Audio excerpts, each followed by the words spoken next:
HarperCollins presents A Spy by Nature by Charles Cumming. Read by Charlie Anson. Author's Note: were the events of this story entirely true, they would inevitably breach clauses in the Official Secrets Act. Nevertheless, members of the intelligence community both in London and in the United States may find that they catch their reflection in the account which follows. Charles Cumming, London, 2001. I remember, in fact, the Lebanese woman I knew at Berkshire College saying to me, after I told her how much I loved her, "I'll always tell you the truth, unless, of course, I'm lying to you." Richard Ford, the sports writer. Part 1. 1995. If we hope to live not just from moment to moment, but in true consciousness of our existence, then our greatest need and most difficult achievement is to find meaning in our lives. Bruno Bettelheim, The Uses of Enchantment. 1. An exploratory conversation. The door leading into the building is plain and unadorned, save for one highly polished handle. No sign outside saying Foreign and Commonwealth Office, no hint of top brass. There is a small ivory bell on the right-hand side, and I push it. The door, thicker and heavier than it appears, is opened by a fit-looking man of retirement age, a uniformed policeman on his last assignment. "Good afternoon, sir." "Good afternoon. I have an interview with Mr. Lucas at 2 o'clock. "The name, sir?" "Alec Milius." "Yes, sir." This almost condescending. I have to sign my name in a book, and then he hands me a security dog tag on a silver chain, which I slip into the hip pocket of my suit trousers. "Just take a seat beyond the stairs. Someone will be down to see you in a moment." The wide, high-ceilinged hall beyond the reception area exudes all the splendour of Imperial England. A vast panelled mirror dominates the far side of the room, flanked by oil portraits of grey-eyed, long-dead diplomats. Its soot-flecked glass reflects the bottom of a broad staircase, which drops down at right angles from an unseen upper story, splitting left and right at ground level. Arranged around a varnished table beneath the mirror are two burgundy leather sofas, one of which is more or less completely occupied by an overweight, lonely-looking man in his late 20s. Carefully he reads and rereads the same page of the same section of the Times, crossing and uncrossing his legs as his bowels swim in caffeine and nerves. I sit down on the sofa opposite his. 5 minutes pass. On the table the fat man has laid down a strip of passport photographs, little colour squares of himself in a suit, probably taken in a booth at Waterloo Station sometime early this morning. A copy of the Daily Telegraph lies folded and unread beside the photographs. Bland non-stories govern its front page. IRA hints at new ceasefire, rail sell-off will go ahead, 56% of British policemen want to keep their traditional bobbies helmets. I catch the fat man looking at me, a quick spot-check glance between rivals. Then he looks away, shamed. His skin is drained of ultraviolet, a grey flannel face raised on nerd books and panorama, black oily Oxbridge hair. "Mr. Milius?" A young woman has appeared on the staircase wearing a neat red suit. She is unflustered, professional, demure. As I stand up, fat man eyes me with wounded suspicion, like someone on his lunch break cut in line at the bank. "If you'd like to come with me, Mr. Lucas will see you now." This is where it begins. Following 3 steps behind her, garbling platitudes, adrenaline surging. Her smooth calves lead me up out of the hall. More oil paintings line the ornate staircase. "Running a bit late today? Oh, that's okay. Did you find us all right?" "Yes." "Mr. Lucas is just in here." Prepare a face to meet the faces that you meet. A firm handshake, late 30s. I had expected someone older. Christ, his eyes are blue. I've never seen a blue like that. Lucas is dense-boned and tanned, absurdly handsome in an old-fashioned way. He is in the process of growing a moustache, which undercuts the residual menace in his face. There are black tufts sprouting on his upper lip. Cut-rate Errol Flynn. He offers me a drink, an invitation seconded by the woman in red, who seems almost offended when I refuse. Are you sure? She says, as if I have broken with the sacred tradition. Never accept tea or coffee at an interview. They'll see your hand shaking when you drink it. Absolutely, yes. She withdraws, and Lucas and I go into a large, sparsely furnished room nearby. He has not yet stopped looking at me, not out of laziness or rudeness, but purely because he is a man entirely at ease when it comes to staring at people. He's very good at it. He says, "Thank you for coming today." And I say, "It's a pleasure. Thank you for inviting me. It's a great privilege to be here." There are 2 armchairs in the room, upholstered in the same burgundy leather as the sofas downstairs. A large bay window looks out over the tree-lined mall, feeding weak, broken sunlight into the room. Lucas has a broad oak desk covered in neat piles of paper and a framed black-and-white photograph of a woman whom I take to be his wife. Have a seat. I drop down low into the leather, my back to the window. There is a coffee table in front of me, an ashtray, and a closed red file. Lucas occupies the chair opposite mine. As he sits down, he reaches into the pocket of his jacket for a pen, retrieving a blue Mont Blanc. I watch him, freeing the trapped flaps of my jacket and bringing them back across my chest, the little physical tics that precede an interview. Milius. It's an unusual name. Yes. Your father, he was from the Eastern Bloc? His father, not mine, came over from Lithuania in 1940. My family have lived in Britain ever since. Lucas writes something down on a brown clipboard braced between his thighs. I see. Why don't we begin talking about your present job, the CBDO? That's not something I've heard much about. All job interviews are lies. They begin with the resume, a sheet of word-processed fictions. About halfway down mine, just below the name and address, Philip Lucas has read the following sentence. I've been employed as a marketing consultant at the Central European Business Development Organization, CBDO, for the past 11 months. Elsewhere, lower down, are myriad falsehoods. Periods of work experience on national newspapers. Could you do some photocopying, please? A season as a waiter at a leading Genevan hotel. 8 weeks at a London law firm. The inevitable charity work. The truth is that CBDO is run out of a small, cramped garage in a mews off Edgware Road. The kitchen doubles for a toilet. If somebody has a crap, no one can make a cup of tea for 10 minutes. There are 5 of us. Nick, the boss, Henry, Russell, myself, and Anna. It's very simple. We sit on the phone all day talking to businessmen in Central and now Eastern Europe. I try to persuade them to part with large sums of money, in return for which we promise to place an advertisement for their operation in a publication known as the Central European Business Review. This, I tell my clients, is a quarterly magazine that enjoys a global circulation of 400,000 copies, distributed free around the world. Working purely on commission, I can make anything from £200 to £300 a week, sometimes more, peddling this story. Nick, I estimate, makes 7 or 8 times that amount. His only overheads, apart from telephone calls and electricity, are printing costs. These are paid to his brother-in-law, who desktop publishes 500 copies of the Central European Business Review 4 times a year. These he posts to a few selected embassies across Europe and to all the clients who have placed advertisements in the magazine. Any spares, he throws in the bin. On paper, it's legal. I look Lucas directly in the eye. The CBDO is a fledgling organization that advises new businesses in Central and now Eastern Europe about the perils and pitfalls of the free market. He taps his jaw with a bulbous fountain pen. And it's entirely funded by private individuals? There's no grant from the EC? That's right. Who runs it? Nicholas Jarolmek, a Pole. His family have lived in Britain since the war. And how did you get the job?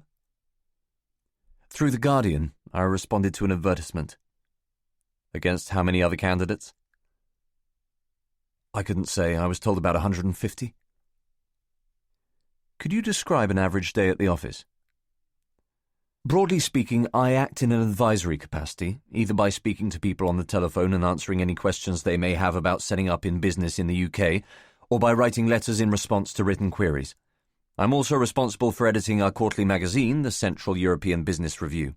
That lists a number of crucial contact organizations that might prove useful to small businesses that are just starting out. It also gives details of tax arrangements in this country, language schools, that kind of thing. I see.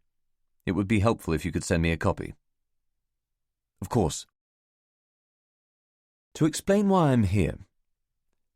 The interview was set up on the recommendation of a man I barely know, a retired diplomat named Michael Hawkes. 6 weeks ago, I was staying at my mother's house in Somerset for the weekend, and he came to dinner. He was, she informed me, an old university friend of my father's. Until that night, I had never met Hawkes, had never heard my mother mention his name. She said that he had spent a lot of time with her and Dad when they were first married in the 1960s. But when the Foreign Office posted him to Moscow, the three of them had lost touch. All this was before I was born. Hawkes retired from the diplomatic service earlier this year to take up a directorship at a British oil company called Abnex. I don't know how Mum tracked down his phone number, but he showed up for dinner alone, no wife, on the stroke of 8 o'clock. There were other guests there that night, bankers and insurance brokers in bulletproof tweeds, but Hawkes was a thing apart. He had a blue silk cravat slung around his neck like a noose and a pair of velvet loafers embroidered on the toe with an elaborate coat of arms. There was nothing ostentatiously debonair about any of this, nothing vain. It just looked as if he hadn't taken them off in 20 years. He was wearing a washed-out blue shirt with fraying collar and cuffs, and stained silver cufflinks that looked as though they had been in his family since the Opium Wars. In short, we got on. We sat next to each other at dinner and talked for close on 3 hours about everything from politics to infidelity. 3 days after the party, my mother told me that she had spotted Hawkes in her local supermarket, stocking up on stolichnaya and tomato juice. Almost immediately, like a task, he asked her if I had ever thought of going in for the Foreign Office. My mother said that she didn't know. "Ask him to give me a ring if he's interested." So on the telephone that night, my mother did what mothers are supposed to do. "You remember Michael, who came to dinner?" "Yes," I said, stubbing out a cigarette. "He likes you. Thinks you should try out for the Foreign Office." "He does." "What an opportunity, Alec. To serve Queen and country." I nearly laughed at this, but checked it out of respect for her old-fashioned convictions. "Mum," I said, "an ambassador is an honest man sent abroad to lie for the good of his country." She sounded impressed. "Who said that?" "I don't know." "Anyway, Michael says to give him a ring if you're interested. I've got the number. Fetch a pen." I tried to stop her. I didn't like the idea of her putting shape on my life, but she was insistent. "Not everyone gets a chance like this. You're 24 now. You've only got that small amount of money your father left you in his Paris account. It's time you started thinking about a career and stopped working for that crooked Pole." I argued with her a little more, just enough to convince myself that if I went ahead it would be of my own volition and not because of some parental arrangement. Then, 2 days later, I rang Hawkes. It was shortly after 9 o'clock in the morning. He answered after one ring, his voice crisp and alert. "Michael, it's Alec Milius." "Hello?" "About the conversation you had with my mother?" "Yes." "In the supermarket." "You want to go ahead?" "If that's possible, yes." His manner was strangely abrupt. No friendly chat, no excess fat. "I'll talk to one of my colleagues. They'll be in touch." "Good, thanks." 3 days later, a letter arrived in a plain white envelope marked Private and Confidential. Foreign and Commonwealth Office, Number 46A, Blank Terrace, London SW1, Personal and Confidential. Dear Mr. Milius, it has been suggested to me that you might be interested to have a discussion with us about fast stream appointments in government service in the field of foreign affairs, which occasionally arise in addition to those covered by the open competition to the diplomatic service. This office has a responsibility for recruitment to such appointments. If you would like to take this possibility further, I should be grateful if you would please complete the enclosed form and return it to me. Provided that there is an appointment for which you appear potentially suitable, I shall then invite you to an exploratory conversation at this office. Your travel expenses will be refunded at the rate of a standard return rail fare plus tube fares. I should stress that your acceptance of this invitation will not commit you in any way, nor will it affect your candidature for any government appointments for which you may apply or have applied. As this letter is personal to you, I should be grateful if you could respect its confidentiality. Yours sincerely, Philip Lucas, Recruitment Liaison Office. Enclosed was a standard-issue 4-page application form. Name and address, education, brief employment history, and so on. I completed it within 24 hours, replete with lies, and sent it back to Lucas. He replied by return post, inviting me to the meeting. I have spoken to Hawkes only once in the intervening period. Yesterday afternoon, I was becoming edgy about what the interview would entail. I wanted to find out what to expect, what to prepare, what to say. So I queued outside a Praed Street phone box for 10 minutes. Far enough away from the CEBDO office not to risk being seen by Nick. None of them know that I am here today. Again Hawkes answered on the first ring. Again his manner was curt and to the point, acting as if people were listening in on the line. I feel as if I'm going into this thing with my trousers down, I told him. I know nothing about what's going on. He sniffed what may have been a laugh and replied, Don't worry about it. Everything will become clear when you get there.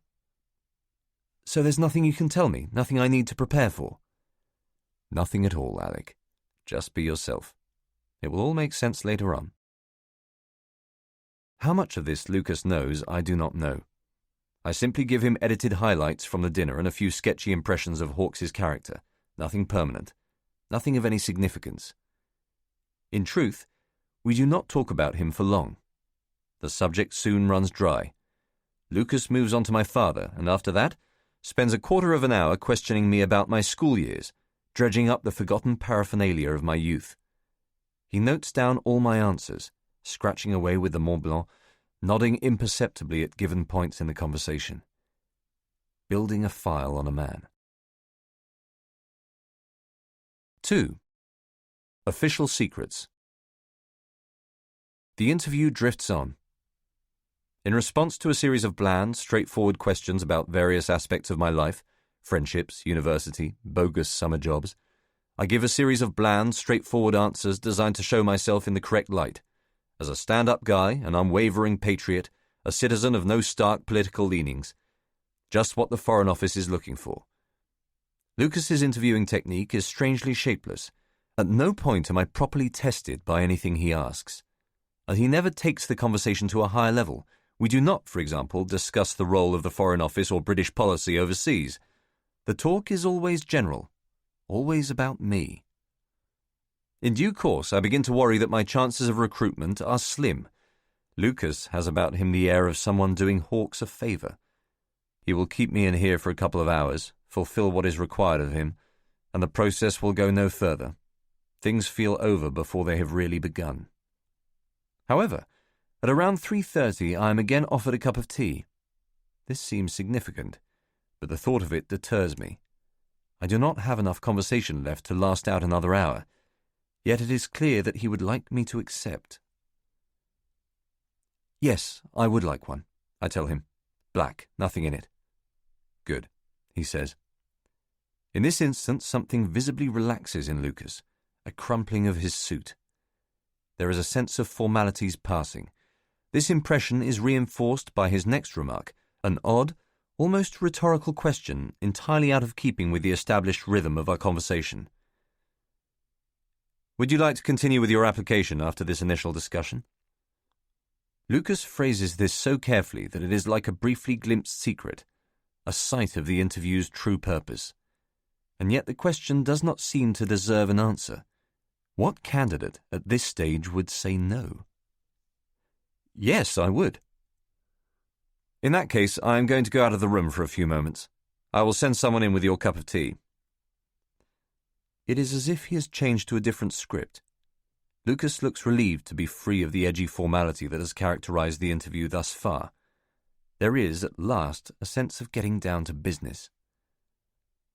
From the clipboard on his lap, he releases a small piece of paper printed on both sides.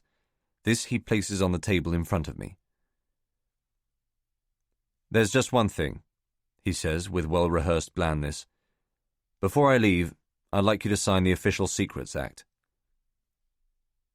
The first thing I think of, even before I'm properly surprised, is that Lucas actually trusts me. I have said enough here today to earn the confidence of the state. That was all it took, 60 minutes of half-truths and evasions. I stare at the document and feel suddenly catapulted into something adult, as though for this moment onwards things will be expected and demanded of me. Lucas is keen to assess my reaction. Prompted by this, I lift the document and hold it in my hand like a courtroom exhibit. I'm surprised by its cursoriness. It is simply a little brown sheet of paper with space at the base for a signature. I do not even bother to read the small print, because to do so might seem odd or improper. So I sign my name at the bottom of the page, scrawled and lasting, Alec Milius. The moment passes with what seems an absurd absence of seriousness, an absolute vacuum of drama. I give no thought to the consequence of it. Almost immediately, before the ink can be properly dry, Lucas snatches the document away from me and stands to leave. Distant traffic noise on the Mall, a brief clatter in the secretarial enclave next door. "Do you see the file on the table?" It has been sitting there untouched for the duration of the interview. "Yes?" "Please read it while I am gone. We will discuss the contents when I return." I look at the file, register its hard red cover, and agree. "Good," says Lucas, moving outside. "Good." Alone now in the room, I lift the file from the table as though it were a magazine in a doctor's surgery. It is bound in cheap leather and well thumbed. I open it to the first page. "Please read the following information carefully. You are being appraised for recruitment to the Secret Intelligence Service." I look at this sentence again, and it is only on the third reading that it begins to make any sort of sense. I cannot, in my consternation, smother a belief that Lucas has the wrong man, that the intended candidate is still sitting downstairs flicking nervously through the pages of the Times. But then, gradually, things start to take shape. There was that final instruction in Lucas's letter. "As this letter is personal to you, I should be grateful if you could respect its confidentiality." A remark that struck me as odd at the time, though I made no more of it. And Hawkes was reluctant to tell me anything about the interview today. "Just be yourself, Alec. It'll all make sense when you get there." Jesus, how they have reeled me in. What did Hawkes see in me in just 3 hours at a dinner party to convince him that I would make a suitable employee of the Secret Intelligence Service? Of MI6? A sudden consciousness of being alone in the room checks me out of bewilderment. I feel no fear, no great apprehension, only a sure sense that I am being watched through a small panelled mirror to the left of my chair. I swivel and examine the glass. There is something false about it, something not quite aged. The frame is solid, reasonably ornate, but the glass is clean, far more so than the larger mirror in the reception area downstairs. I look away. Why else would Lucas have left the room but to gauge my response from a position next door? He is watching me through the mirror. I am certain of it. So I turn the page, attempting to look settled and businesslike. The text makes no mention of MI6, only of SIS, which I assume to be the same organization. This is all the information I am capable of absorbing before other thoughts begin to intrude. It has dawned on me, a slowly revealed thing, that Michael Hawkes was a Cold War spy. That's why he went to Moscow in the 1960s. Did Dad know that about him? I must look studious for Lucas. I must suggest the correct level of gravitas. The first page is covered in information, 2-line blocks of facts.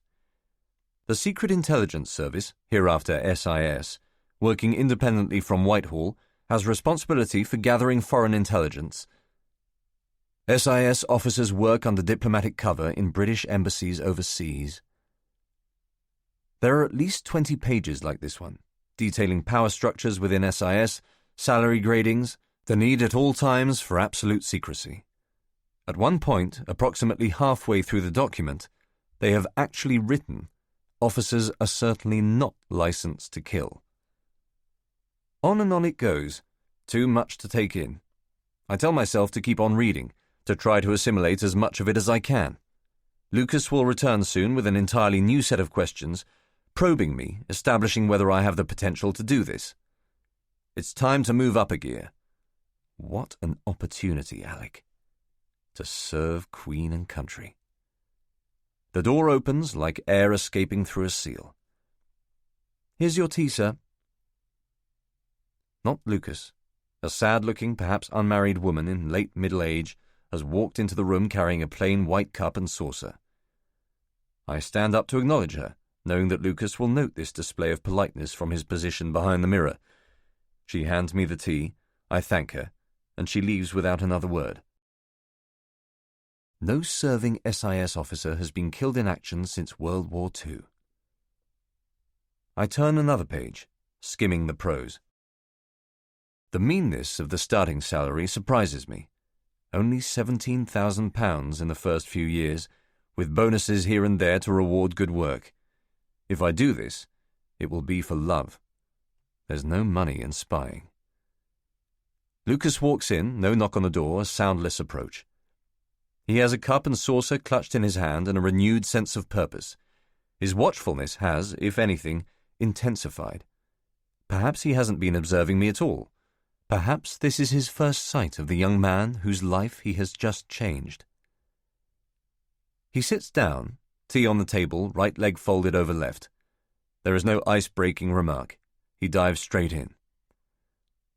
"What are your thoughts about what you've been reading?" The weak bleat of an internal phone sounds on the other side of the door, stopping efficiently. Lucas waits for my response, but it does not come. My head is suddenly loud with noise, and I am rendered incapable of speech. His gaze intensifies. He will not speak until I have done so. "Say something, Alec. Don't blow it now."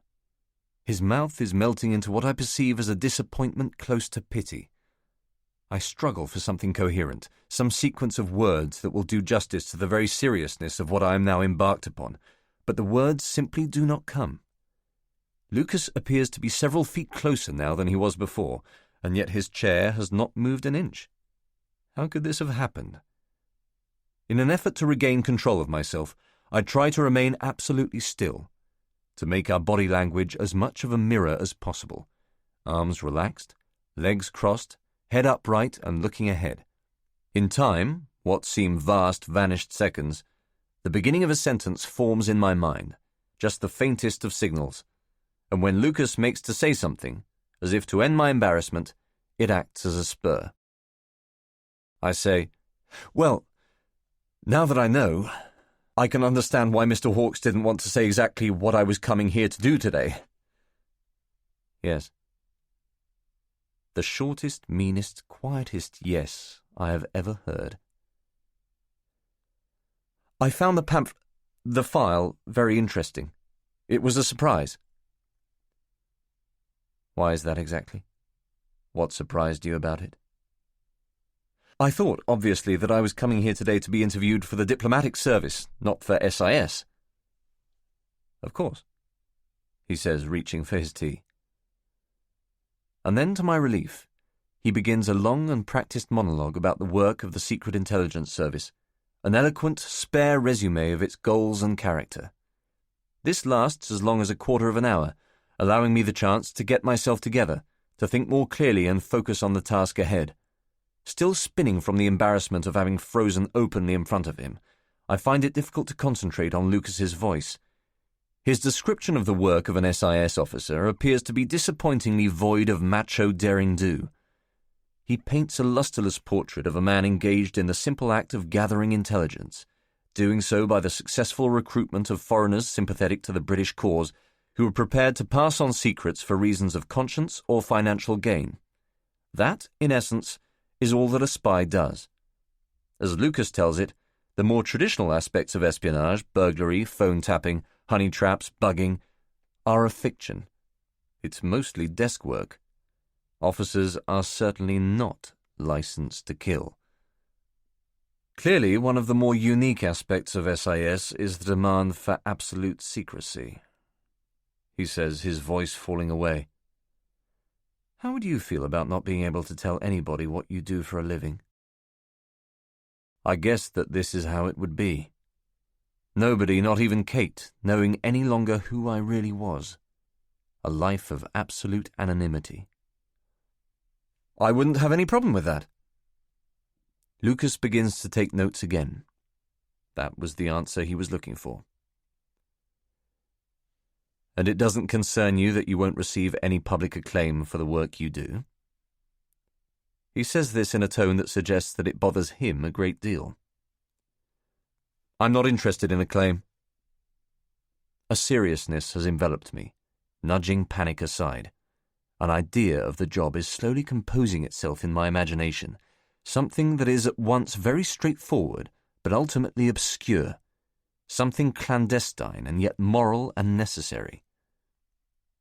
Lucas ponders the clipboard in his lap. You must have some questions you want to ask me. Yes, I tell him. Would members of my family be allowed to know that I am an SIS officer? Lucas appears to have a checklist of questions on his clipboard, all of which he expects me to ask. That was obviously one of them, because he again marks the page in front of him with his snub-nosed fountain pen. Obviously, the fewer people that know, the better. That usually means wives. Children? No. But obviously not friends or other relatives. Absolutely not. If you are successful after CISB, and the panel decides to recommend you for employment, then we would have a conversation with your mother to let her know the situation. What is CISB? The Civil Service Selection Board, CISB as we call it. If you are successful at this first interview stage, you will go on to CISB in due course. This involves 2 intensive days of intelligence tests, interviews, and written papers at a location in Whitehall, allowing us to establish if you are of a high enough intellectual standard for recruitment to SIS. The door opens without a knock, and the same woman who brought in my tea, now cold and untouched on the table, walks in. She smiles apologetically in my direction, with a flushed, nervous glance at Lucas. He looks visibly annoyed. I do apologize, sir. She is frightened of him. This just came through for you, and I felt you should see it right away. She hands him a single sheet of fax paper. Lucas looks over at me quickly and proceeds to read it. Thank you. The woman leaves and he turns to me. I have a suggestion. If you have no further questions, I think we should finish here. Will that be all right? Of course. There was something on the fax that necessitated this. You will obviously have to look things over. There are a lot of issues to consider when deciding to become an SIS officer. So let's end this discussion now. I will be in touch with you by post in the next few days. We will let you know at that stage if we want to proceed with your application. And if you do? Then you will be invited back here for a second interview with one of my colleagues. As he stands up to leave, Lucas folds the piece of paper in 2 and slips it into the inside pocket of his jacket. Leaving the recruitment file on the table, he gestures with an extended right arm towards the door, which has been left ajar by the secretary. I walk out ahead of him and immediately begin to feel all the stiffness of formality falling away from me. It is a relief to leave the room. The girl in the neat red suit is standing outside waiting, somehow prettier than she was at 2 o'clock. She looks at me, gauges my mood, and then sends out a warm, broad smile that is full of friendship and understanding. She knows what I've been through. I feel like asking her out for dinner. Ruth, will you show Mr. Milius to the door? I have some business to attend to. Lucas has barely emerged from his office. He is lingering in the doorway behind me, itching to get back inside. Of course, she says. So our separation is abrupt. A last glance into each other's eyes, a grappled shake of the hand, a reiteration that he will be in touch. And then Philip Lucas vanishes back into his office, firmly closing the door. 3. Tuesday, the 4th of July. At dawn, 5 days later, my first waking thought is of Kate, as though someone trips a switch behind my closed eyes and she blinks into the morning. It has been like this, on and off, for 4 months now. Sometimes, still caught in a half-dream, I will reach for her as though she were actually beside me in bed.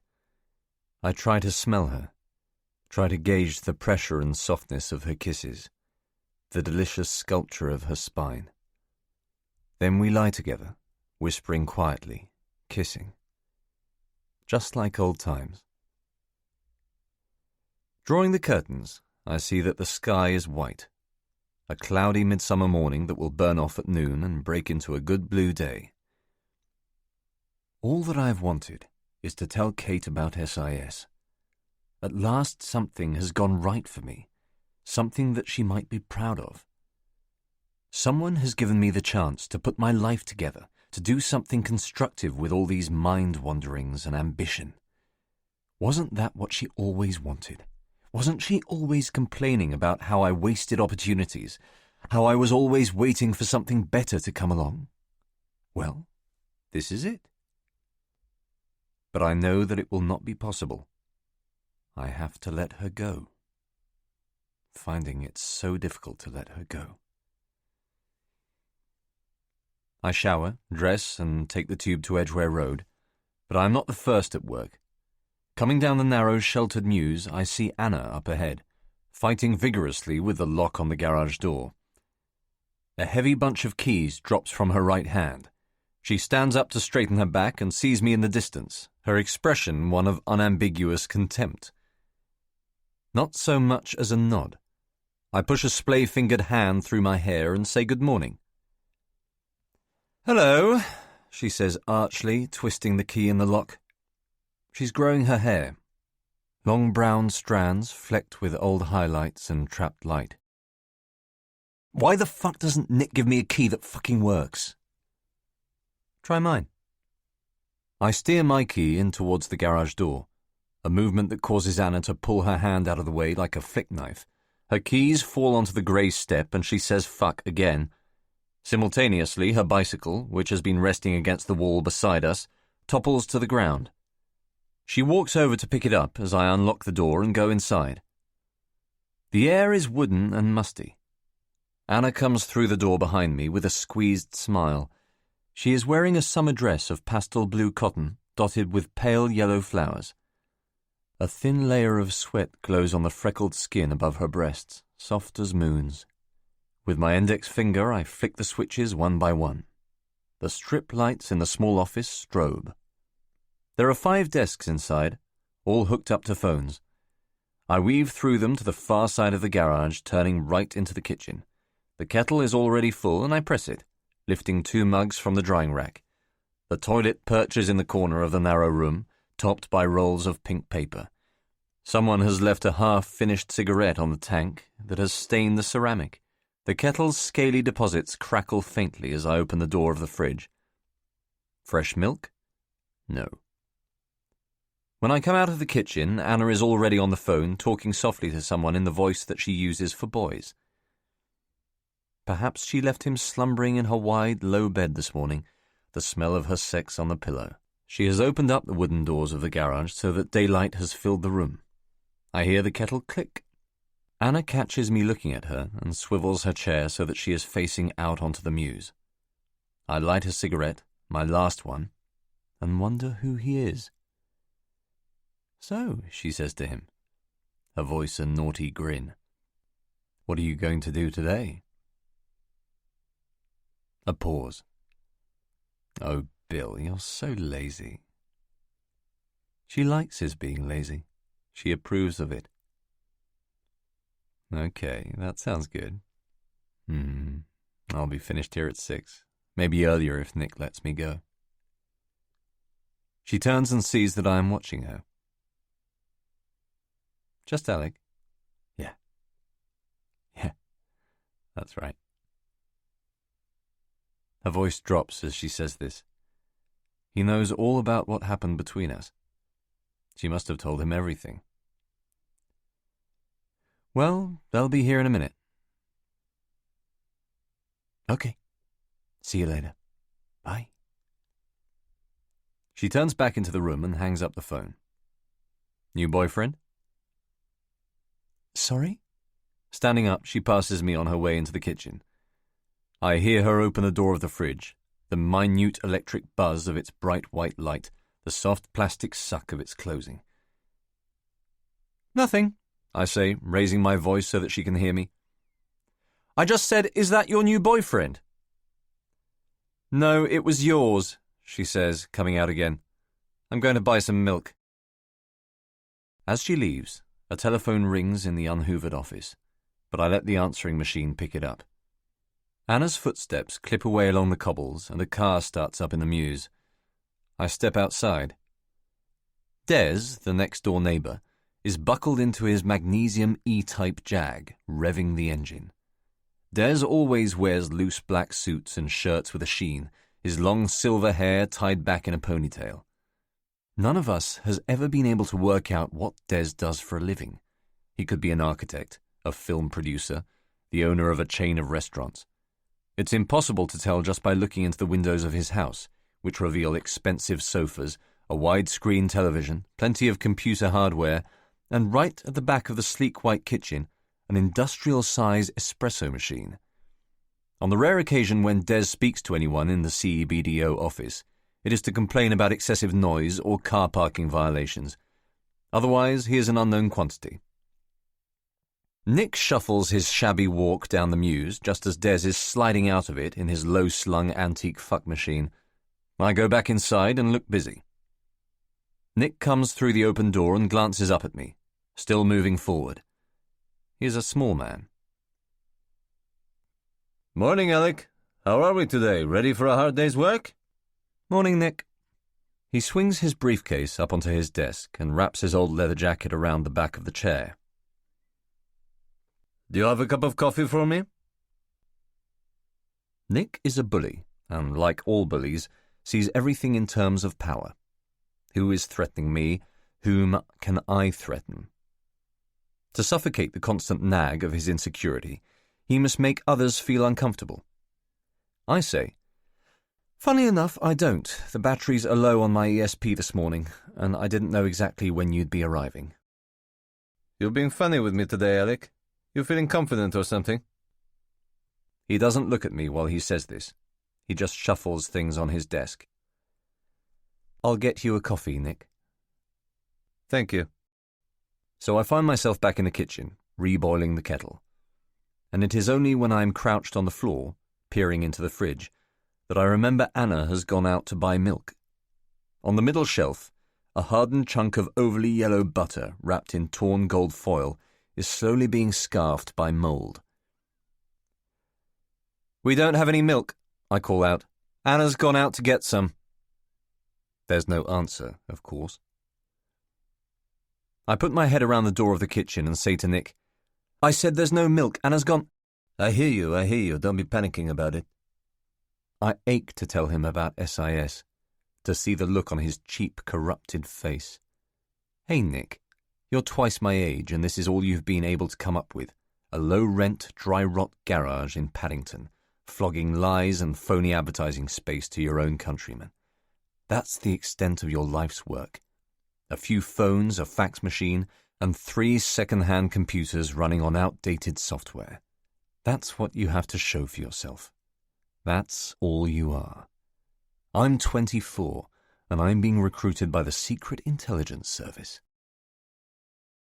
It is 5 o'clock in the afternoon in Brno, 1 hour ahead of London. I am talking to a Mr. Klemke, the managing director of a firm of building contractors with ambitions to move into Western Europe. Particularly France, he says. Well, then I think our publication would be perfect for you, sir. Publication? I'm sorry, this word? Our publication, our magazine, the Central European Business Review.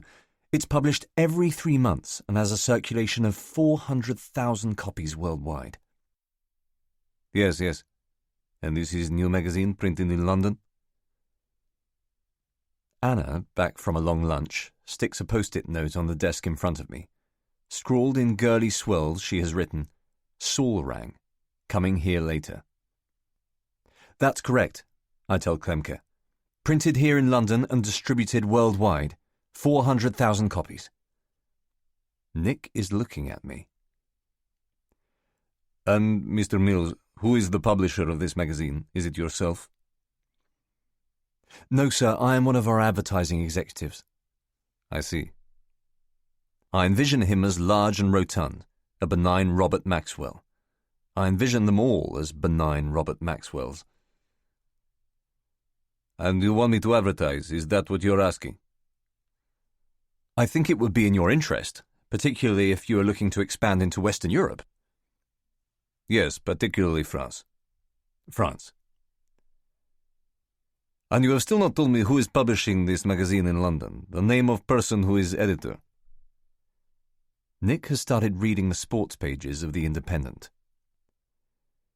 It's a Mr. Jarolmek. He folds one side of the newspaper down with a sudden crisp rattle, alarmed. Silence in Brno. Can you say that name again, please? Jarolmek. I look directly at Nick, eyebrows raised, and spell out Jarolmek with great slowness and clarity down the phone. Klemke may yet bite. I know this man. Oh, you do? Trouble. Yes. My brother, of my wife, he is businessman also. In the past he has published with this Mr. Jarolmek. In the Central European Business Review? If this is what you are calling this now. It's always been called that. Nick puts down the paper, pushes his chair out behind him, and stands up. He walks over to my desk and perches on it, watching me. And there, on the other side of the mews, is Saul, leaning coolly against the wall, smoking a cigarette like a private investigator. I have no idea how long he has been standing there. Something heavy falls over in Klemke's office. Well, it's a small world, I say, gesturing to Saul to come in. Anna is grinning as she dials a number on her telephone. Long, brown, slender arms. It is my belief that Jarolmek is a robber and a conman. I'm sorry, why do you feel that? A quizzical look from Nick perched there, Saul now coming in through the door. My brother paid a large sum of money to your organization 2 separate times. Don't let him finish. And he didn't receive a copy of the magazine? Or experience any feedback from his advertisement? Mr. Mills, do not interrupt me. I have something I want to say to you, and I do not wish to be interrupted. I'm sorry, do go on. Yes, I will go on. I will go on. My brother then met with a British diplomat in Prague at a function dinner who had not heard of your publication. Really? And when he goes to look it up, it is not listed in any of our documentation here in Czech Republic. How do you explain this? There must be some misunderstanding. Nick stands up and spits, "What the fuck is going on?" in an audible whisper. He presses the loudspeaker button on my telephone, and Klemke's riled, gravelly voice echoes out into the room. Misunderstanding? No, I don't believe it is. You are a fraud. My brother of my wife has made inquiries into your circulation, and it appears that you do not sell as widely as you say. You are lying to people in Europe and making promises. My brother was going to report you, and now I will do the same. Nick stabs the button again and pulls the receiver out of my hand. Hello. Yes, this is Nicholas Jarolmek. Can I help you with something? Saul looks at me quizzically, nodding his head at Nick, fishing lazily about in the debris on my desk. He has had his hair cut very short, almost shaved to the skull. Suddenly Nick is shouting a clatter of language I do not understand, cursing, sweating, chopping the air with his small, stubby hands. He spits insults into the phone, parries Klemke's threats with raging animosities, hangs up with a bang. You stupid fucking asshole! He turns on me, shouting, his arms spread like push-ups on the desk. What were you doing keeping that fucker on the phone? You could get me in jail! You stupid fucking cunt! Cunt sounds like a word he has just learned in the playground. What? For fuck's sake, what the fuck was I supposed to do? What were you... You stupid fucking hell, I should pay my dog to sit there. My fucking dog would do a better job than you. I'm too ashamed to look at Saul. Nick, I'm sorry, but... Sorry? Oh, well then that's all right. No, sorry, but... I don't care if you're sorry. Look. This from Saul. He is on his feet. He is going to say something. Oh, Jesus. He's not saying he's sorry. If you just listen, he's not saying he's sorry. It's not his fault if some wanker in Warsaw catches on to what you're up to and starts giving him an earful. Why don't you calm down, for Christ's sake? Who the fuck are you? Says Nick. He really likes this guy. I'm a friend of Alec's. Take it easy. And he can't take care of himself? You can't take care of yourself now, Alec, eh? Of course he can take care of himself. Nick, I can take care of myself. Saul, it's all right. We'll go and get a coffee. I'll just get out of here for a while. For more than a while, says Nick. Don't come back. I don't want to see you. You come back tomorrow. This is enough for one day. Jesus, what a cunt. Now Saul is someone who really knows the time and place for effective use of the word cunt. I feel like asking him to say it again. I can't believe you work for that guy. We are standing on either side of a table football game in a cafe on Edgware Road. I take a worn white ball from the trough below my waist and feed it through the hole onto the table. Saul traps the ball with the still black feet of his plastic man before gunning it down the table into my goal. The object of the game is to stop that kind of thing from happening. It's my goalkeeper. What's wrong with him? He has personal problems. Saul gives a wheezy laugh, lifts his cigarette from a Coca-Cola ashtray and takes a drag. What language was it that Nick was speaking? Czech, Slovak, one of the two. Play. The ball thunders and slaps on the rocking table. Better than Nintendo, eh? Yes, Grandpa, says Saul, scoring. Shit. He slides another red counter along the abacus. 5-0. Don't be afraid to compete, Alec. Carpe diem. I attempt a deft sideways shunt of the ball in midfield, but it skewers away at an angle. Coming back down the table, Saul saying, "Now that is skill." It rolls loose in front of my centre half. I grip the clammy handle with rigid fingers and whip it so that the neat row of figures rotates in a propeller blur. Saul's hand flies to the right and his goalkeeper saves the incoming ball. That's illegal, he says. The shorter haircut suits him. I'm competing. Oh, right. 6-0. How did that happen? Because you're very bad at this game. Listen, I'm sorry if I interfered back there. No? What? It's okay. No, I mean it. I'm sorry. I know you are. I probably shouldn't have stuck my foot in. No, you probably shouldn't have stuck your foot in. But that's how you are. I'd rather you spoke your mind and stood up for your friends than bit your tongue for the sake of decorum. I understand. You don't need to explain. I don't care about the job, so it's okay. Okay. We tucked the subject away like a letter. So, what are you doing up here? I just thought I'd come up and see you. I've been busy with work, haven't seen you for a week or two. You free tonight? Yeah. We can go back to mine and eat. Good. Saul is the only person in whom I have considered confiding. But now that we are face to face, it does not seem necessary to tell him about SIS. My reluctance was nothing to do with official secrecy. If I asked him to, Saul would keep his mouth shut for 30 years. Trust is not an element in the decision. There's always been something quietly competitive about our friendship. A rivalry of intellect, a need to kiss the prettier girl, adolescent stuff. Nowadays, with school just a vague memory, this competitiveness manifests in an unspoken system of checks and balances on each other's lives. Who earns more money? Who drives the faster car? Who has laid the more promising path into the future? This rivalry, which is never articulated but constantly acknowledged by both of us, is what prevents me from talking to Saul about what is now the most important and significant aspect of my life. I cannot confide in him when the indignity of rejection by SIS is still possible. It is, perversely, more important to me to save face with him than to seek his advice and guidance.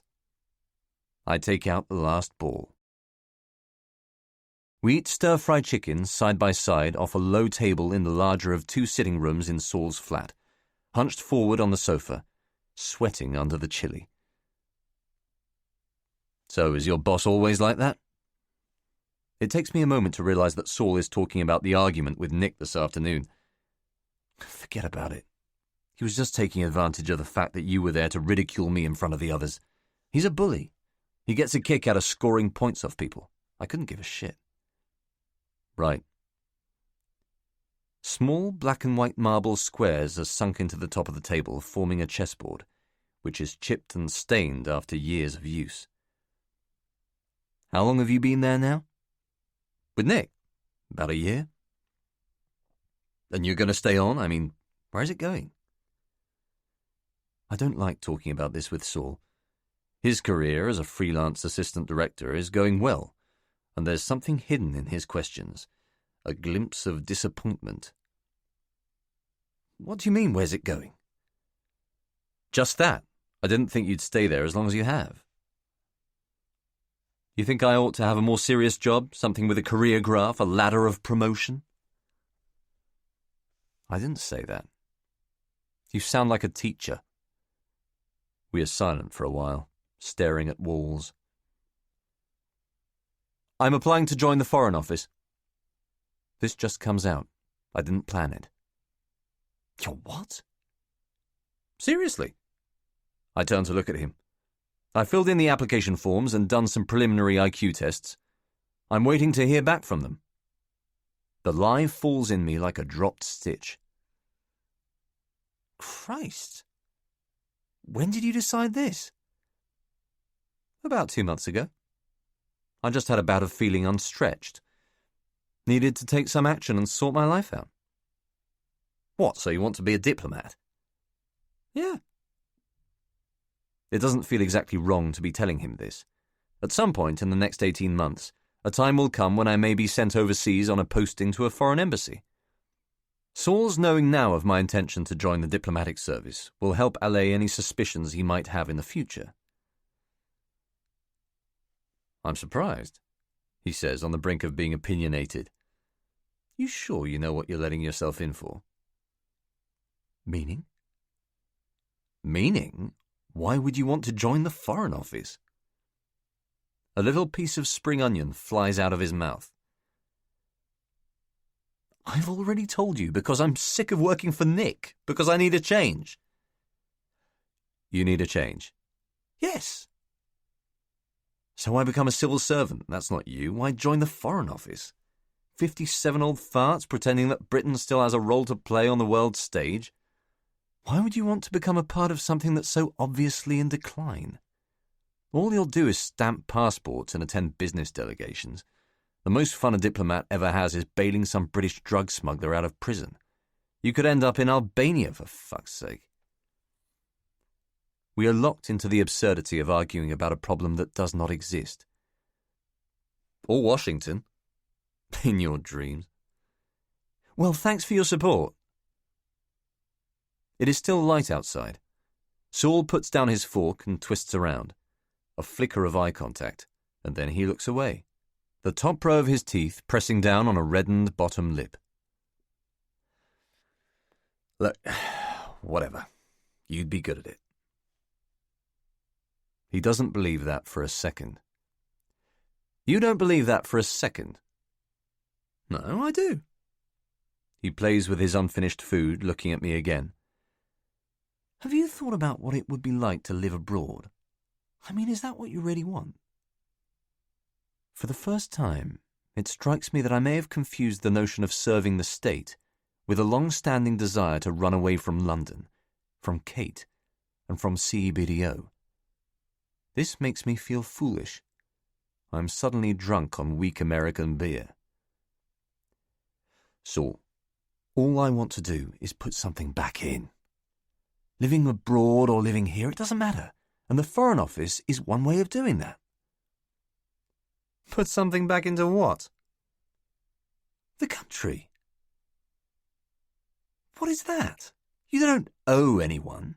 Who do you owe? The Queen, the Empire, the Conservative Party? Now you're just being glib. No, I'm not. I'm serious. The only people you owe are your friends and your family. That's it. Loyalty to the Crown, improving Britain's image abroad, whatever bullshit they're trying to feed you, that's an illusion. I don't want to be rude, but your idea of putting something back into society is just vanity. You've always wanted people to rate you. Saul watches carefully for my reaction. What he has just said is actually fairly offensive. I say, I don't think there's anything wrong with wanting people to have a good opinion of you. Why not strive to be the best you can? Just because you've always been a cynic doesn't mean that the rest of us can't go about trying to improve things. Improve things? He looks astonished. Neither of us is in the least bit angry. Yes, improve things. That's not you, Alec. You're not a charity worker. Don't you think we've been spoiled as a generation? Don't you think we've grown used to the idea of take, take, take? Not really. I work hard for a living. I don't go around feeling guilty about that. I want to get this theme going, not least because I don't, in all honesty, know exactly how I feel about it. Well, I really believe we have, I say, taking out a cigarette, offering one to Saul. And that's not because of vanity or guilt or delusion. Believe what? That because none of us have had to struggle or fight for things in our generation, we've become incredibly indolent and selfish. Where's this coming from?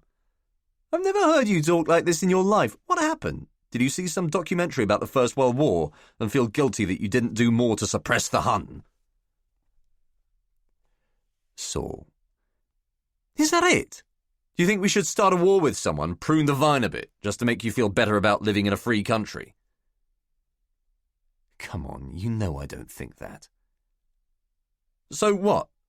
Is it morality that makes you want to join the Foreign Office? Look, I don't necessarily think that I'm going to be able to change anything in particular. I just want to do something that feels significant. What do you mean, significant?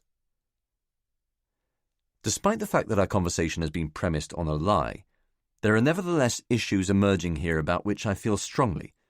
I stand up and walk around, as if being upright will lend some shape to my words. You know, something worthwhile, something meaningful, something constructive. I'm sick of just surviving, of all the money I earn being ploughed back into rent and bills and taxes. It's okay for you. You don't have to pay anything on this place. At least you've met your landlord. You've never met your landlord? No! I'm gesticulating like a TV preacher. Every month I write a cheque for 480 quid to a Mr. J. Sarkar. I don't even know his first name. He owns an entire block in Uxbridge Road. Flats, shops, taxi ranks, you name it. It's not like he needs the money. Every penny I earn seems to go toward making sure that somebody else is more comfortable than I am. Saul extinguishes his cigarette in a pile of cold noodles. He looks suddenly awkward. Money talk always brings that out in him. Rich guilt. I've got the answer, he says, trying to lift himself out of it. You need to get yourself an ideology, Alec. You've got nothing to believe in. What do you suggest? Maybe I should become a born-again Christian? Start playing guitar at Holy Trinity Brompton and holding prayer meetings? Why not? We could say grace whenever you come round for dinner. You'd get a tremendous kick out of feeling superior to everyone. At university, I always wanted to be one of those guys selling Living Marxist. Imagine having that much faith. It's a little passé, Saul says, and cold during the winter months. I pour the last dregs of my beer into a glass and take a swig that is sour and dry. On the muted television screen, the 9 o'clock news is beginning. We both look up to the headlines. Then Saul switches it off. Game of chess? Sure. We play the opening moves swiftly, the thunk of the pieces falling regularly on the strong wooden surface. I love that sound. There are no early captures, no immediate attacks. We exchange bishops, castle, kingside, push pawns. Neither one of us is prepared to do anything risky. Saul keeps up an impression of easy joviality, making gags and farting away the stir-fry. But I know that, like me, he is concealing a deep desire to win. After 20-odd moves, the game is choking up. If Saul wants it, there's the possibility of a 3-piece swap in the centre of the board that will reap 2 pawns and a knight each. But it isn't clear who will be left with the advantage if the exchange takes place. Saul ponders things, staring intently at the board, occasionally taking a gulp of wine. To hurry him along, I say, "Is it my go?" And he says, "No, me, sorry, taking a long time." Then he thinks for another 3 or 4 minutes. My guess is he'll shift his rook into the centre of the back rank, freeing it to move down the middle. "I'm going for a piss." "Make your move first." "I'll do it when I come back," he sighs, standing up and making his way down the hall.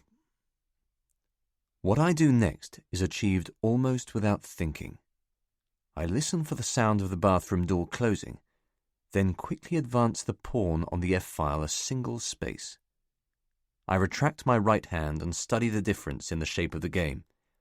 The pawn is protected there by a knight and another pawn, and it will, in 3 or 4 moves' time, provide a 2-pronged defence when I slide in to attack Saul's king. It's a simple, minute adjustment to the game that should go unnoticed in the thick gathering of pieces fighting for control of the centre. When he returns from the bathroom, Saul's eyes seem to fix immediately on the cheating pawn. He may have spotted it.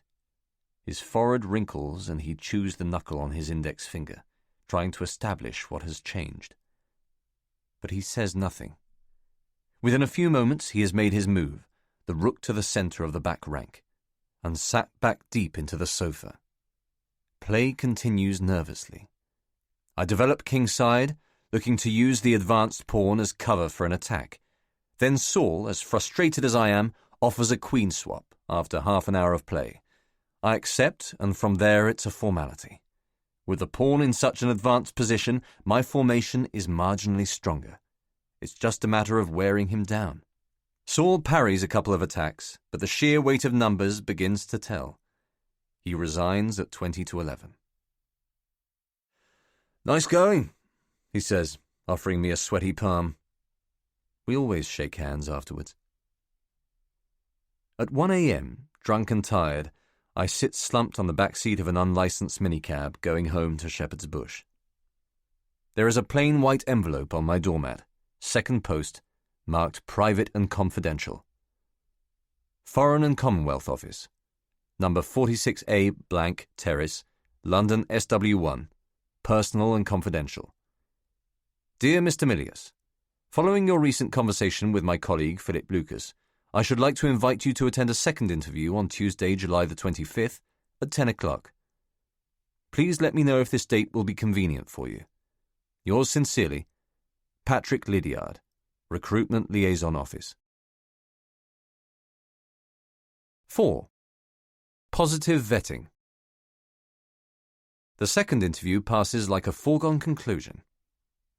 This time around, I am treated with deference and respect by the cop on the door, and Ruth greets me at the bottom of the staircase with the cheery familiarity of an old friend.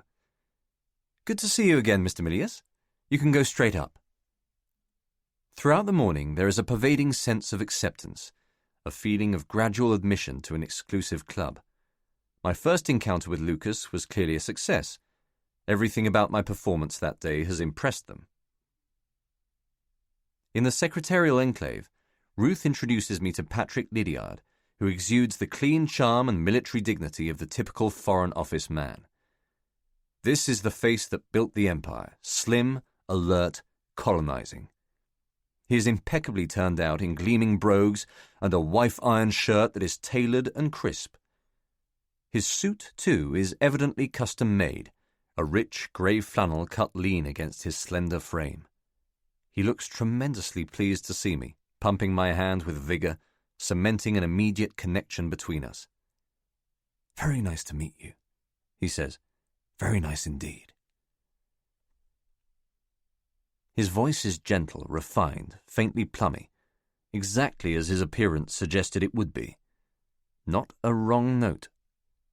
There is a warmth suddenly about all this, a clubbable ease entirely absent on my previous visit. The interview itself does nothing to dispel this impression. Lydiard appears to treat it as a mere formality, something to be gone through before the rigours of Sisby. That, he tells me, will be a test of mettle, a tough 2-day candidate analysis comprising IQ tests, essays, interviews, and group discussions. He makes it clear to me that he has every confidence in my ability to succeed at Sisby and to go on to become a successful SIS officer. There is only one conversational exchange between us that I consider especially significant. It comes just as the first hour of the interview is drawing to a close. We have finished discussing the European Monetary Union, issues of sovereignty, and so on, when Lydiard makes a minute adjustment to his tie, glances down at the clipboard in his lap, and asks me, very straightforwardly, how I would feel about manipulating people for a living. Initially, I'm surprised that such a question could emerge from the apparently decent, old-fashioned gent sitting opposite me. Lydiard has been so courteous, so civilized up to this point, that to hear talk of deception from him is jarring. As a result, our conversation turns suddenly watchful, and I have to check myself out of complacency. We have arrived at what feels like the nub of the thing, the rich centre of the clandestine life. I repeat the question, buying myself some time. How would I feel about manipulating people? "Yes," he says, with more care in his voice than he has allowed so far. I must, in my answer, strike a delicate balance between the appearance of moral rectitude and the implied suggestion that I am capable of pernicious deceits. It is no good telling him outright of my preparedness to lie, although that is the business he is in. On the contrary, Lydiard will want to know that my will to do so is born of a deeper dedication, a profound belief in the ethical legitimacy of SIS. He is clearly a man possessed of values and moral probity.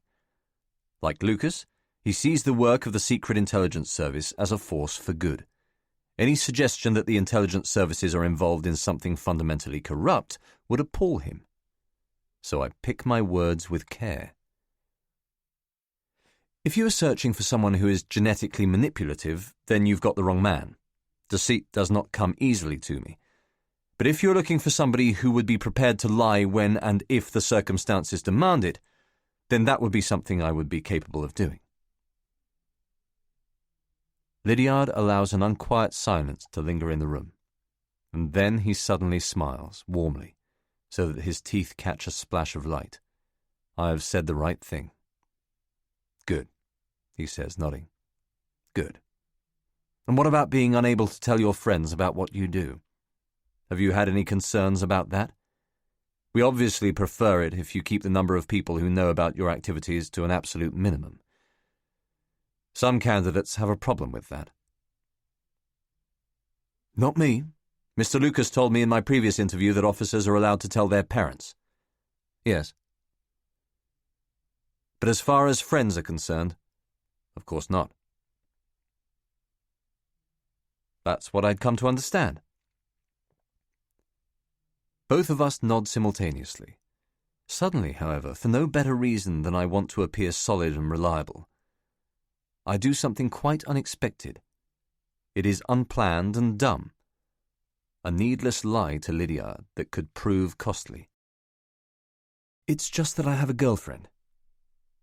"I see. And have you told her about us? No. She knows that I'm here today, but she thinks I'm applying for the diplomatic service. Is this a serious relationship? Yes. We've been together for almost 5 years.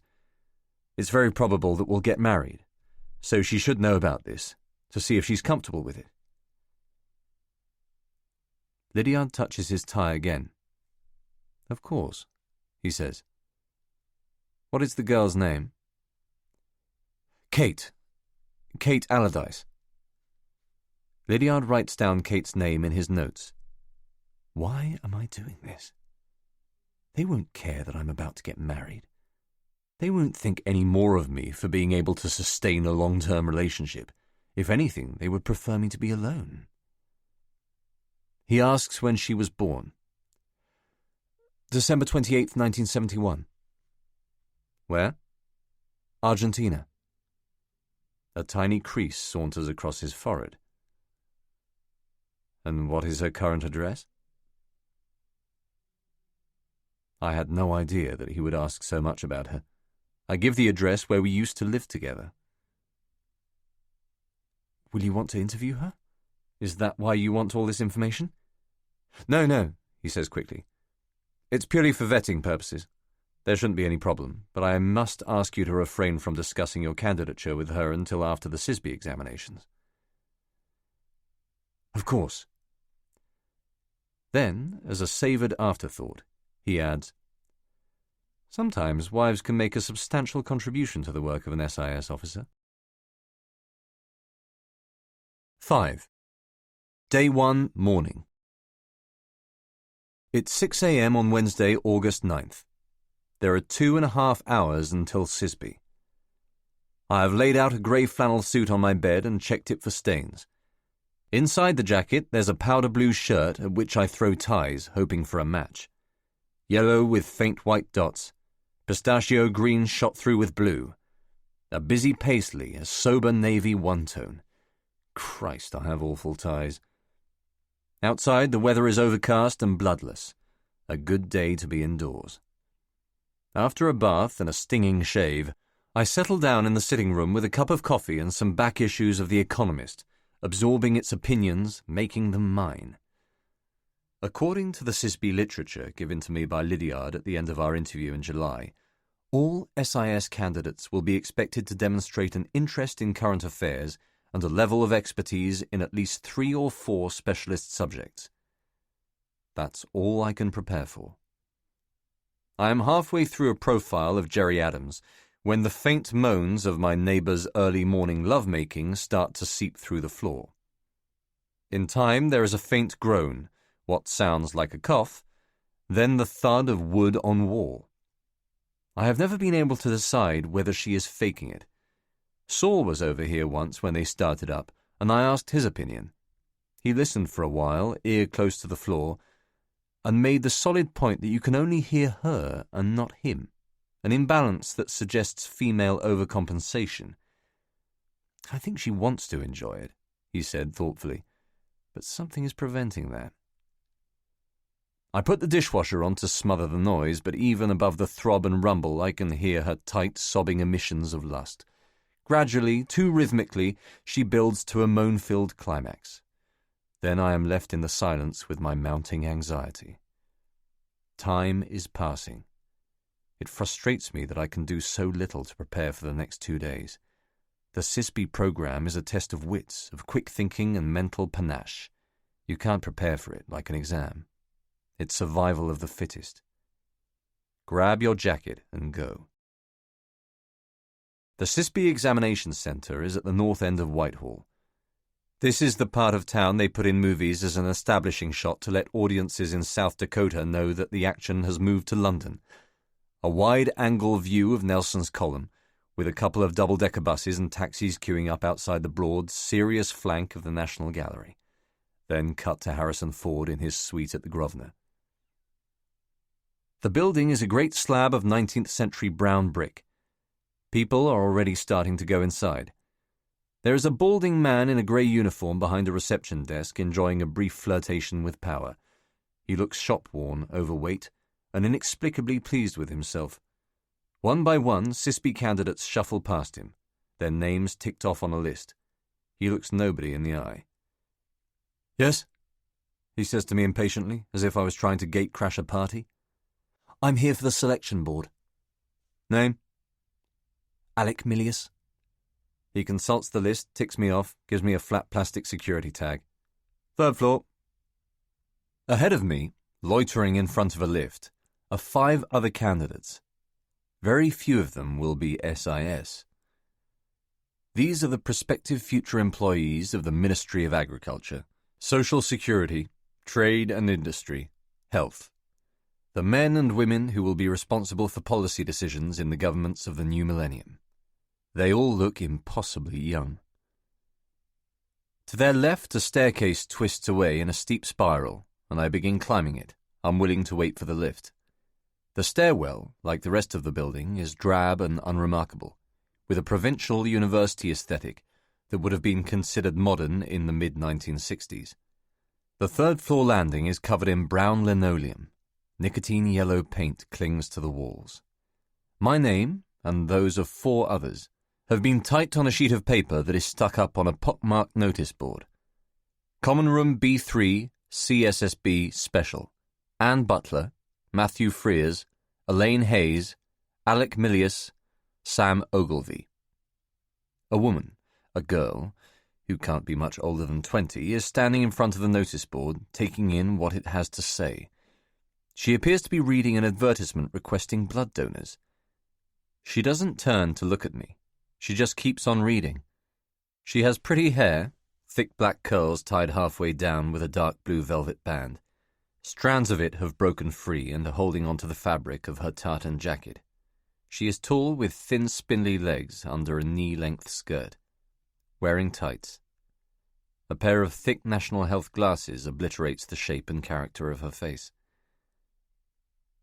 A middle-aged man comes around the corner and passes her at the top of the stairs. She turns to him and says, "Hello, by any chance you wouldn't know where Common Room B3 is, would you?" She has a Northern Irish accent, full of light and cunning. That was brave of them to take her on. Imagine the vetting. The man, probably a CISB examiner, is more helpful than I expect him to be. He says yes, of course, and points to a room no more than 10 feet away on the far side of the landing with B3 clearly written on the door. The girl looks embarrassed not to have noticed this, but he makes nothing of it and heads off down the stairs. "Good start, Anne," she says under her breath, but the remark is directed at me. "Hello." "Hi, I'm Alec." "This Alec?" She is tapping Alec Milius on the notice board. "The same." Her skin is very pale and lightly freckled. She has a slightly witchy way about her, a creepy innocence. "I'm so nervous," she says. "Are you? Did you find it okay?" "Yes, I did. Where are you from?" "Northern Ireland." We are walking into B3. Cheap brown sofas, dirty window panes, a low MFI table covered in newspapers. "Oh, which town?" "Do you know Enniskillen?" "I've heard of it, yes." Old men with medals pinned to their chests, severed in two by the IRA. Maybe an uncle of hers, a grandpa. "And you?" "I'm English." "Aye, I could tell by your accent." "I live here in London." The small talk here is meaningless, just words in a room. But the beats and gaps in the conversation are significant. I note Anne's sly glances at my suit and shoes, the quick suspicion in her wide brown eyes. "Which part of London?" "Shepherd's Bush." "I don't know that." No talk for a moment while we survey the room, our home for the next 48 hours. The carpet is a deep, worn brown. "Do you want a drink?" she asks, but her smile is too full of effort. There is a machine in the corner surrounded by polystyrene cups, threatening appalling coffee. "I'm all right, thanks." A gnomic man appears now in the doorway of the common room, carrying a brown leather satchel. He looks tired and bewildered, encumbered by the social ineptitude of the fabulously intelligent. "Is this B3?" he asks. His hair is unbrushed. Yes, Anne says keenly. He nods, clearly heavy with nerves. A hobbit of a man. He shuffles into the room and sits across from me in an armchair that has sponge pouring out of its upholstery. Anne seems to have decided against coffee, moving back toward the window at the back of the room. So you're either Sam or Matthew? She asks him. Which one? Matt. I'm Alec, I tell him. We are near each other and I shake his hand. The palm is damp with lukewarm sweat. Nice to meet you. Anne has swooped in, bending over to introduce herself. The hobbit is nervous around women. When she shakes his hand, his eyes duck to the carpet. She fakes out a smile and retreats below a white clock with big black hands that says 8:30. Not long now. I pick up a copy of The Times from the low table and begin reading it, trying to remember interesting things to say about Gerry Adams. Matt takes a cereal bar out of his jacket pocket and begins tucking into it, oblivious of us, dropping little brown crumbs and shards of raisin on his Marks & Spencer blazer. It has occurred to me that in the eyes of Lydiard and Lucas, Matt and I have something in common, some shared quality or flaw that is the common denominator among spies. What could that possibly be? Anne looks at him. So what do you do, Matt? He almost drops the cereal bar in his lap. I'm studying for a master's degree at Warwick. What in? Computer science and European affairs? He says this quietly, as though he is ashamed. His skin is fighting a constant losing battle with acne. So you just came down from Warwick last night? You're staying in a hotel? She's nosy, this one.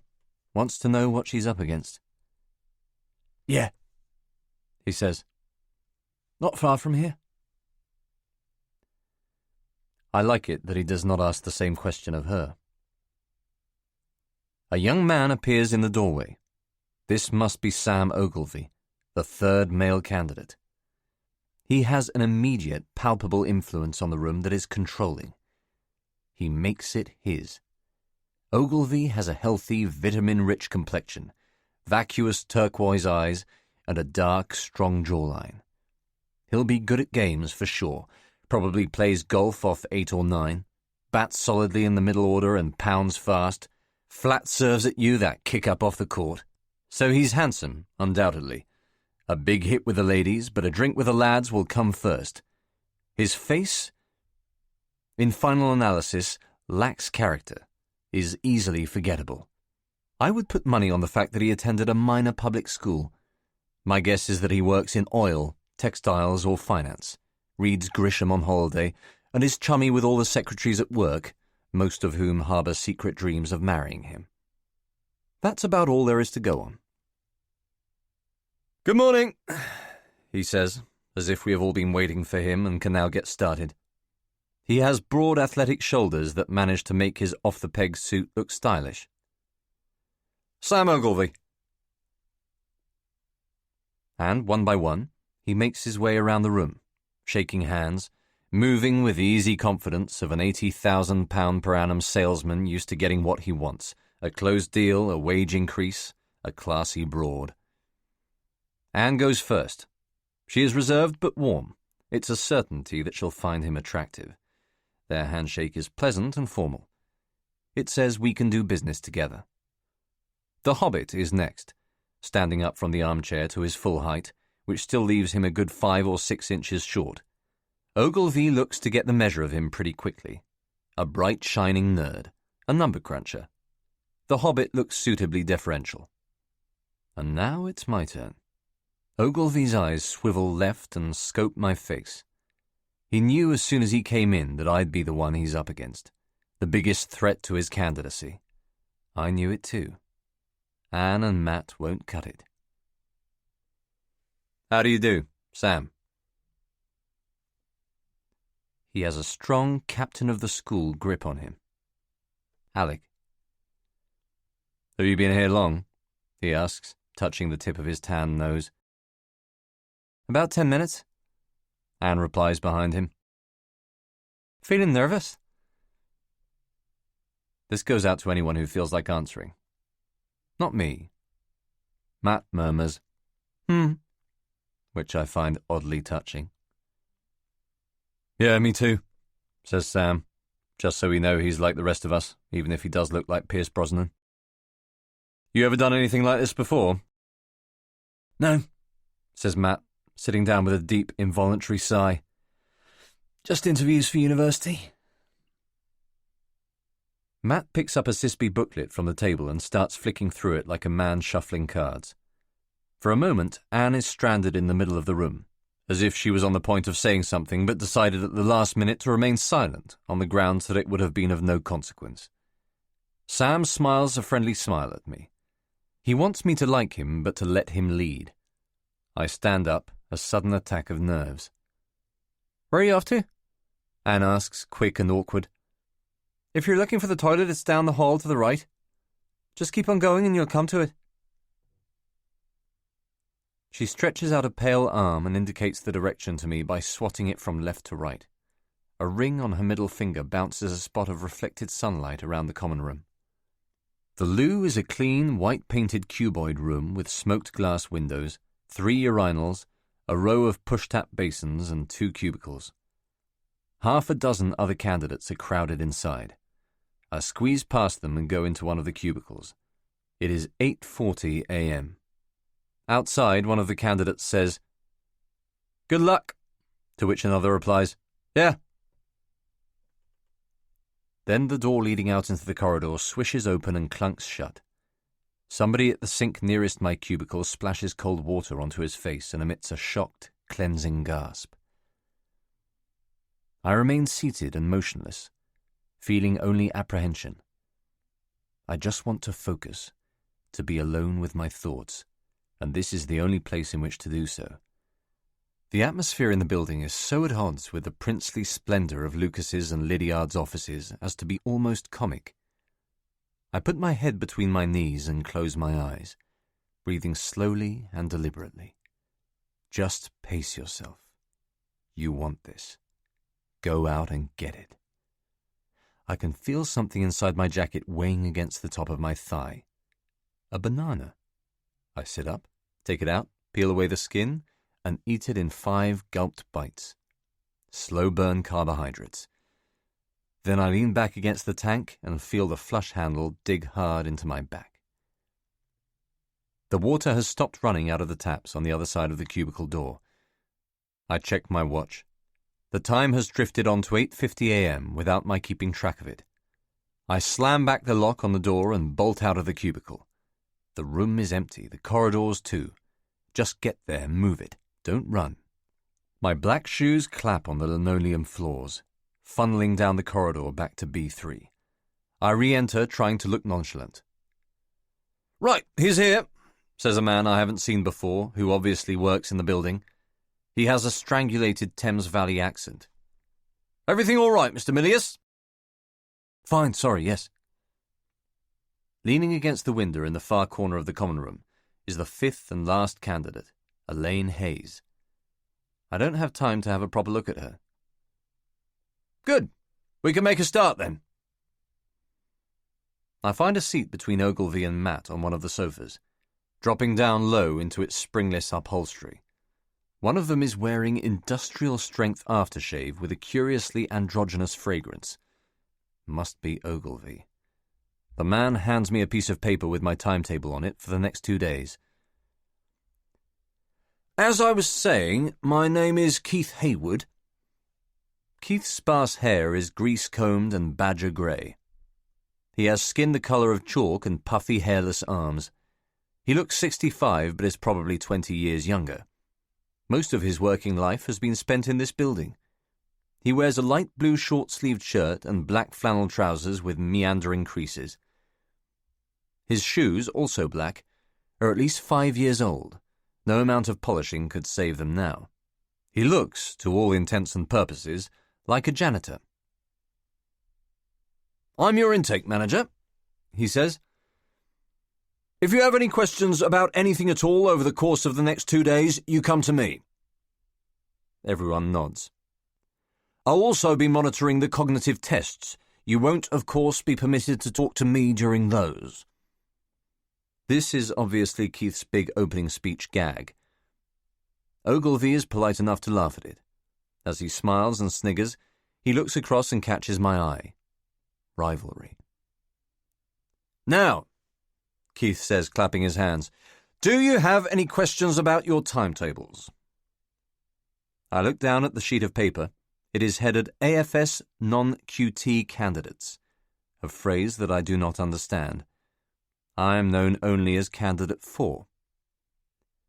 No questions, says Anne, answering for us all. Right, says Keith. Let's get started. Keith lumbers down the corridor to a small classroom filled with desks in rows and orange plastic chairs. We follow close behind him like children in a museum.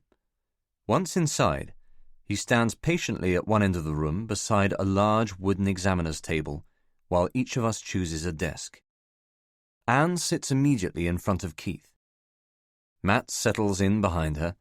He places a red pencil case on the desk in front of him, which he unzips, retrieving a chewed blue Bic and a fresh pencil. Ogilvy heads for the back of the room, separating himself from the rest of us. Elaine, who is older than me, sits underneath a single-pane window overlooking the trees of St. James's Park. She looks bored. I position myself at the desk nearest the door. I have in my hand a piece of paper, says Keith, surprisingly. It's a questionnaire that I am obliged to ask you to complete. He begins dishing them out. Anne, helpfully, takes 2 from his pile, swivelling to hand one back to Matt.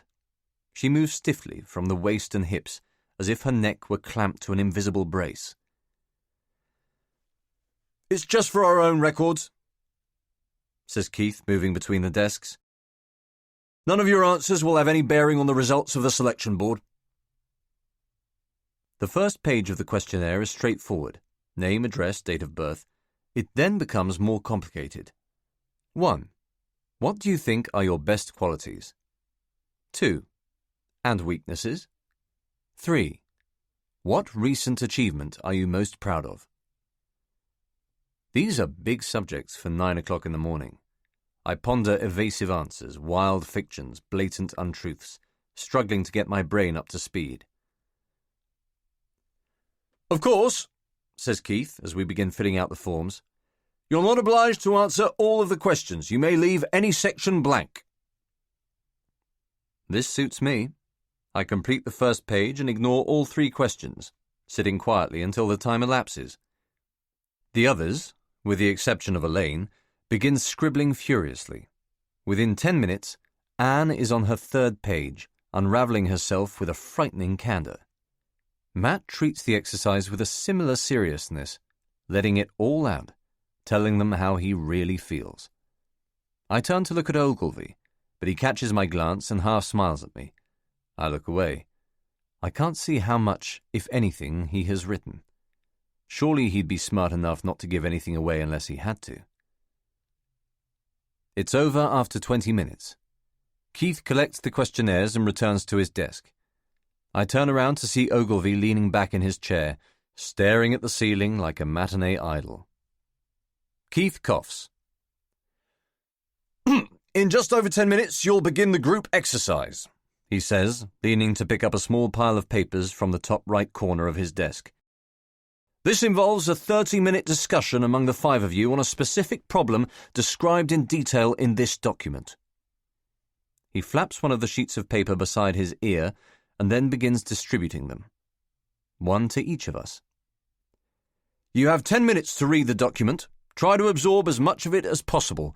The board will explain how the assessment works once you have gone into the second examination area. Any questions?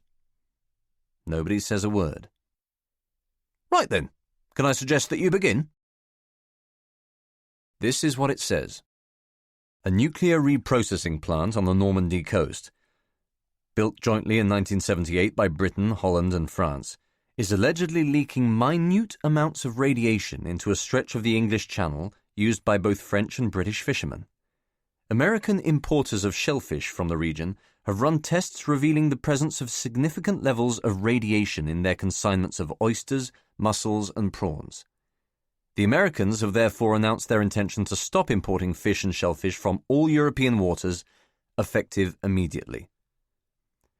The document, which has been written from the British perspective by a fictional civil servant in the Ministry of Agriculture, Fisheries and Food, suggests that the American claims are nebulous. Their own tests, carried out in conjunction with the French authorities, have shown only trace levels of radiation in that section of the English Channel and nothing in the shellfish from the area that might be construed as dangerous. The civil servant suspects an ulterior motive on the part of the Americans, who have objected in the past to what they perceive as unfair fishing quotas in European waters. They've asked for improved access to European fishing grounds, and for the French plant to be shut down until a full safety check has been carried out.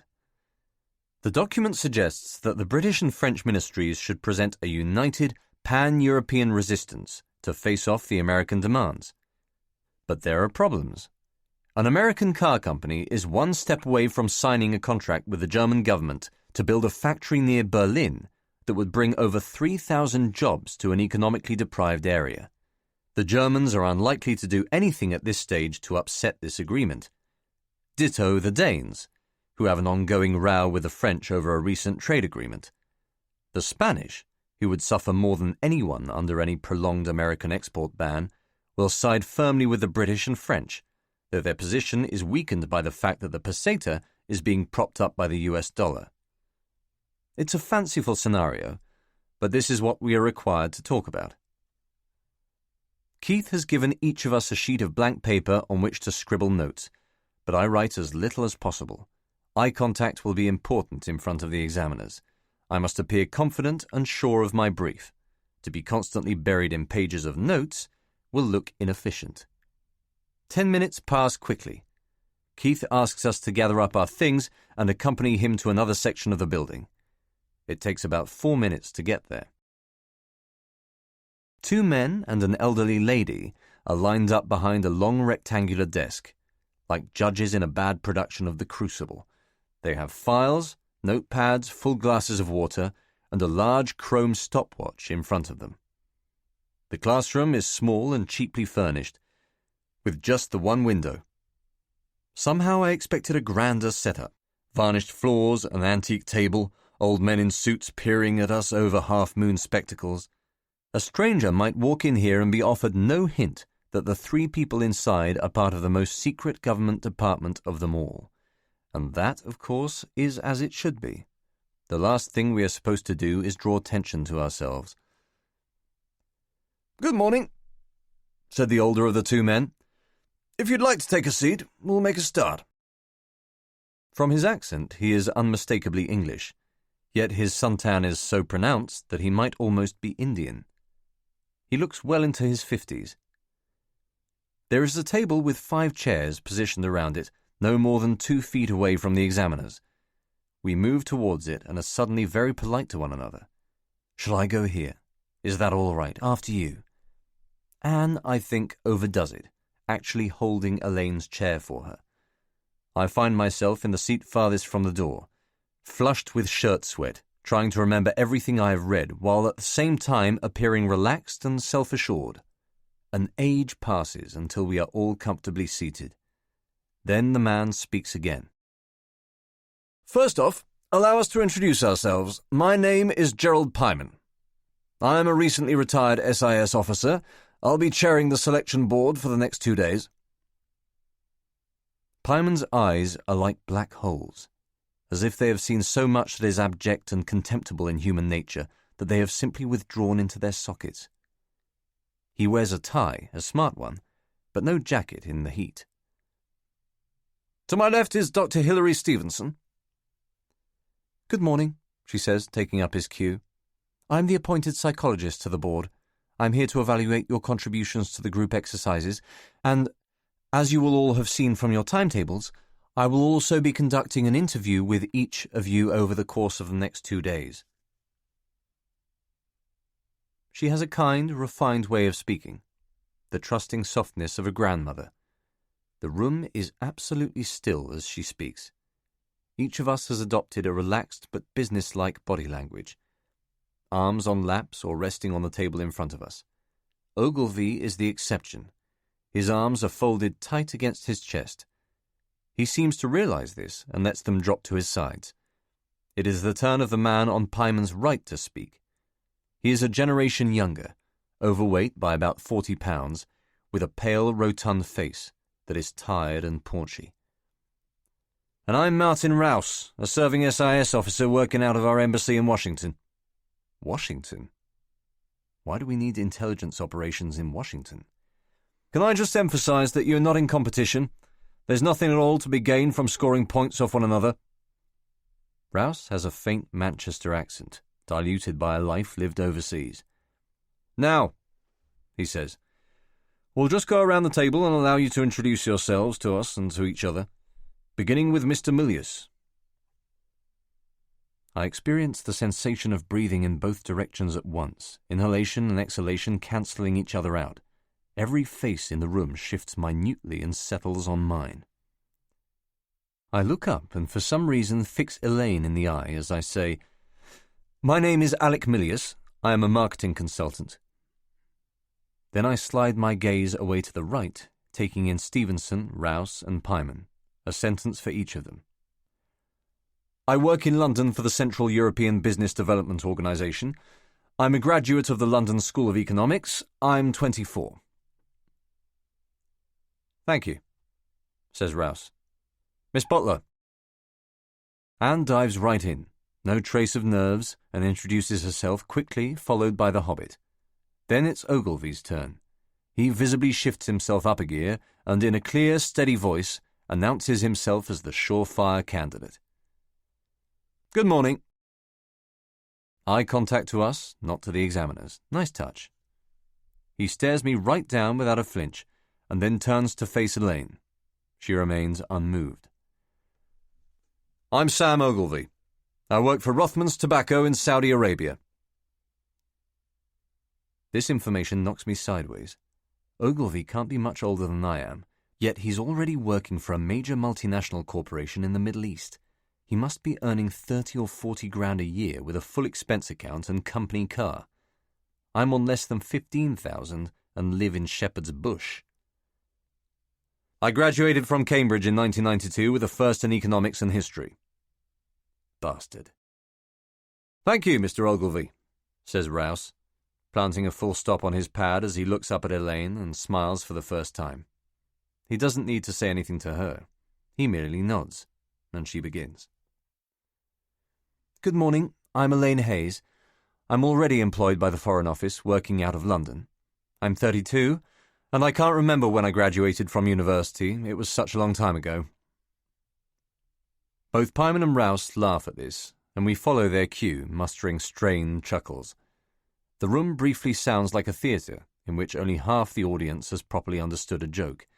It intrigues me that Elaine is already employed by the Foreign Office. If she was looking to join SIS, surely they would promote her internally without the bother of going through SISB.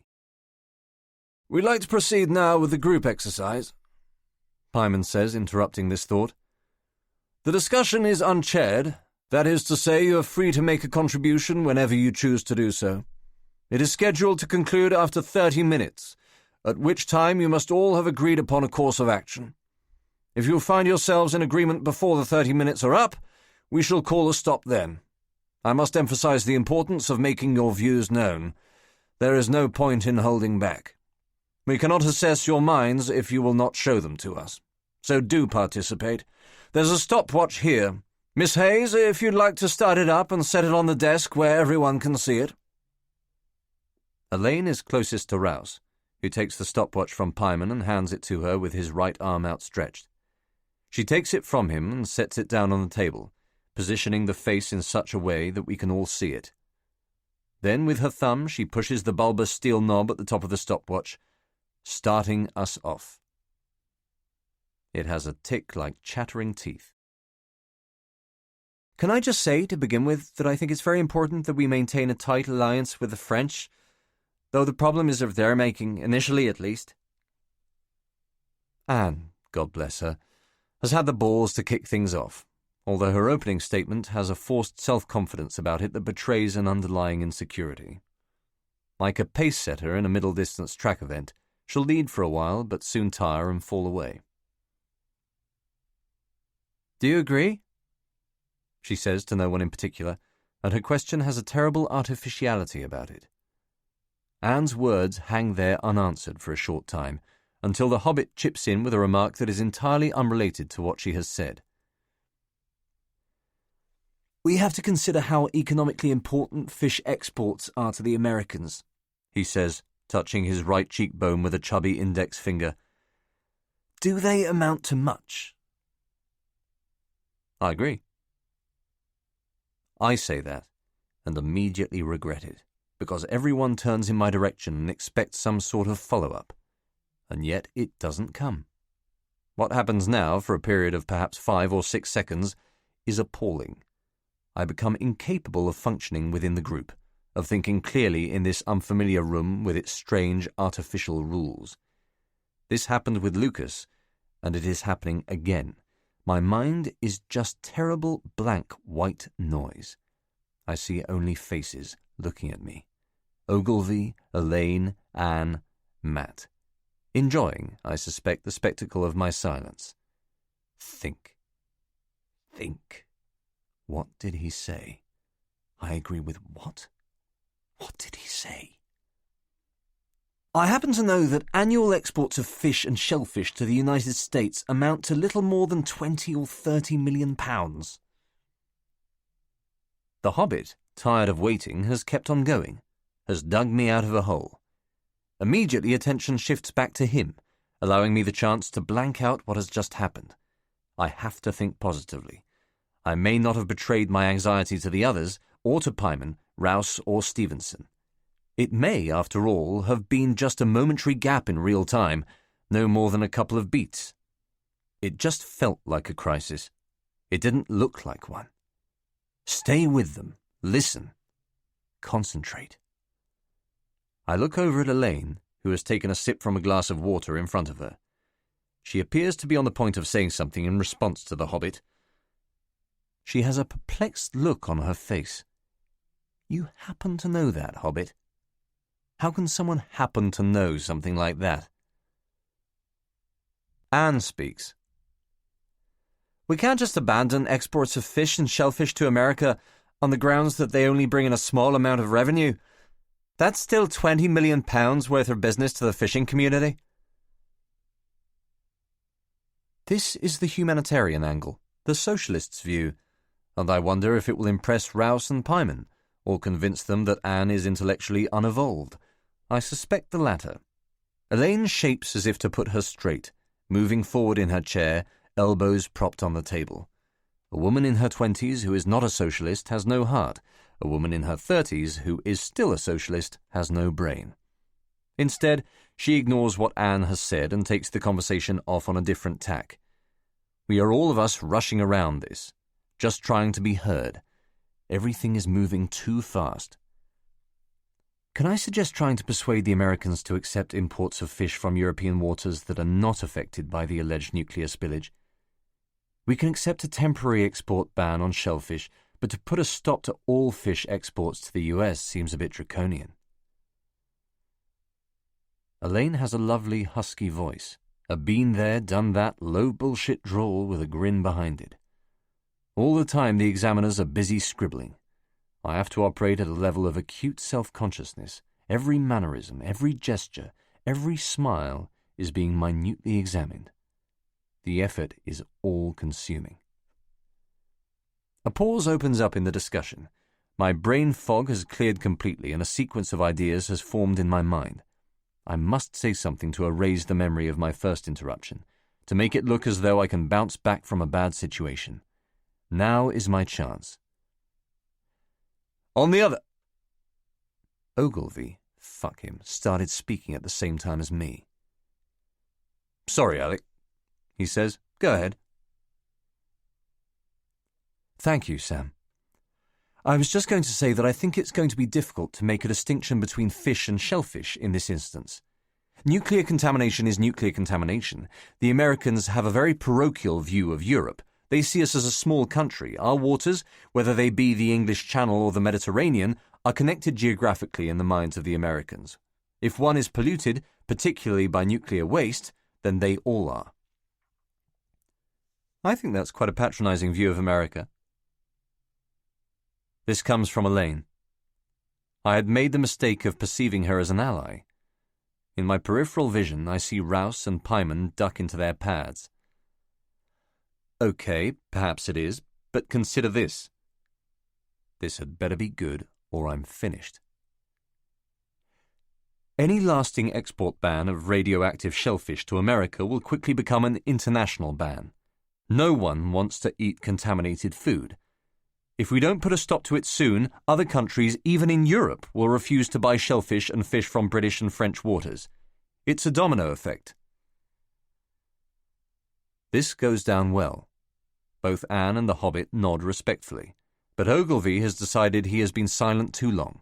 He leans forward like a chess grandmaster on the point of making a telling move in the endgame. He's going to make me look ineffectual.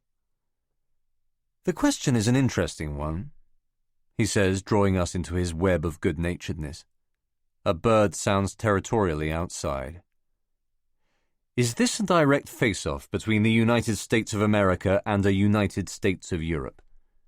Do we as British citizens want to see ourselves that way as part of a federal Europe, or do we value our sovereignty too much, our prerogative to dictate terms to other European states and to the world at large?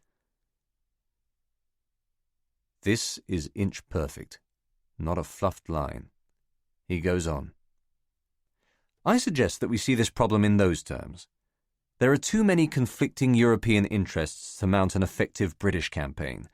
We must do it with the assistance of our European partners and present a united front to the Americans. We hold many of the cards. Our major problem is Germany, and that is what we have to address. Once they're on board, the rest will follow. This is the smart move. He has set the foundations for the conversation, given it a clear starting point from which it can develop and assume some shape. Ogilvy has essentially proposed to chair the discussion, and this aptitude for leadership will not go unnoticed. Anne takes up the argument. I don't see why we have to present pan-European resistance to America as the civil servant in this document suggests. As she says this, she taps the printed sheet quite vigorously with the point of her middle finger. She is not as good at this as Ogilvy is, and she knows it.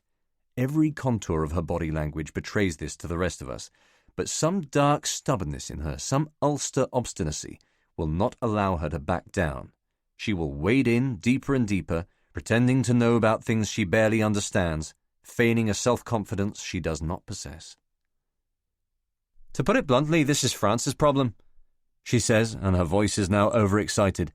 It's a French nuclear reprocessing... Her tongue trips on this last word several times. Plant that is leaking. I suggest that perhaps with EU funding, we conduct some definitive checks on the plant with American observers on site. On the site. If it proves to be clean, then there's no reason why the Americans shouldn't begin rebuying European fish. If it's leaking, we demand that the French get it fixed. We then try to persuade the Americans to buy fish and shellfish from non-French, uncontaminated waters. So you're suggesting we just abandon the French? I ask, just so that my voice is heard, just to make it look like I'm still taking part. Yes, she says impatiently, hardly taking the time to look at me. There's a problem with that solution. Ogilvy says this with the calm bedside manner of a family GP. What? Says Anne, visibly unsettled. The plant was built in 1978 with joint British, French and Dutch cooperation. This trips everyone up. Nobody had recalled it from the printed sheet except Ogilvy, who is happy to let this fact make its way across the room to the impressed examiners. Yes, I'd forgotten that, Anne admits, to her credit, but she must know that her chance has passed. I still think Anne has a point, says a gallant hobbit. He is surely too kind to be caught up in this. The French facility needs to have a thorough check-up with American observers. If it's leaking, we all have to put it right collectively and be completely open about that. But I suspect it's fine and that these American claims are disingenuous. In the tight, lightless classroom, this last word sounds laboured and pretentious. Anne's face is flushed red and the hand in which she is holding her pen is shaking. Ogilvy inches forward.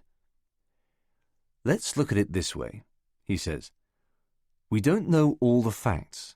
What we do know is that the Americans are playing games, and in my view, the best way to deal with a bully is to bully them back. What are you suggesting?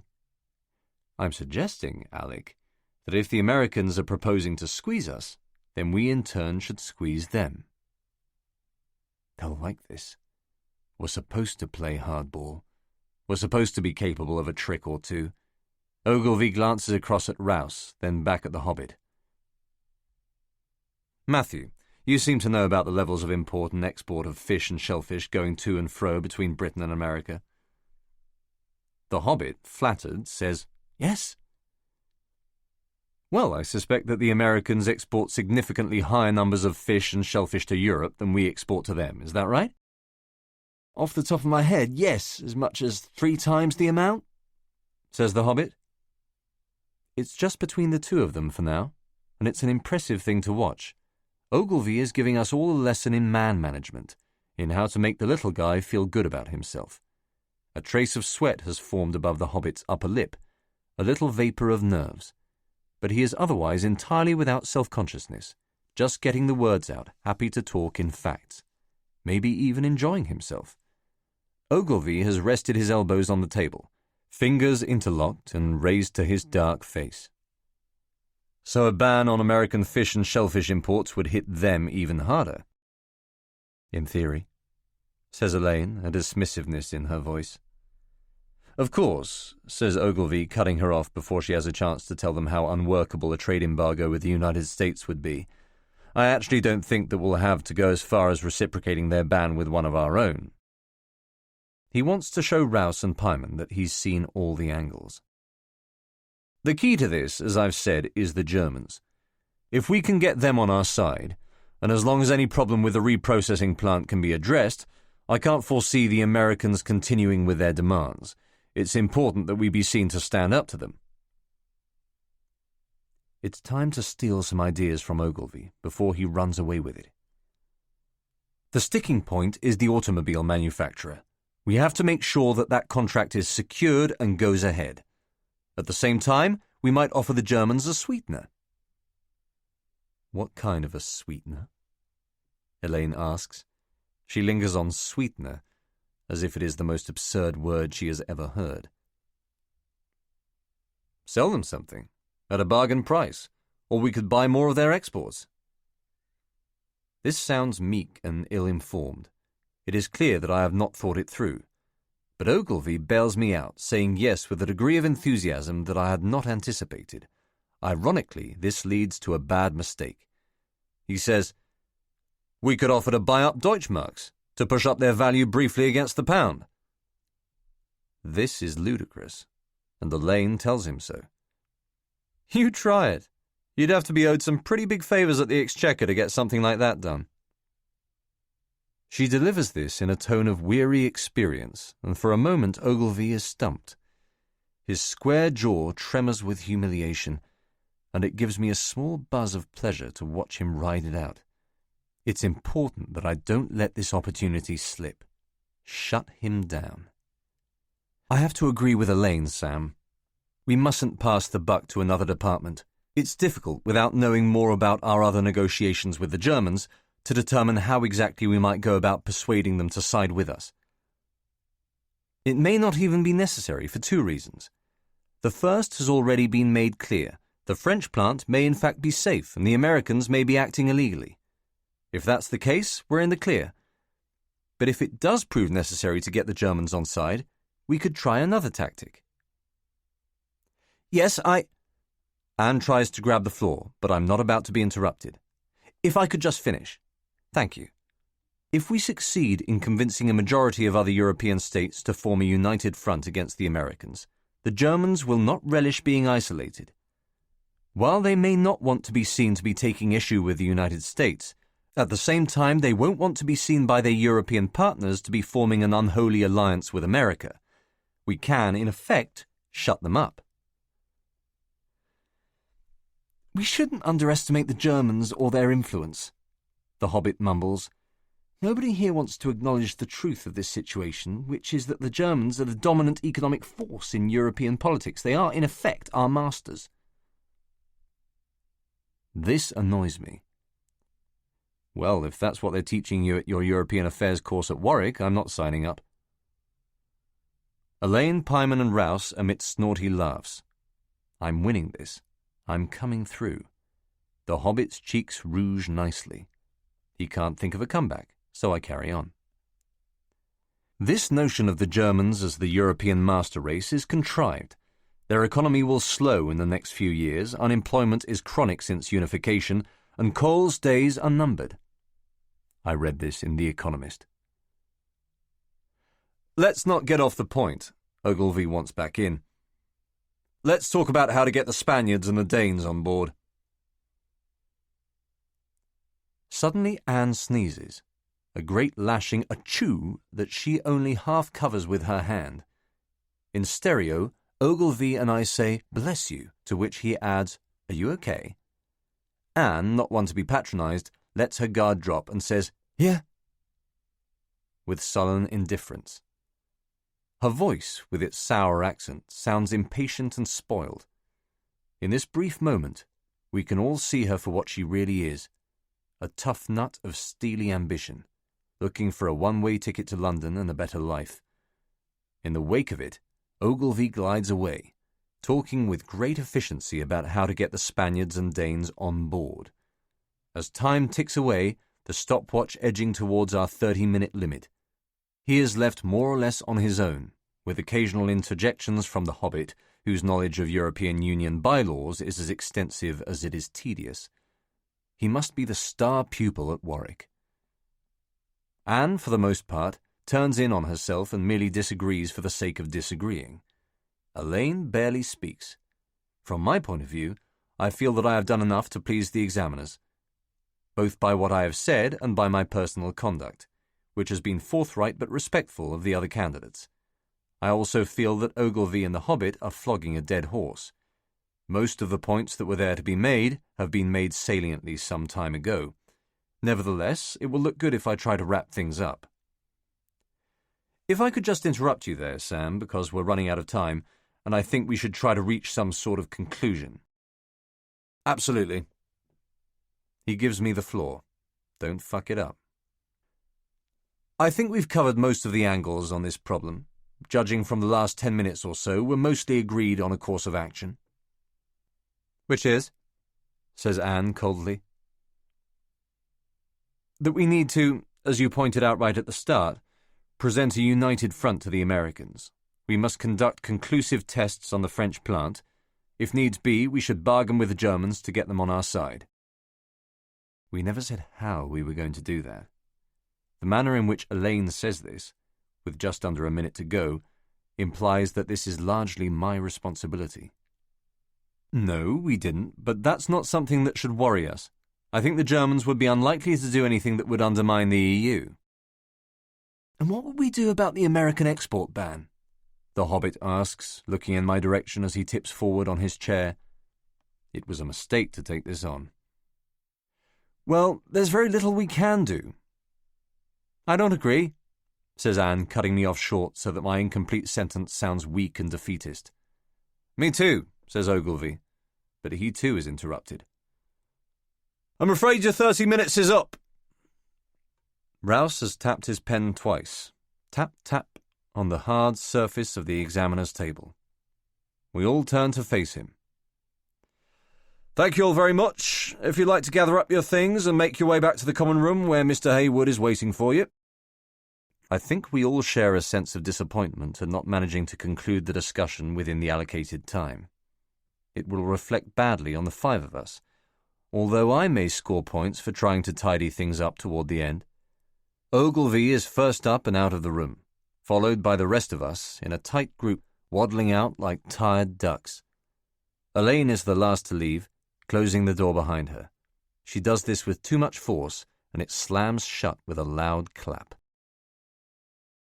Keith is waiting for us in the common room, idling near the coffee machine.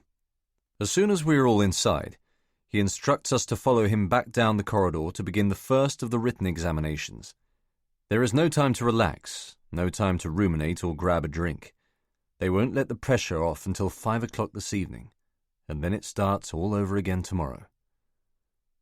On the way to the classroom, Elaine and Anne peel away from the group to go to the loo. This flusters Keith. While Ogilvy, the Hobbit, and I are taking our seats in the classroom, he lurks nervously in the corridor, waiting for their return. The Hobbit, who has taken a seat by the window, grabs this opportunity to tuck into yet another cereal bar. Ogilvy returns to his previous spot at the back of the room. To annoy him, I move to the desk nearest his, close in and to the left. For a moment it looks as though he may move, but politeness checks him. He looks across at me and smiles very slowly.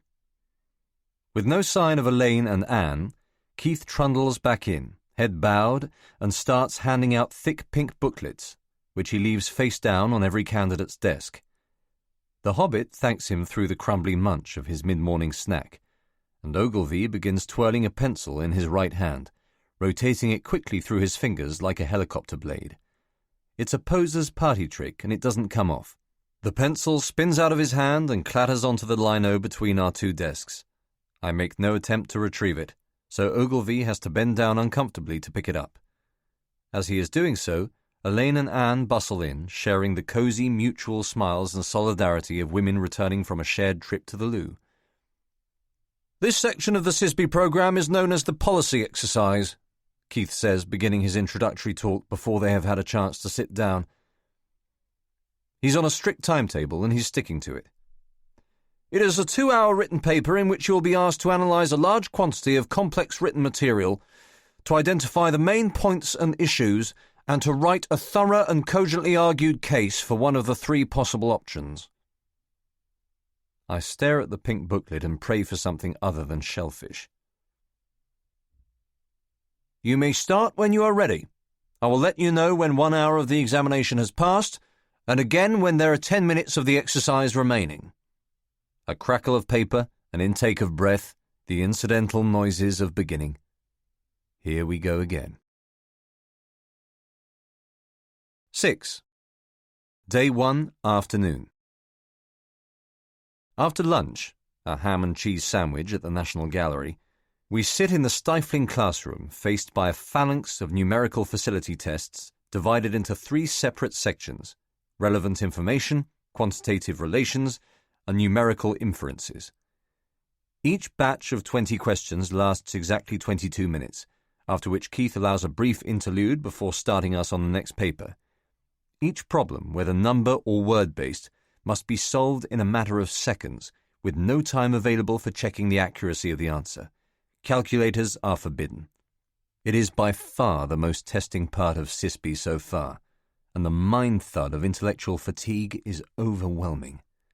I crave water. We are all of us squeezed by time, clustered in the classroom like caged hens as the heat intensifies. Everything, even the most testing arithmetic calculation, has to be answered more or less on instinct. At one point, I have to estimate 43% of 2,345 in under 7 seconds. Often my brain will work ahead of itself or lag behind, concentrating on anything but the problem at hand. The tests blur into a soup of numbers, traps of contradictory data, false assumptions, and trick questions. Any apparent simplicity is quickly revealed as an illusion. Every word must be examined for what it conceals, every number treated as an elaborate code. My ability to process information gradually wanes. I don't complete any of the 3 batches of tests to my satisfaction. Shortly before 4 o'clock, Keith asks us with nasal exactitude to stop writing. Ogilvy immediately glances across to gauge how things have gone. He tilts his head to one side, creases his brow, and puffs out his cheeks at me, as if to say, "I fucked that up, and I hope you did too." For a moment I am tempted into intimacy, a powerful urge to reveal to him the extent of my exhaustion, but I cannot allow any display of weakness. Instead, I respond with a self-possessed, almost complacent shrug to suggest that things have gone particularly well. This makes him look away. A few minutes later, we emerge narrow-eyed into the bright white light of the corridor. Better air out here, cool and clean. The Hobbit and Anne immediately walk away in the direction of the toilets, but Ogilvy lingers outside, looking bloodshot and leathery. "Christ," he says, pulling on his jacket with an exaggerated swagger. "That was tough." "You found it difficult?" Elaine asks. My impression has been that she does not like him. "God, yeah. I couldn't seem to concentrate. I kept looking at you guys scribbling away. How did it go for you, Alec?" He smiles at me, like we're long-term buddies. I don't go in for postmortems much. To Elaine, "You got a cigarette?" She takes out a pack of high-tar Camels. "I only have one left. We can share." She lights up, crushing the empty pack in her hand. Ogilvy mutters something about giving up smoking, but looks excluded and weary. "I need to get some fresh air," he says, moving away from us down the hall. "I'll see you later on." Elaine exhales through her nostrils, 2 steady streams of smoke, watching him leave with a critical stare. "Have you got anything else today?" she asks me. "An interview or anything?" I don't feel like talking. My mind is looped around the penultimate question in the last batch of tests. The answer was closer to 54 than 62, and I circled the wrong box. Damn. "I have to meet Rouse, the SIS officer." She glances quickly left and right. "Careless talk costs lives, Alec," she whispers, half smiling. "Be careful what you say. The 5 of us are the only SIS people here today." "How do you know?" "It's obvious," she says, offering the cigarette to me. The tip of the filter is damp with her saliva, and I worry that when I hand it back she will think the wetness is mine. They only process 5 candidates a month. "According to who?" She hesitates. "It's well known. A lot more reach the initial interview stage, but only 5 get through to Sisby. We're the lucky ones." "So you work in the Foreign Office already? That's how you know?"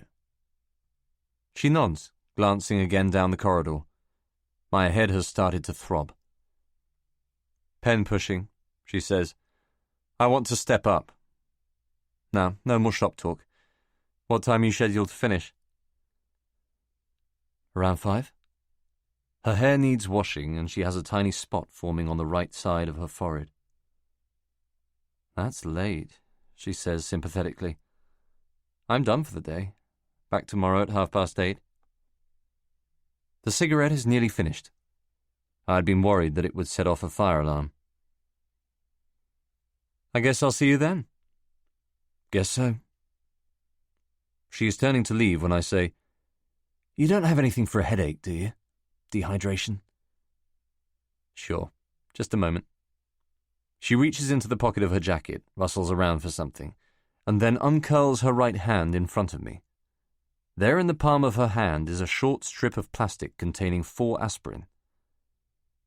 "That's really kind of you. Thanks." She answers with a wide conspiratorial smile, dwelling on the single word, pleasure. In the bathroom, I turn on the cold tap and allow it to run out for a while. Flattery is implicit in Elaine's flirtations.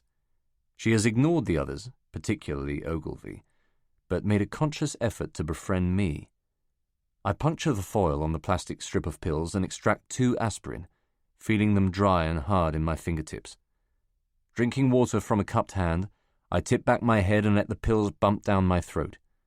My reflection in the mirror is dazed and washed out.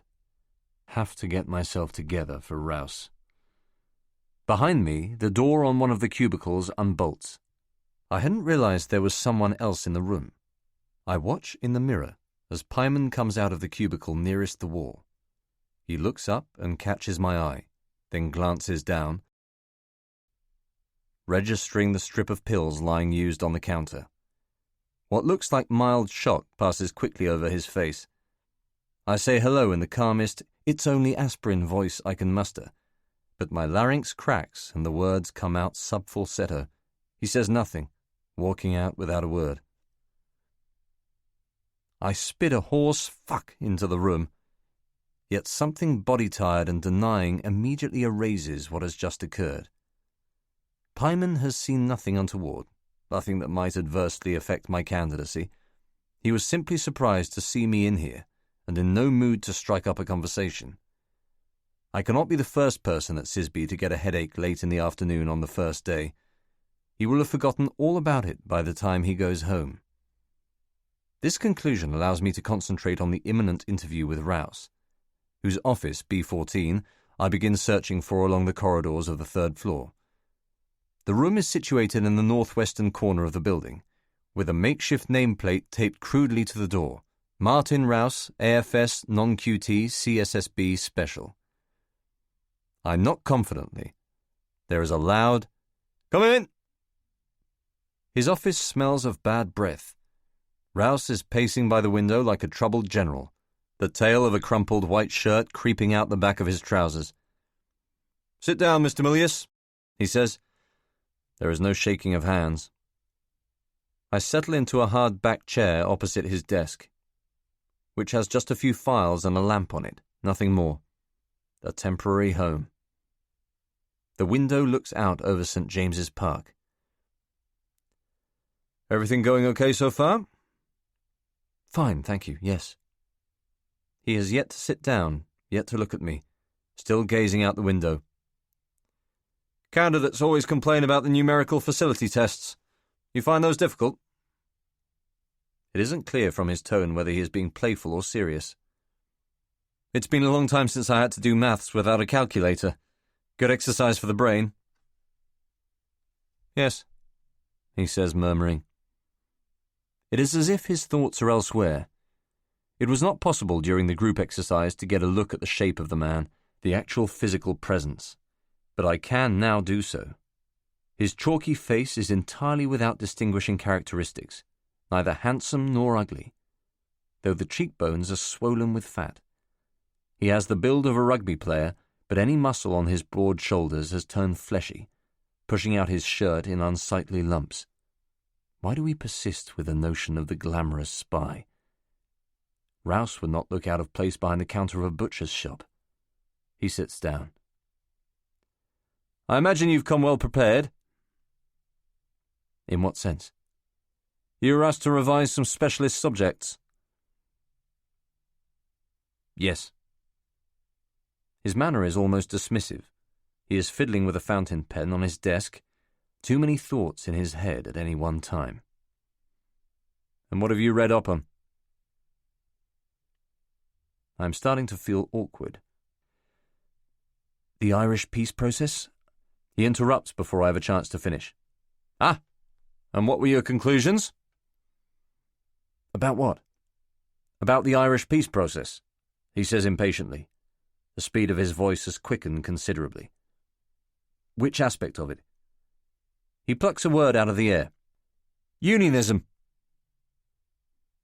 "I think there's a danger that John Major's government will jeopardise the situation in Ulster by pandering to the Unionist vote in the House of Commons." "You do?" "Yes." "And what would you do instead? I don't see that the Prime Minister has any alternative. He requires legislation to be passed, motions of no confidence to be quashed. What would you do in his place?" This quick, abrasive style is what I had expected from Lucas and Lydiard. More of a contest, an absence of civility. "It's a question of priorities." "What do you mean?" He is coming at me quickly, rapid jabs under pressure, allowing me no time to design my answers. "I mean, does he value the lives of innocent civilians more than he values the safety of his own job?" "Well, that's a very cynical way of looking at a very complex situation. The Prime Minister has a responsibility to his party, to his MPs. Why should he allow terrorists to dictate how he does his job?" "I don't accept the premise behind your question. He's not allowing terrorists to do that." Sinn Féin/IRA have made it clear that they are prepared to come to the negotiating table, and yet Major is going to make decommissioning an explicit requirement of that, something he knows will never happen. He's not interested in peace. He's simply out to save his own skin. You don't think the IRA should hand over its weapons?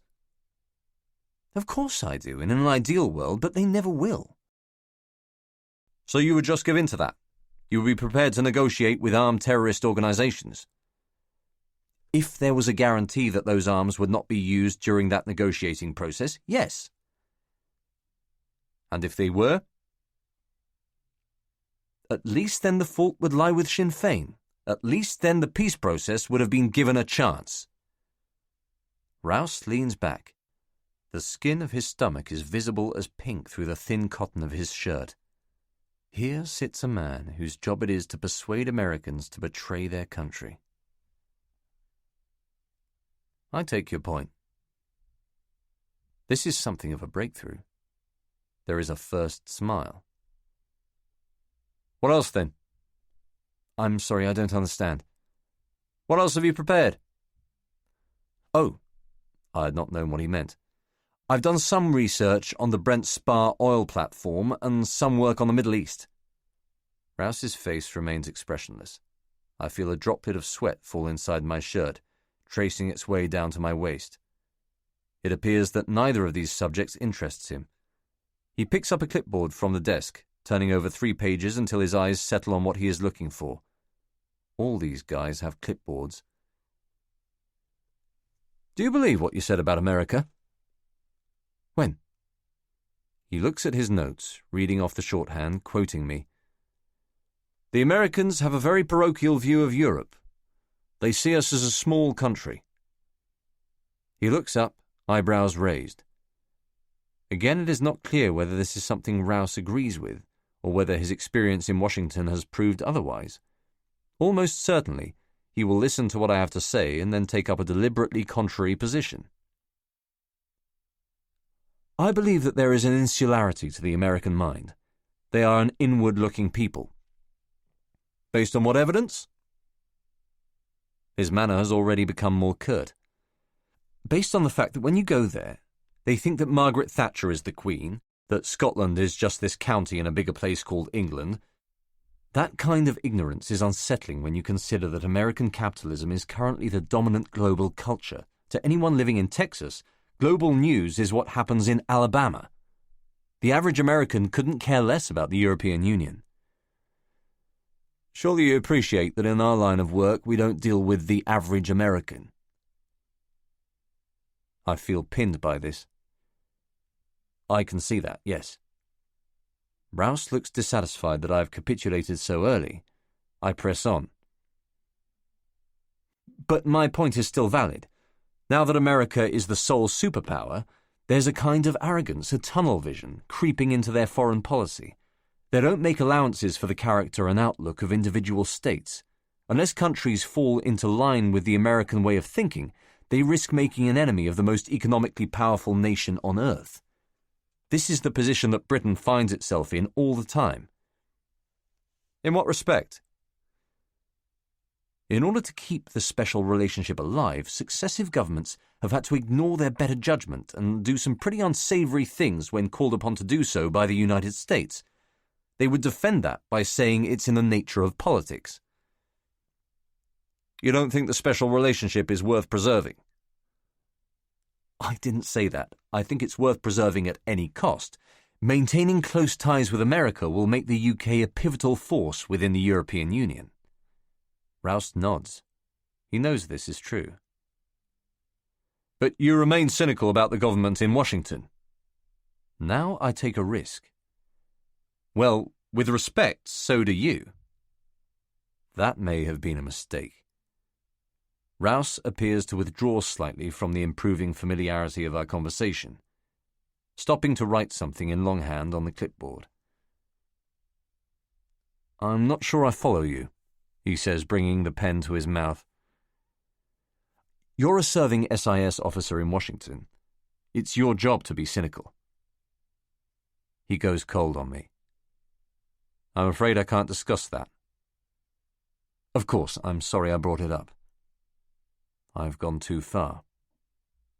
Not a problem, he says, as suddenly relaxed as he was distant just seconds before. I am relieved by this, yet the swing in his mood was eerie. He can be all things to all people. At CISB, we are perfectly free to discuss the work of an SIS officer in general terms. That, after all, is one of the reasons why you are here. Yes. So is there anything in particular you would like to ask? That he is permitting me to question him on matters of national secrecy is in itself astonishing, yet the blank slate provided somehow makes the process of thinking up a question more difficult. Rouse glances coolly at his watch. I have to say something. It would interest me to know what sort of work SIS is involved in now that the Cold War is over. Is industrial espionage the main focus? Rouse knits his fingers. For obvious reasons, I can't talk about the specifics of my own operation, but yes, industrial espionage, competitive intelligence, whatever you want to call it, poses a very grave threat to British interests. Purely in economic terms, allowing British secrets to pass into the hands of rival organisations and companies is catastrophic. There is an argument, in fact, that industrial spies are more damaging to British interests in the long term even than Cold War traitors.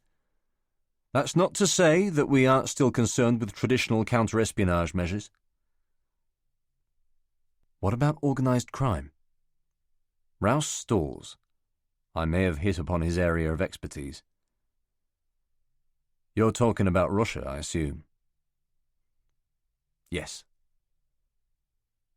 A local problem, though one that will spread to the West if allowed to go unchecked. Likewise, the danger posed by religious fundamentalism. These are the kinds of issues we also take an interest in. Rouse has folded his arms across his belly, where they rest defensively. He will say no more on this subject. Can I ask a more specific question about your lifestyle? Of course, he says, apparently surprised by the frankness of my request. He moves forward in his chair, all of that weight now bulked on the desk in front of him. Have you lost contact with the friends you had before you joined the intelligence service? Rouse runs a finger down the left side of his cheek. Have I lost contact with my friends? A wistful silence lingers. You're perhaps talking to the wrong man. I've never been one for cultivating friendships. A grin appears at the side of his mouth, a little memory tickling him. In fact, when I was applying for the job, I was asked for a number of written references and had trouble finding enough people who knew me well enough to give an account of my character. I smile. It seems the right thing to do. Rouse sees this. Is that something that has been worrying you?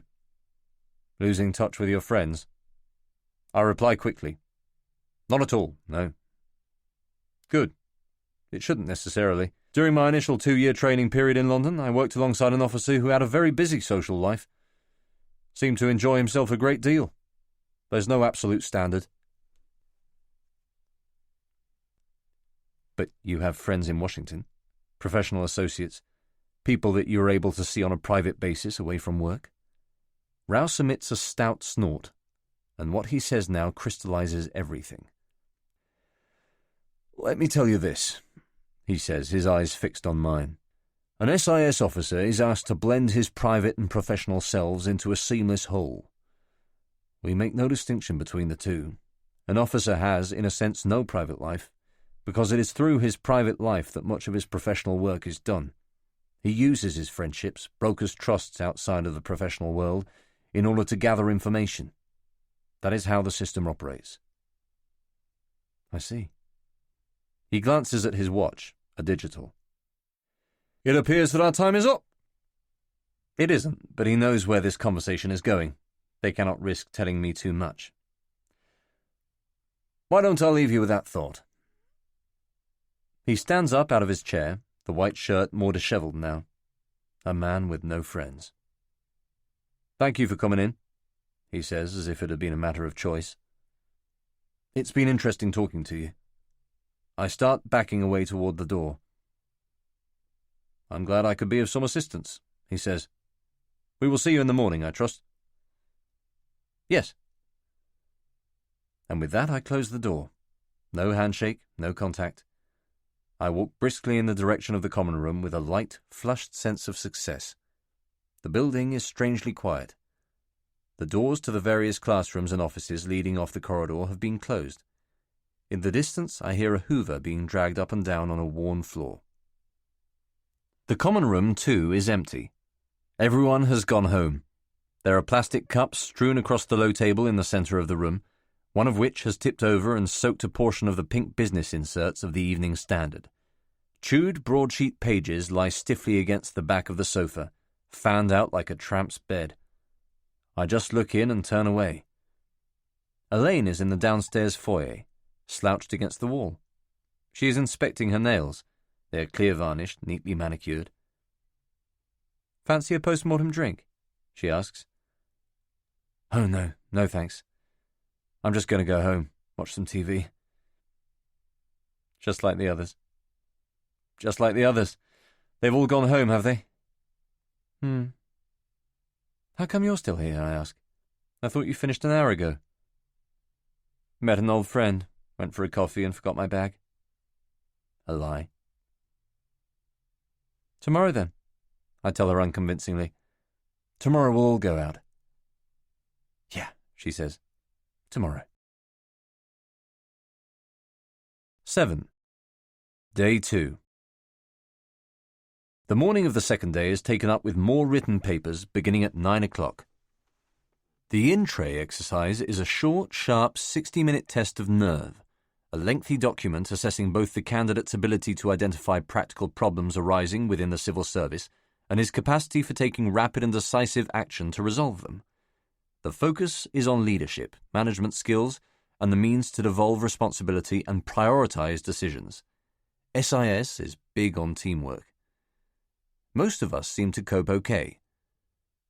Ogilvy, Elaine, and Anne finish the test within the allocated time, but the Hobbit looks to have messed up.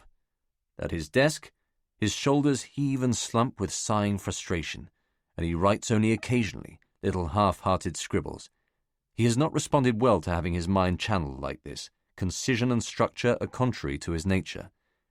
When Keith collects his answer sheet at the end of the exercise, it looks sparse and blotched with ink, the script of a cross-wired mind.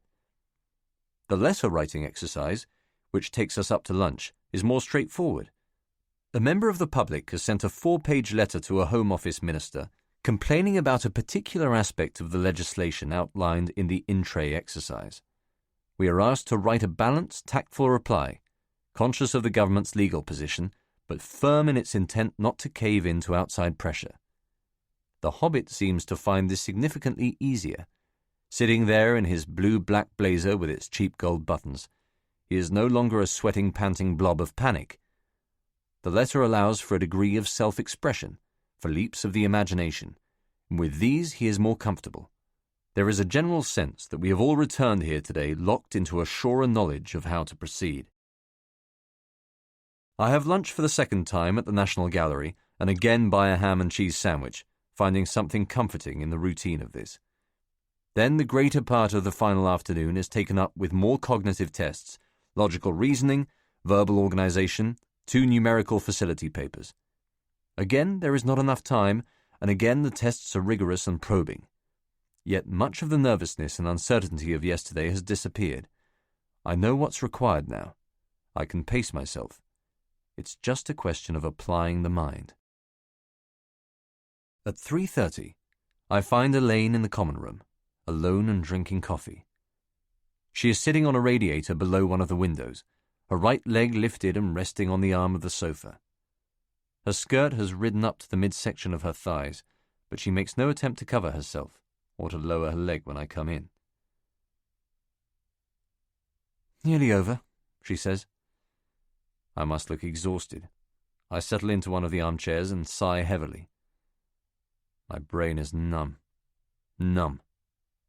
Elaine nods in agreement. Bare skin thighs, no tights. You finished? No, she says. One more. Our conversation is slow monosyllables. It feels as if we are talking like old friends. What is it? Interview with the departmental assessor. Rouse? He's a straight talker, you'll like him. What about you? What do you have? Just the shrink, 4:30. Nice way to finish off. Get to talk about yourself for half an hour. You've had her? Yesterday. Very cosy, like one of those fireside chats on songs of praise. Elaine stands up, smoothing down her skirt. We're all going to the pub later. Sam's idea. He's a leader of men, isn't he? Takes control. Elaine smiles at this. She agrees with me. So meet you back here around 5:15? I don't feel like drinking with them. I'd rather just go home and be alone. So I ignore the question and say, Sounds all right. Good luck with your interview. You too, she replies. But in Dr. Stevenson's office, I fall into a trap. There are 2 soft armchairs in the corner of the hushed, warm room. We face each other, and it is as if I am looking into the eyes of a kindly grandmother. Stevenson's face has such grace and warmth that there is nothing I can do but trust it. She calls me Alec, the first time that one of the examiners has referred to me by my first name, and speaks with such refinement that I am immediately lulled into a false sense of security. The lights are dim, the blinds drawn. There is a sensation of absolute privacy. We are in a place where confidences may be shared. Everything starts out okay. Her early questions are unobtrusive, shallow even, and I give nothing away. We discuss the format of CISB, what improvements, if any, I would make to it. There is a brief reference to school, an inquiry about my choice of A-levels, and an even shorter discussion about CEBDO. That these topics go largely unexplored is not due to any reticence on my part. Stevenson seems happy simply to skirt around the edges of the subject, never probing too deeply, never overstepping the mark. In doing so, she brokers a trust that softens me up, and by the time the conversation has moved into a more sensitive area, my guard is down. I would like to talk about Kate Allardyce, if that would be all right. My first instinct here should have been defensive. Nobody ever asks Alec about Kate. It's a taboo subject, and yet I quickly find that I want to talk about her. Could you tell me a little bit about the 2 of you? We broke up over 6 months ago. I don't understand, she says. And then, with sudden horror, I remember the lie to Lydiard. I was led to believe that she was your girlfriend. She looks down at her file, staring at it in plain disbelief. Mistakes of this kind do not happen. She moves awkwardly in her seat and mutters something inaudible. It was a throwaway deceit. I only did it to make myself appear more solid and dependable, a rounded man in a long-term relationship. He asked for her full name, for a date and place of birth, so that SIS could run a check on her. And now that the vetting process is over, they want to square their deep background with mine. They want to know whether Kate will make a decent diplomatic wife, a spy's accomplice. They want to hear me talk about her. My left hand is suddenly up around my mouth, squeezing the ridge of skin under my nose. It is almost funny to have been caught out by something so crass, so needless. But this feeling quickly evaporates. The humiliation is soon total. Out of it, I knit together a shoddy retraction. I'm sorry. No, it's my fault. I'm sorry. We just got back together again about 3 months ago, secretly. We don't want anybody to know. We prefer things to be private. I'm just so used to telling people that we're not back together that it's become like a reflex. So you are together? Very much so, yes. But no one else knows? That's correct. Yes, except for a friend of mine, Saul. Otherwise, nobody. I see. There is disappointment in the tone of this last remark, as I have let her down. I feel 10 again, a scolded child in the head teacher's study. Perhaps we should talk about something else, she says, turning a page in my file. I have to rescue this situation or the game is up.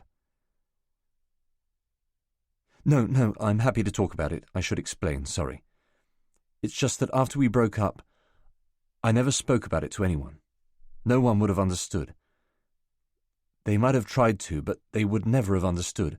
They would have put things in boxes, and I didn't want that. It would have trivialized it. And now that we are back together, both of us have made a decision to keep things between ourselves. So we're used to lying about it. Nobody else knows. An uneasy pause. This must sound childish to you. Not at all. I may have got away with it. But can I ask why you broke up in the first place? This is expressed in such a way that it would be easy for me not to answer the question. But my embarrassment at having been caught out by Stevenson is substantial, and I do not want to refuse her request. Largely on account of my selfishness. I think Kate grew tired of the fact that I was always withholding things from her. I had this insistence on privacy, a reluctance to let her in. She called it my separateness. There is suddenly a look of deep satisfaction in the lined, wide eyes of Hilary Stevenson. Separateness. Yes, a good word for it. But you don't have a problem with that anymore? With privacy? No. Not with Kate, at least. I'm still an intensely private person, but I've become far more open with her since we got back together. This emphasis on privacy could even work in my favour. It is surely in the nature of intelligence work. And why did you want to give the relationship a second chance? Do stop me if you think I'm being unduly intrusive. No. There's no reason why you shouldn't know. I wanted to try again because I started thinking about the future. It was that simple. I looked around and thought about where I wanted to be in 10 years' time, the sort of life I wanted to lead, and I realized I'd thrown away the best chance I had of a kind of happiness. Stevenson nods encouragingly, as if this makes absolute sense to her. So I continue. It's one of the clichés of breaking up, but you simply don't know how much you love something until it's taken away from you. I'm sure you come across this all the time in your profession. All the time. That's the dangerous thing about being in a serious relationship with someone. In a very worrying sense, love guarantees you. And then all that was taken away from you. Yes. A first gathering of pain here. Don't show it to her. Tell her what you know she wants to hear. So I set myself a task. I tried to get it back, and luckily we hadn't killed too much of it off. I'm glad, Stevenson says, and I believe that she is. Everything I have told her is the truth about me, save for the plain fact that Kate has refused to come back. I had killed off too much of it, and now she has moved on. Stevenson writes something in my file, at least 3 lines of notes, and for some time the room is quiet, save for the whisper of her pen. I wonder if the others were as open with her as I've been. I was interested by what you said about not knowing how much you love somebody until they are taken away from you. Is that how you felt about your father? This comes out of the silence, spoken into her lap, and it takes me by surprise. I don't recall mentioning my father's death, either to Lydiard or to Lucas. Hawkes must have told them. In a way, yes, though it's more complicated than that. Could you say why? Well, I was only 17 at the time. There's a toughness in you then, an unwillingness to feel. What do Americans call it? Denial. A lovely, amused laugh, making out that she is charmed by me. But more recently?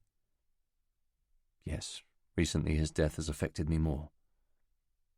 Could you say why? On a basic level, because I saw the relationships my male friends were having with their fathers in that transitional period from their late teens into early 20s. That was obviously a key period for some of them, and I missed out on that. So the two of you weren't particularly close when you were a child? You felt that your father kept you at a distance? I wouldn't say that. He was away from home a lot. Oddly, to speak about Dad in this way feels more deceptive than what I have told Stevenson about Kate. It is not a true account of him, nor of the way we were together, and I want to explain some of this to her. This is difficult for me, I tell her. I am rationalizing complex emotions even as I am talking to you.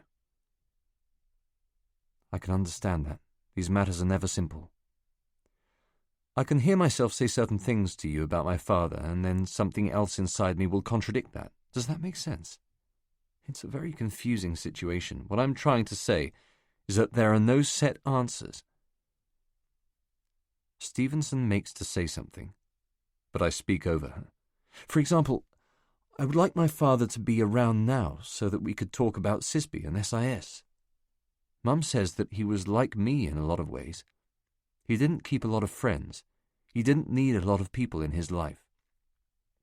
So we shared this need, this instinct for privacy.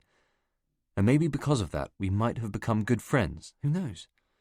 We could have confided in one another, but I don't actively miss him because he's not here to fulfill that role. Things are not more difficult because he's not available to offer me guidance and advice. It's more a feeling that I'll never see his face again. Sometimes it's that simple. Stevenson's tender eyes are sunk in rolls of skin. How do you think he would have felt about you becoming an SIS officer? I think he would have been very proud, perhaps even a little envious. What do you mean?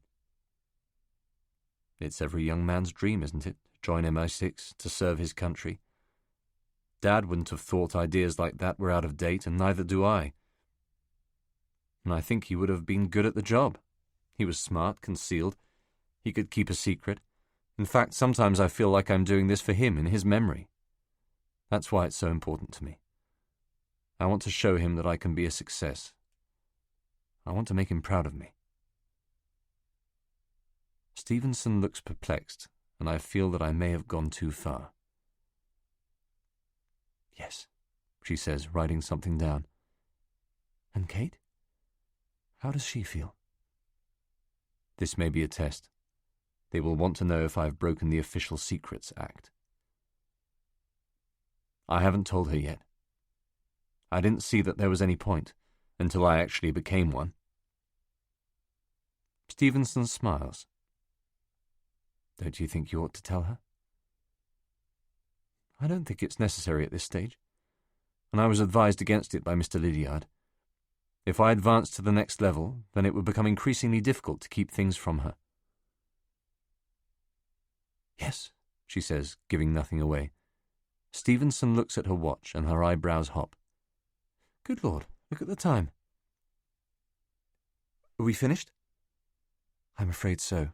I hadn't realized how late it is. I thought the interview would last longer. It can do, she replies, uncrossing her legs and allowing her right foot to drop gently to the floor. It depends on the candidate. Abruptly, I am concerned. The implication of this last remark is troubling. I should have been less candid, made her work harder for information. Stevenson looks too satisfied with what I have given her. She closes my file with knuckles that are swollen with arthritis. So you're happy with what I've told you? Everything's okay? That was a dumb thing to ask. I'm letting my concern show. Oh yes, she says very calmly. Do you have anything else you might want to ask? No, I say immediately. Not that I can think of. Good. She moves forward, beginning to stand. Things have shut down too quickly. She sets my file on a small table beside her chair. I should have thought you were keen to be off. You must be tired with all your exertions. It's been hard work, but I've enjoyed it. Stevenson is on her feet, barely taller than the back of the chair. I stand up. I've enjoyed talking to you, she says, moving towards the door. There is a distance about her now, a sudden coldness. Good luck. What does she mean by that? Good luck with what? With SIS? With CBDO? She is holding the door open, a pale tweed suit. What did she mean? brightness in the corridor. I look back into the office to check that I have left nothing behind, but there is only low light and Stevenson's papers in a neat pile beside her chair. I want to go back in and start again. Without shaking her hand, I move out into the corridor. "Goodbye, Mr. Milius." I turn around. "Yes, goodbye." I walk back down the corridor feeling light and stunned. Ogilvy, Elaine, the Hobbit, and Anne are waiting for me in the common room. They stand up and approach me as I come in, a surge of kinship and relief, smiling broadly. This is the thrill of finishing, but I feel little of it. We have all done what we came here to do, but I experience no sense of solidarity. "What happened to you, Alec?" Anne asks, touching my arm. "I had a tough one with the shrink. Grilled me." "You look exhausted. Did it go badly?" "Difficult to say. Sorry to keep you waiting." "You didn't," Ogilvy says warmly. "Matt only finished 10 minutes ago." I look across at the Hobbit, whose nod confirms this. "Pub then?" Ogilvy asks. "You know what? I may just go home," I tell them, hoping they'll just let me leave. "I have to have dinner with a friend later on. I'd like to have a shower, get my head together."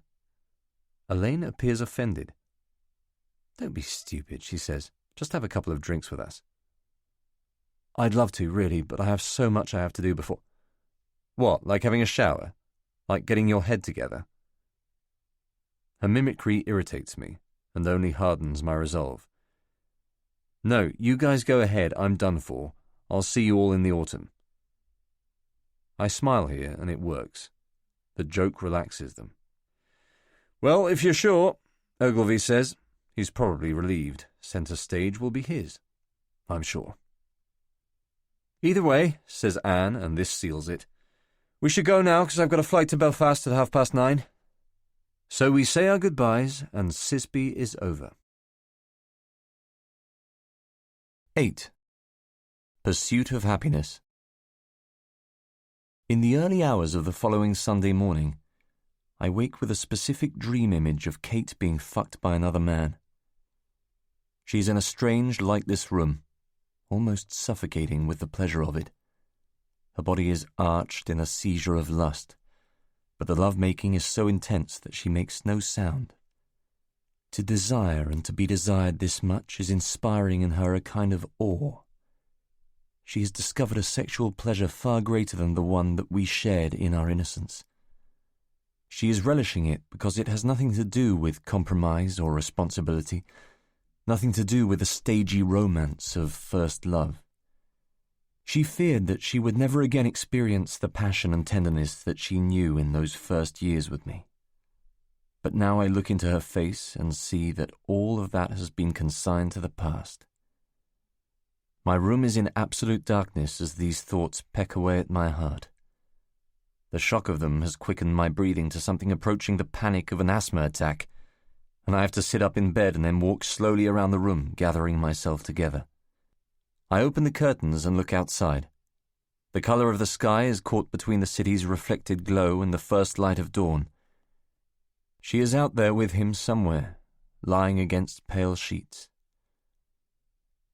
I take out Kate's t-shirt from the bottom of my chest of drawers and bury my face in its soft cotton folds.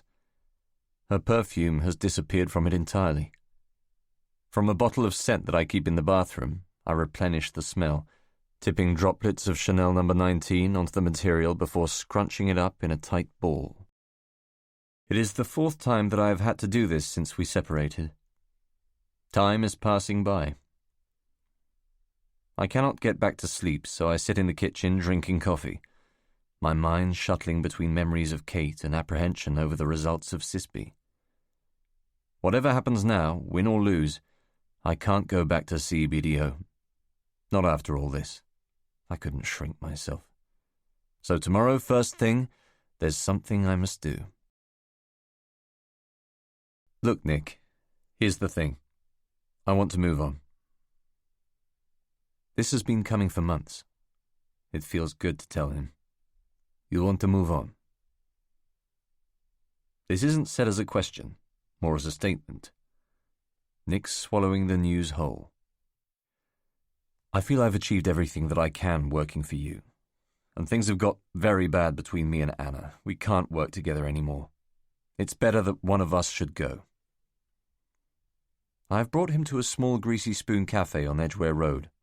It is 10 a.m. Traffic and people clapping by outside.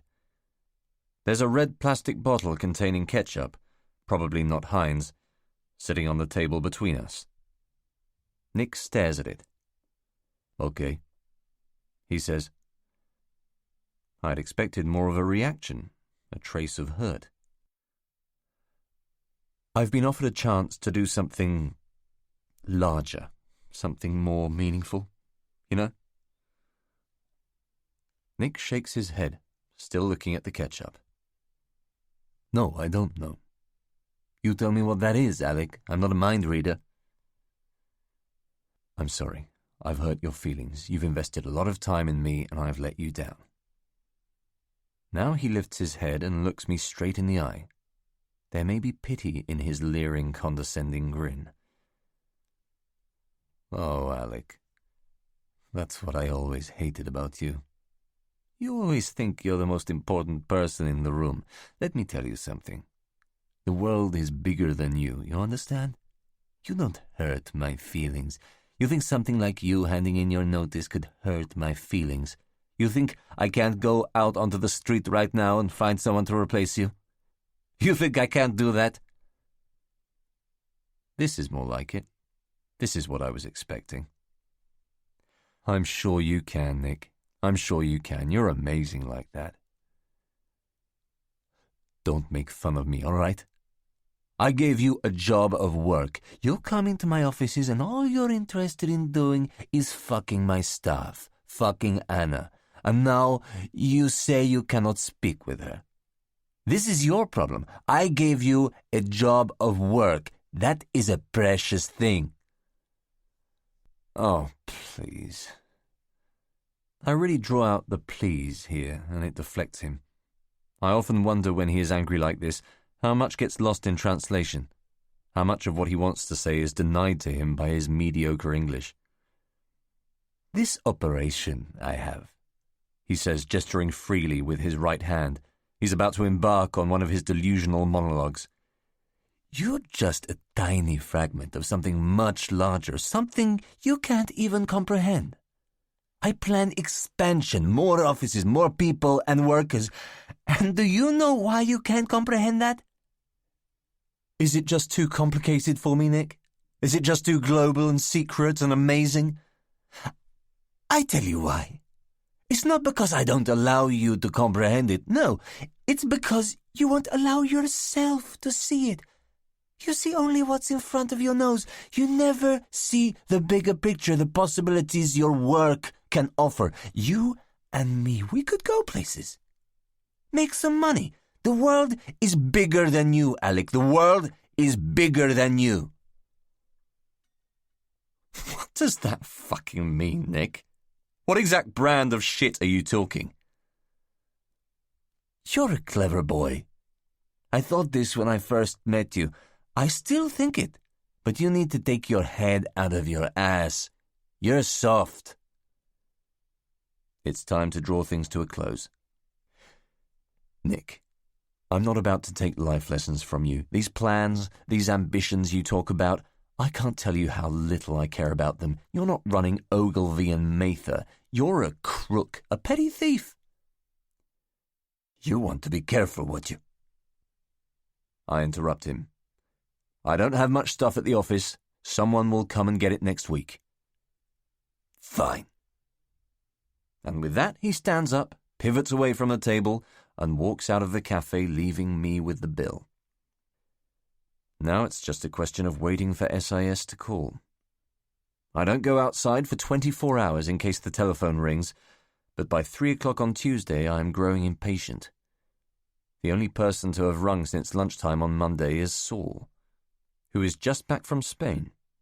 Perhaps SIS wants us to call them? I dial Lydiard's office and a woman answers. 7204? They never say anything other than the number of the extension. It might just as well be a laundrette. Patrick Lydiard, please. May I say who's speaking? Alec Milius. Yes, just one moment. 5 seconds of dead noise. 10. Then a click and Lydiard picks up. Alec. Good afternoon. How are you? Very well, thank you. I can't tell anything by the tone of his voice. He's cheery and polite, but that is his manner. I was ringing about the results of CISPE. Yes, of course. Well, say something then. Tell me, good or bad. I wondered if you knew anything. Yes, we do. And there's a terrible beat now. A gathering of courage before bad news. I'm afraid that the board felt that you were not up to the very high standards required. I'm sorry, Alec, but we won't be able to take your application any further. My first instinct is that he has mistaken me for somebody else. The Hobbit, perhaps even Ogilvy. But there has been no confusion. Soon every glimpse of promise I have ever shown is ebbing from me like a wound. Lydiard is talking, but I cannot pick up the words. I feel debilitated, bone-weak, crushed. In the circumstances, I should try to say something dignified, accept defeat graciously and withdraw. But I am too shocked to react. I stand in the hall holding the phone against my ear, ingesting failure. And because I am not saying anything, Lydiard tries to placate me. Would you like me to indicate to you where we felt the weakness was in your application? Okay. It was the group exercise primarily. The board felt you did not display sufficient depth of knowledge about the subjects under discussion. Did anybody else make it through? Sam? Matthew? This is all I want to know. Just tell me that I came closest out of all of them. For obvious reasons, I can't reveal that. I think I detect contempt in the way he says this, as if my asking such a stupid question has only verified their decision not to hire me. No, of course you can't. But thank you for your enthusiastic participation in the recruitment procedure. We all very much enjoyed meeting you. Oh, fuck off. It's nice of you to say so. Thank you. Goodbye. 9.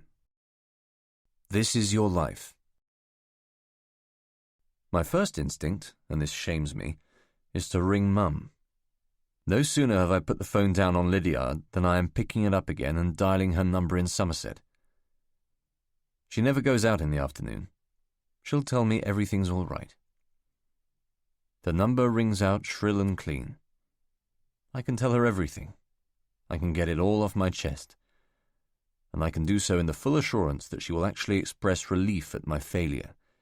She might even be horrified to learn that I had ever considered employment in such a murky organization, that her only child, her son, could have gone into such a thing without telling his mother. I hang up. She'll never know. It's as simple as that. Receiving bad news is always like this. There's too much information to process, too much at stake that has been irretrievably lost. Something similar happened when Mum told me that my father had died. My mind went absolutely numb, and there was nothing I could do to put his loss into perspective. The telephone rings, a volt of shock in my chest. I don't even think about screening the call on my answering machine. I know it's Hawks. Alec? Yes, hello, Michael. I've just heard the news. I'm very sorry. I really thought you'd go the whole way. You weren't the only one. They telephoned me about an hour ago. Why? Why did they call you? I thought you'd retired. He stalls here, as if making something up. Well, given that it was me who initiated your candidacy, they wanted to keep me informed. But I thought you'd left. I thought you were in the oil business now. You never really leave, Alec. It's an ongoing thing. So you're not doing that anymore? Don't be concerned about me. Let's talk about your situation. Okay. His voice has thinned out, flustered, concealing something. They suggested to me that your cognitive tests were fractionally below par, and that's all they said. They told me it was the group exercise, not the cognitive tests. Another awkward pause. No? Yes, said I wasn't fully in control of my brief or something, hadn't covered all the angles. Well, yes, there was that too. He has obviously squared what to tell me with Lydiard, but one of them has fucked up. It must have been the interview with Stevenson. They know I lied about Kate. Did they give you any other reason why I failed? Don't see it as a failure, Alec. That's what it is, isn't it? Why can't he just be honest about it? I've let him down. He recommended me and I've embarrassed him. I was so sure it was going to be all right. The vast majority of candidates don't even make it through to CISB. To have progressed beyond the initial interviews is an achievement in itself. Well, it's good of you to say so. I say, suddenly wanting to be rid of him. Thanks for recommending me in the first place. No, not at all. What will you do now? Go back to your old job? Probably. He pauses briefly before saying, We haven't exhausted every avenue, of course.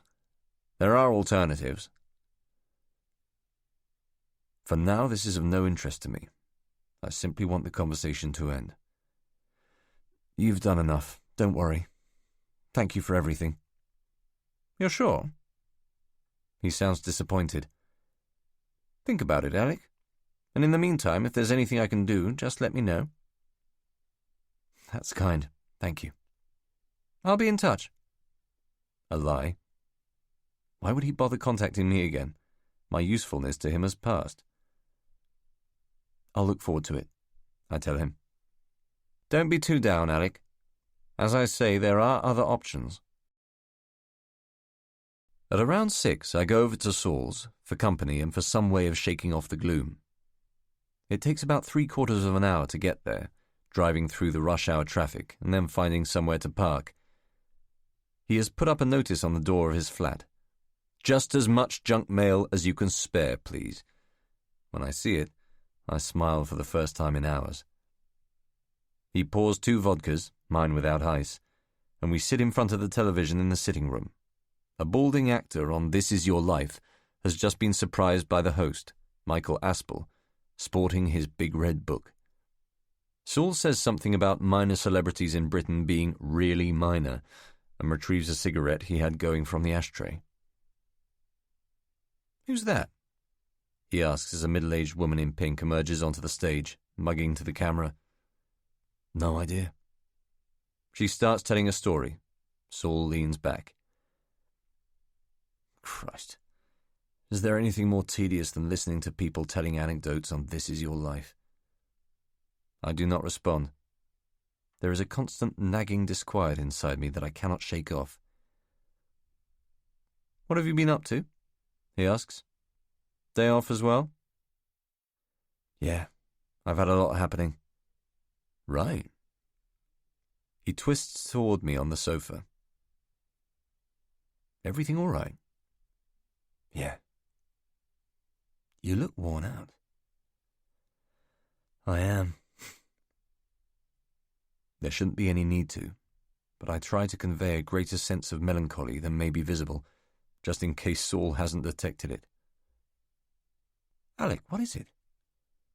He switches the television off with the remote control. The image sucks into itself until it forms a tiny white blob, which then snuffs out. Bad news. What? Tell me. I've done a stupid thing. I handed in my notice to Nick. That isn't stupid, it's about time. This irritates me. He always thought I was wasting away at CEBDO, fiddling while Rome burns. I did it for the wrong reason. I did it because I was sure I was set at the Foreign Office. That job you were applying for? Yes. And you didn't get it? No, I found out today. I'm sorry. You didn't tell anyone else I was applying for it, did you? No, of course not. You told me not to. I believe him. Thanks. So what happened? Did he fuck up the exams? Yeah, toughest thing I've ever done. You shouldn't be disappointed. I've heard they're like that. Hardly anyone gets through. It's more shame than disappointment. It's as if my worst fears about myself have been confirmed. I thought I was clever enough to make a career out of it. It really seemed to make sense. I spent so long thinking I was good enough to do top-level work, but now it turns out I was just deluding myself. I don't like admitting failure to Saul. It doesn't feel right. But there's an opportunity here to talk through a few things, in confidence, which I want to take advantage of. Well, I never knew why you wanted to join in the first place, he says. I drain the vodka. Because I was flattered to be asked. To be asked? You never said anything about being asked. You didn't say anything about anyone approaching you. Careful. Didn't I? No. Well, I met someone at a dinner party at Mum's. He'd just retired from the diplomatic service, put me onto it, gave me a phone number. Oh. Saul offers me a cigarette, lights one of his own. What was his name? George Parker. And why did you want to join? Because it was exciting, because I wanted to do it for Dad, because it beat ripping checks off for a living, I don't know. This meant so much to me, I'll never get a chance like that again, to be on the top table. The conversation dies now for a second or two. I don't think Saul is really in the mood for it. I've come around uninvited on his day off. Listen, he says, I think you're lucky not to have got in. This is exactly the wrong thing to say to me. Why? Why am I in any way lucky? This was my big chance to get ahead, to start a career. I'm sorry, I didn't think. It's been every day for 4 months. I had no idea. You're not the only one who's ambitious, you know. I have ambitions. I didn't say you didn't. He's being defensive now, a little patronizing. My anger has unnerved him. I wanted to work abroad, to have some excitement. I wanted to stop pissing away my youth. So what's stopping you? Go out and get a different job. The Foreign Office isn't the only organisation that offers positions overseas. What's the point? What's the point in a corporate job when you can get downsized or sacked whenever the next recession comes along? Don't exaggerate. Don't just repeat what you've heard on TV. Anyway, it's too late. I should have done it straight out of LSE. That's the time to spend 2 or 3 years working away from home, not now. I'm supposed to be establishing myself in a career. That's bullshit. Look around, Saul. Everybody we knew at university did the job fair circuit, did their finals, and then went straight into a sensible career where they'll be earning 30 or 40 grand in a couple of years' time. These were people who were constantly stoned, who never went to lectures, who could barely string a sentence together, and now they're driving company cars and paying 50 quid a month into pension plans and health insurance. That's what I should be doing instead of sitting around waiting for things to happen to me. It doesn't work that way. You have to make your own luck. How did they know what to do with their lives when they were only 21? People grow up. Evidently. I should have gone into the city, read law, taken a risk. What was the point in spending 4 years reading Russian and business studies if I wasn't going to use them? Jesus, Alec, you're 24, for Christ's sake. You can still do whatever you like. It just requires a bit of imagination. There's a glimmer here of something hopeful, a zip of optimism. But the stubbornness in me won't grasp it. If you could just have met some of the people I did the entrance exams with, to think that they could have got the job and not me. There was this one Cambridge guy, Sam Ogilvy, smooth, rich, vacuous. I bet they took him. What does it matter if they did? You jealous or something? No, I'm not. He was... How to describe Ogilvy to Saul? In an uncomfortable way, they reminded me of each other. What did that man on TV call Tony Blair? A walking auto cue in a sensible suit? That's exactly what this guy was like. In order to get anywhere these days, we have to be like Sam Ogilvy, an ideas-free zone, a platitude in patent leather shoes. That's what employers are looking for, coachloads of Tony Blairs. There is a message from Hawkes on my answering machine when I get home at 8:15. Were it not for the fact that I had 4 vodkas, I might be more surprised to hear from him. Alec, it's Michael. I'm coming to London tomorrow and I suggest we get together for lunch, have a chat about things. Give me a ring in the country. His voice sounds stern. He leaves a contact number and I say, yeah, whatever, to the machine, but out of inquisitiveness I scribble it down on a pad. For dinner I microwave some pasta and watch television for an hour, unable to concentrate on much beyond the shock of SIS. The rejection begins to act like heartbreak. Just when I think I've found some respite, after 6 hours of soul-searching and self-pity, something triggers the pain again. A memory of Stevenson, of Rouse standing firm in the window. So many ideas and plans, so many secret aspirations that will now remain untested. I was absolutely prepared to live my life as a shadow of who I really am. Surely they saw that. Surely there was something I could have done for them. I cannot understand why I have been discarded with such speed and ruthlessness. It makes no sense. To be left with this shaming feeling. The grim realization that there is nothing that marks me out from the crowd. At around 9, after finishing a half-empty bottle of wine in the fridge, I go out to the corner shop and buy a 4-pack of Stella. By the time I have finished the first can, I have written this in longhand. Alec Milius, 111E Uxbridge Road, London W12 8NL, 15th of August 1995.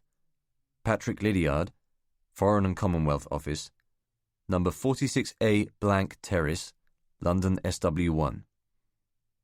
Dear Mr. Lydiard, further to our conversation on the telephone this morning, there are 1 or 2 points I would like to raise in relation to my failed application to join the Secret Intelligence Service. It concerns me that your department is in possession of a file that contains detailed information about me, ranging across my background and education, with further confidential material about my professional and personal life. Could you please confirm by return of post that this file has been destroyed? Yours sincerely, Alec Milius. I read it back a couple of times and extract by return of post, which doesn't sound right. Then, with a letter stamped, addressed and in my pocket, I lock up the flat and head for a bar in Goldhawk Road. 10. Meaning. I am woken at 9:45 by the noise of the telephone, the sound of it moving toward me out of a deep sleep, growing louder, more substantial, incessant. At first I turn over in bed, determined to let it ring out, but the answering machine is switched off and the caller won't relent. I throw back the duvet and stand up. It is as if one part of my brain lurches from the right side of my head to the left. I almost fall to the floor with the pain of it, and the phone keeps on ringing. Naked, stumbling across the hall, I reach the receiver. Hello? Alec? It's Hawkes. With the sound of his voice, I immediately re-experienced the stab of my failure at SIS, the numb regret and the shame. "Michael, yes." "Did I wake you?" "No, I was just listening to the radio. Didn't hear it ring." "My apologies." "It's fine. Can you meet me for lunch?" The thought of gathering myself together sufficiently to spend 2 or 3 hours with Hawks feels impossible with such a hangover. But there is a temptation here, a sense of unfinished business. I spot his telephone number scribbled on the pad beside the phone. We haven't exhausted every avenue. There are alternatives. "Sure. Where would you like to meet?" He gives me an address in Kensington and hangs up. There had better be something in this. I don't want to waste my time listening to Hawks tell me where I went wrong, saying over and over again how sorry he is. I'd rather he just left me alone. He cooks lunch for the two of us in the kitchen of a small flat on Kensington Court Place. Beef stroganoff and rice that is still crunchy, with a few tired beans on the side. Never been married, and he still can't cook. There is an open bottle of Chianti, but I stick to mineral water as the last of my hangover fades. We barely discuss either SIS or Sisby. His exact words are, "Let's put that behind us. Think of it as history." And instead the subjects are wide-ranging and unconnected, with Hawks doing most of the talking. I have to remind myself continually that this is only the second occasion on which we have met. It is strange once again to encounter the man who has shaped the course of my life these last few months. There is something capricious about his face. I had forgotten how thin it is, drawn out like an addict's. He is still wearing a frayed shirt and a haphazard cravat, still the same pair of velvet loafers embroidered on the toe with a coat of arms. How odd that a person who has given his life to secrecy and concealment should be so willing to stand out from the crowd.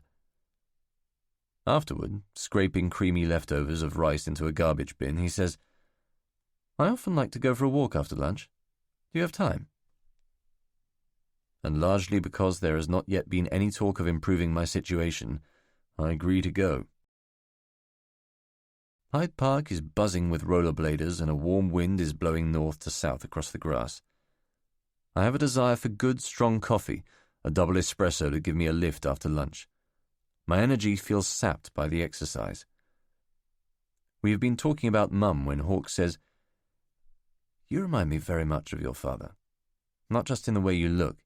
He always seemed about 21, never appeared to age, but in manner, in approach. You'd lost touch. You said when we met." "Yes. Work took me away. It's what happens in the office, I'm afraid." I don't feel like asking a lot of questions about Dad. I'd rather Hawks brought up another subject. As we are passing the Albert Memorial, he says, "I admired his tenacity tremendously. He was entrepreneurial almost before the word had been invented, always working on a plan, a scheme for making money. Not a fast buck, not to cheat anyone. But he loved working. He was ambitious. He wanted to make the best of himself." And this intrigues me. I remember Dad more as an absence, always away on business, and never wanting to talk about work when he came home. Mum has certainly never spoken about him in such a way. "How do you mean?" "Let me give you an example," he says. "I imagine that you have friends from school or university who spend a lot of their time just sitting around or wasting away in dead-end jobs." "I sure do. I'm one of them." "I don't have that many friends," I tell him. "But yes, there are a lot of people who come out of higher education and feel that their choices are limited. People with good degrees with nowhere to go." Hawks coughs as if he hasn't been listening. "And this job you're doing at the moment, I suspect it's a waste of your time, yes?" The remark catches me off guard, but I have to admire his nerve. "Fair enough," I smile, "but it's not a waste of time anymore. I quit over the weekend." "Did you now?" His reply does not disguise a degree of surprise, perhaps even of pleasure. Is it possible that Hawkes really does have some plan for me, some opportunity? Or am I simply clinging to the impossible hope that Lydiard and his colleagues have made an embarrassing mistake? "So what are you going to do?"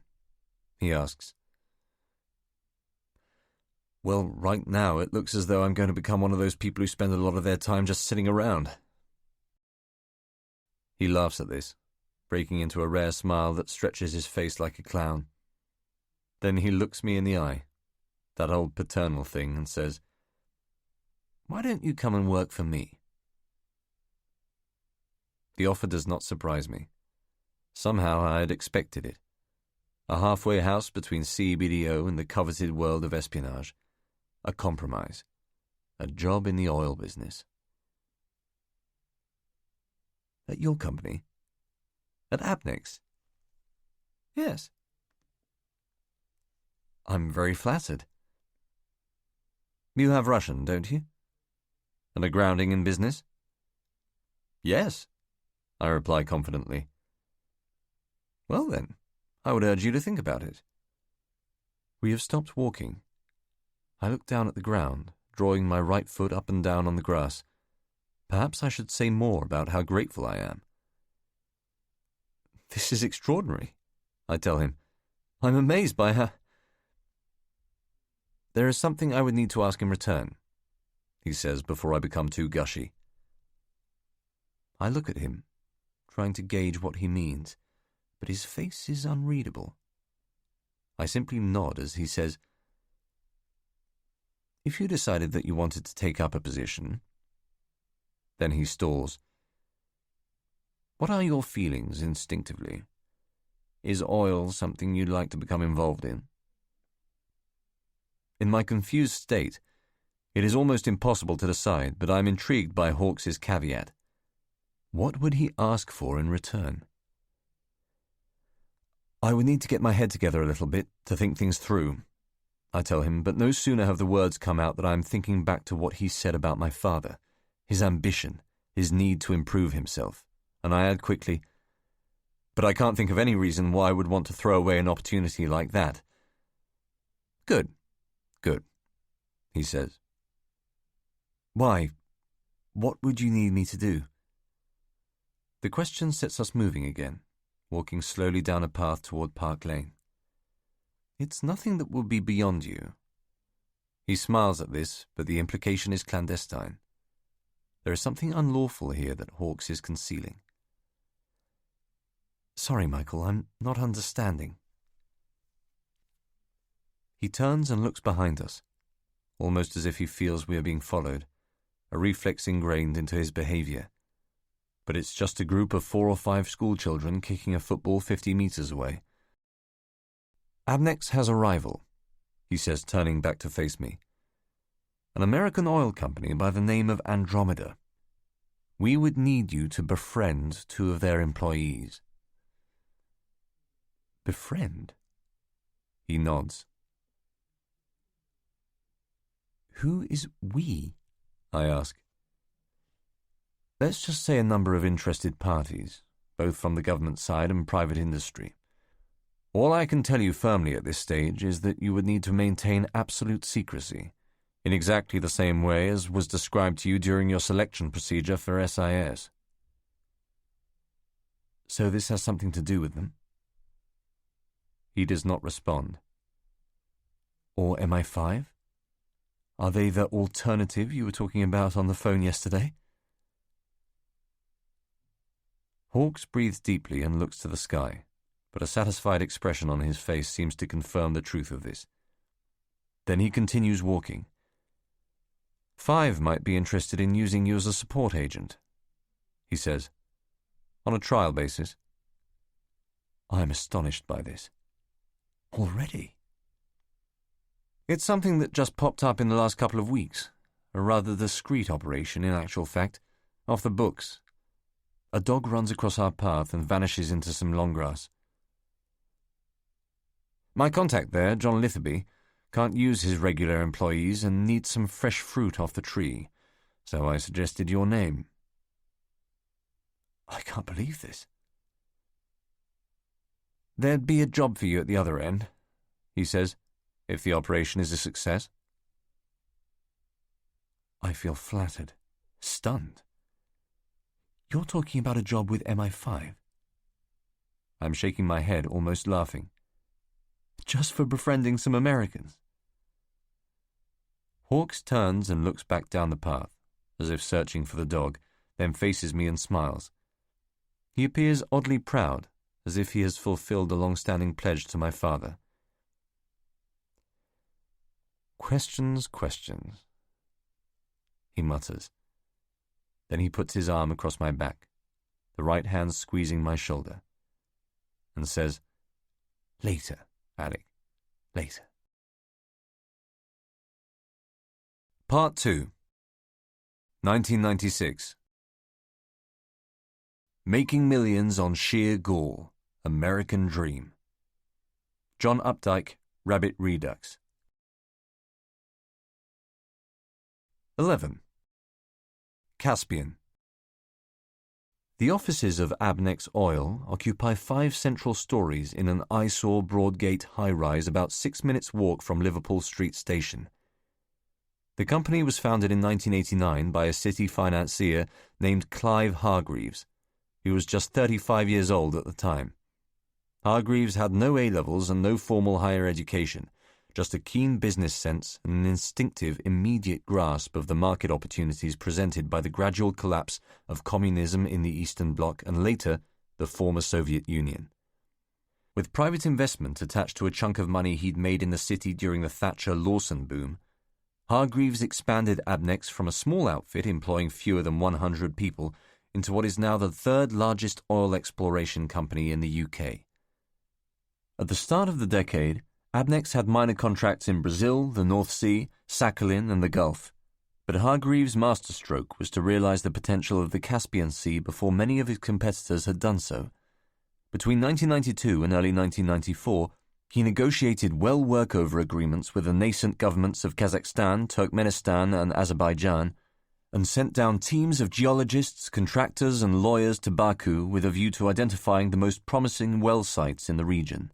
The Caspian is now awash with international oil companies, many of them acting as joint ventures and all competing for their chunk of what are proven oil reserves.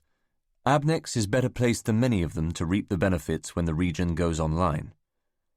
On New Year's Day 1995, Hargreaves was killed riding pillion on a motorcycle in northern Thailand. The driver, his best friend, wasn't drunk or high. He was just going too fast and missed a bend in the road. Hargreaves, who was single, left the bulk of his estate to his sister, who immediately sold her controlling stake in Abnex to a former cabinet minister in the Thatcher government. This is where Hawks came in. A new chairman, David Catchier, had been appointed by the board of directors. Catchier was also ex-Foreign Office, though not SIS. The two men had been posted to the British Embassy in Moscow in the 1970s and become close friends. Catchier, knowing that Hawks was approaching retirement, offered him a job. I work undercover for MI5 as a business development analyst in a 7-man team specializing in emerging markets, specifically the Caspian Sea. On my first day, just 4 or 5 hours in, the personnel manager asked me to sign this agreement. Code of Conduct. To be complied with at all times by employees and associates of Abnex Oil. The company expects all of its business to be conducted in a spirit of honesty, free from fraudulence and deception. Employees, and those acting on behalf of Abnex Oil, shall use their best endeavors to promote and develop the business of the company and its standing both in the UK and abroad. All business relationships, with government, representatives, clients and suppliers, must be conducted ethically and within the bounds of the law. On no account should inducements or other extra-contractual payments be made or accepted by employees or associates of Abnex Oil. Gifts of any nature must be registered with the company at the first opportunity. Employees and associates are forbidden to publish or otherwise disclose to any unauthorized person trading details of Abnex Oil or its clients, including, but not limited to, confidential or secret information relating to the business, finances, computer programs, data, client listings, inventions, know-how, or any other matter whatsoever connected with the business of Abnex Oil, whether such information may be in the form of records, files, correspondence, drawings, notes, computer media of any description, or in any other form including copies of or excerpts from the same.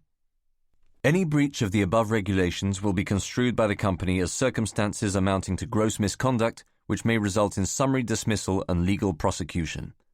August 1995. All the guys on my team are university graduates in their mid to late 20s who came here within 6 months of leaving university. With one exception, they are earning upward of £35,000 a year. The exception, owing to the circumstances in which I took the job, is myself. I am over halfway through the trial period imposed by the senior management. If at the end of it I am considered to have performed well, my salary will be bumped up from its present level, which is below £12,000 after tax, to something nearer 30, and I will be offered a long-term contract, health coverage, and a company car. If Alan Murray, my immediate boss, feels that I have not contributed effectively to the team, I am out the door. This probationary period, which ends on the 1st of December, was a condition of my accepting the job imposed by Murray.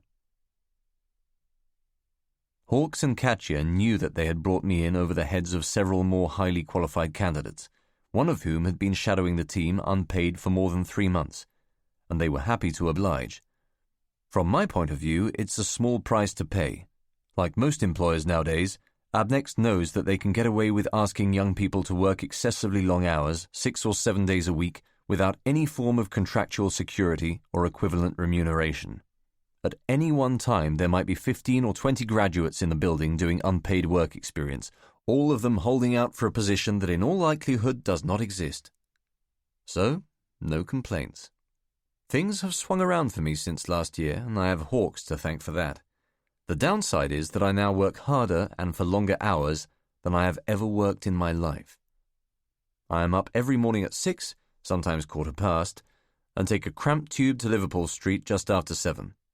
There's no time for a slow, contemplative breakfast, those gradual awakenings of my early 20s. The team is expected to be at our desks by 8 o'clock. There is a small, aggressively managed coffee bar near the Abnex building where I sometimes buy an espresso and a sandwich at around 9 a.m. But often there is so much work to do that there isn't time to leave the office. The pressure comes mainly from the senior management, beginning with Murray and working its way steadily up to Katia. They make constant demands on the team for reliable and accurate information about geological surveys, environmental research, pipeline and refining deals, currency fluctuations, and, perhaps most important of all, any anticipated political developments in the region that may have long or short-term consequences for Abnex. A change of government personnel, for example, can dramatically affect existing and apparently legally binding exploration agreements signed with the previous incumbent. Corruption is at an epidemic level in the Caspian region, and the danger of being outmaneuvered, either by a competitor or by venal officials, is constant. A typical day will be taken up speaking on the telephone to clients, administrators, and other officials in London, Moscow, Kiev, and Baku, often in Russian, or worse, with someone who has too much belief in his ability to speak English. In that respect, little has changed since CEBDO. In every other way, my life has taken on a dimension of intellectual effort that was entirely absent when I was working for Nick. I look back on my first 6 months at Abnex as a blur of learning, files, textbooks, seminars, and exams on every conceivable aspect of the oil business, coupled with extensive MI5 SIS weekend and night classes, usually overseen by Hawkes. In late September, he and I flew out to the Caspian with Murray and Raymond Mackenzie, a senior employee at the firm. In under 8 days, we took in Almaty, Tashkent, Ashgabat, Baku, and Tbilisi. It was the first time that Hawkes or I had visited the region. We were introduced to Abnex employees, to representatives from Exxon, Royal Dutch Shell, and BP, and to high-ranking government officials in each of the major states. Most of these had had ties with the former Soviet administration. 3, Hawkes knew for certain, were former KGB. It is not that I have minded the intensity of the work or the long hours. In fact, I draw a certain amount of satisfaction from possessing what is now a high level of expertise in a specialist field, but my social life has been obliterated. I have not visited Mum since Christmas, and I can't remember the last time I had the chance to savour a decent meal, or to do something as mundane as going to the cinema. My friendship with Saul is now something that has to be timetabled and squeezed in, like sex in a bad marriage. Tonight, he is coming to an oil industry party at the In-N-Out Club on Piccadilly. Will be only the third time that I have had the opportunity to see him since New Year's. He resents this, I think. In days gone by, it was Saul who called the shots. He had the glamorous job and the jet-set lifestyle. At the last minute, he might be called off to a shoot in France or Spain, and any arrangements we might have made to go to a movie or meet for a drink would have to be cancelled. Now the tables have turned. Freelancing has not been as easy as Saul anticipated. The work hasn't been coming in, and he is struggling to finish a screenplay that he had hoped to have financed by the end of last year. It may even be that he is jealous of my new position. There's been something distrustful in his attitude towards me since I joined Abnex, almost as if he blames me for getting my life in order. It's a Thursday evening in mid-May, just past 5 o'clock. People are starting to leave the office, drifting in slow pairs towards the lifts. Some are heading for the pub, where they will drink a pint or two before the party. Others, like me, are going straight home to change. If everything goes according to plan, tonight should mark a significant development in my relationship with Andromeda, and I want to feel absolutely prepared. Back at the flat, I put on a fresh scrape of deodorant and a new shirt. At around 7 o'clock, I order a taxi to take me to Piccadilly. This early part of the evening is not as awkward as I had anticipated. I am clear-headed and looking forward finally to making progress with the Americans. There are flames leaping from tall Roman candles in a crescent forecourt visible from the cab as it shunts down a bottle-necked Hyde Park towards the In-N-Out Club. I pay the driver, check my reflection in the window of a parked car, and then make my way inside. An immaculate silver-haired geriatric, wearing a gold-button red blazer and sharp white tie, is greeting guests at the door. He checks my invitation. "Mr. Milius, from Abnex?" "Yes, sir. Just go straight through." Other guests in front of me have been ushered into a high-ceilinged entrance hall. Most of them are, at a guess, over 35, though a hand-in-hand, good-looking couple of about my age are gliding around in a circular room immediately beyond this one. The boyfriend is guiding an elaborate blonde counterclockwise around a large oak table, pretending to admire some cornice work on the oval ceiling. He points at it intelligently, and the girlfriend nods, open-mouthed.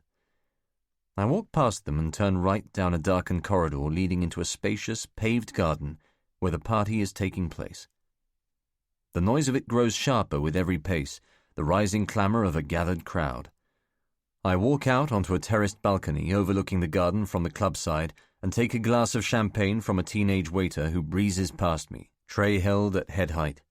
The party is in full swing. Polite laughter lifts up from the multitudes in their suits and cocktail dresses, oil people in dappled light amid the ooze of small talk. Piers, Ben and JT, 3 members of my team, are standing in the far right corner of the garden, 30 or 40 feet away, sucking back champagne. As usual, Ben is doing most of the talking, making the others laugh. Harry Cohen, at 28, the oldest and most senior member of the team after Murray, is just behind them, schmoozing some mutton dressed as lamb in a little black dress. No sign of Saul, though. He must have been held up. Just below me, to my left, I see the Hobbit talking to his new girlfriend. It is still extraordinary to witness the change that has come over him. Gone are the spots and greasy skin, and his once raggedy hair has now been cropped short and combed forward to shield a gathering baldness. There are things that he still gets wrong.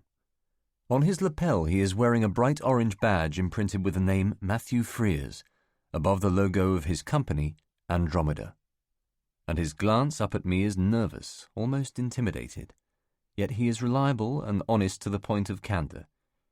We make eye contact, nothing more. He'll be as fired up as me. I walk down a short flight of stone steps and make my way through the crowd to the Abnex team. JT is the first to spot me. "Alec, you're late." "Not networking," I say to them. "Pointless at parties," Piers replies. "Why's that?" "Everyone's up to the same game. You're never going to make an impression. Might as well neck the free booze and fuck off home." "It's your optimism I admire," says Ben.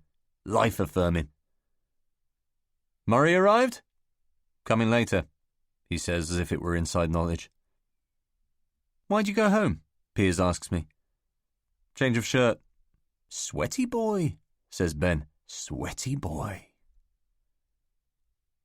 You haven't met someone called Saul, have you? He is a vital component in tonight's plan, and I need him to get here. Ben says, What kind of a name is Saul? He's a friend of mine. I'm supposed to be meeting him here. He's late. Haven't seen him, he says, taking a sip from his drink.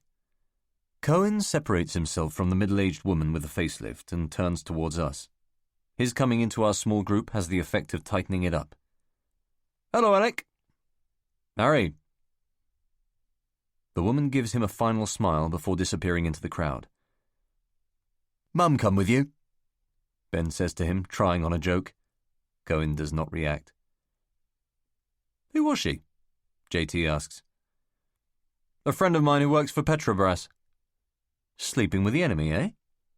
Ben mutters under his breath, but Cohen ignores him. She's involved with exploration on the Marlin field, he says, turning to me. Where's that, Alec? You giving me a test, Harry? At a fucking party? Don't you know? Don't you know where the Marlin field is? It's in Brazil. Marlin is in Brazil, offshore. Very good, he says with raw condescension. JT looks at me and rolls his eyes. An ally of mine. Glad I could be of some assistance, I tell him. Now, boys, let's all try to enjoy ourselves, Ben says, grinning. He must have been drinking for some time. His round face has taken on a rosy, alcoholic flush. Plenty of skirt here. JT nods. You still seeing that journalist, Harry? Ben asks. Cohen looks at him, irked by the intrusion into his private life. We're engaged, didn't you know? Matter of fact, I think I did know that, he says. Set a date. Not as such. None of us will be invited. Who's that young bloke next to Henderson, the one with the dark hair? Cohen is half pointing at a lean, jaded-looking man in a crushed linen suit standing to the right of our group. Hack from the FT, says Piers, taking a satay stick from one of the waiters. Joined from the Telegraph about 3 months ago. Going places. Thought I recognised him. What's his name? Pepiat, Piers tells him. Mike Pepiat. This is registered by Cohen. The name's stored away. Before the evening is out, he will have spoken to the journalist, made contact, chatted him up. Here's my card. Call me any time you have a query. Cohen has the patience to forge contacts with the financial press, to feed them their little tidbits and scoops. It gives him a sense of power, and Pepiat, of course, will return the favour, putting another useful name in his little black book.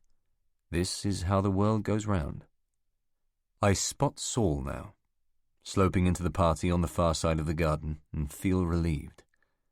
There is a look of wariness on his face, as if he is here to meet a stranger. He looks up, sees me immediately through the dense, shifting crowd, and half smiles. There he is. Your mate, says Ben. That's right, Saul. Saul, Ben repeats under his breath, getting used to the name. The 5 of us stand to greet him, standing in an uneven semicircle. Saul, nodding shyly, shakes my hand. All right, man, he says. Yeah, how was your shoot?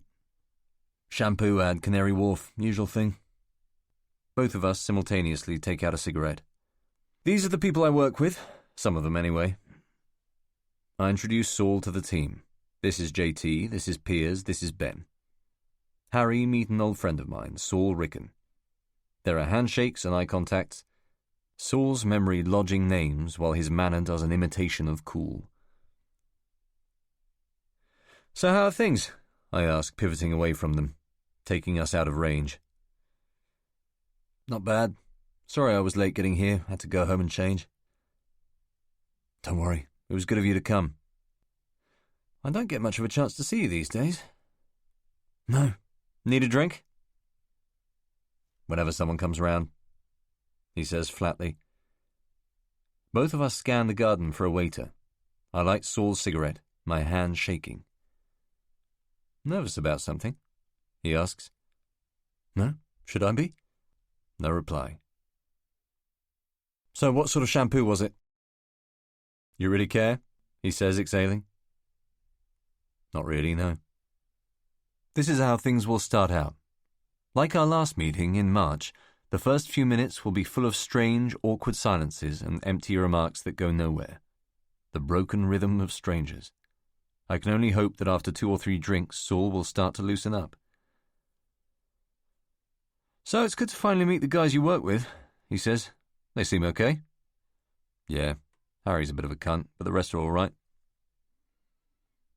Saul puffs out his lips and stares at the ground. There is a waitress about 10 feet away moving gradually towards us, slim and 19. I try to catch her eye. A student, most probably, making her rent. She sees me, nods, and comes over. "Glass of champagne, gentlemen?" We each take a glass.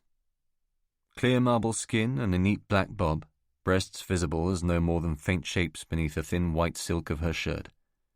She has that air of undergraduate self-confidence that gradually ebbs away with age. "Thanks," says Saul, the side of his mouth curling up into a flirty smile. It is the most animated gesture he has made since he arrived. The girl moves off. We have been talking for only 10 or 15 minutes when Cohen sidles up behind Saul with the look of intent in his eye. I take a long draw on my champagne and feel the chill and fizz in my throat. "So you're Saul," he says, squeezing in beside him. "Alec's often spoken about you." Not so.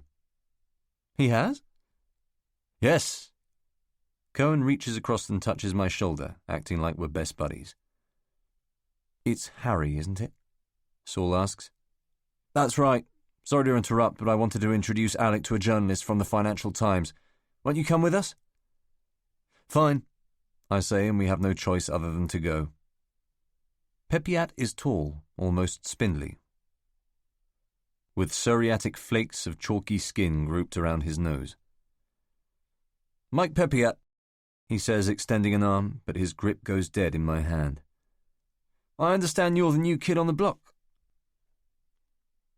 Makes him sound like he's in a fucking boy band, Saul says, coming immediately to my defense. I don't need him to do that. Not tonight. "That's right. I joined Abnex about 9 months ago." "Mike's interested in writing a piece about the Caspian," Cohen tells me. "What's the angle?" "I thought you might have some ideas." Pepiat's voice is plummy, precise. "Harry run out of them, has he?" Cohen clears his throat. "Not at all. He's been very helpful. I just welcome a second opinion." "Well, what interests you about the region?" I ask, turning the question back on him. Something about his self-assuredness is irritating. "What do your readers want to know? Is it going to be an article on a specific aspect of oil and gas exploration, or a more general introduction to the area?" Saul folds his arms. "Let me tell you what interests me," Pepiat says, lighting a cigarette. He doesn't offer the pack around. Journalists never do. "I want to write an article comparing what's going on in the Caspian with the Chicago of the 1920s. No one responds to this. We just let him keep talking.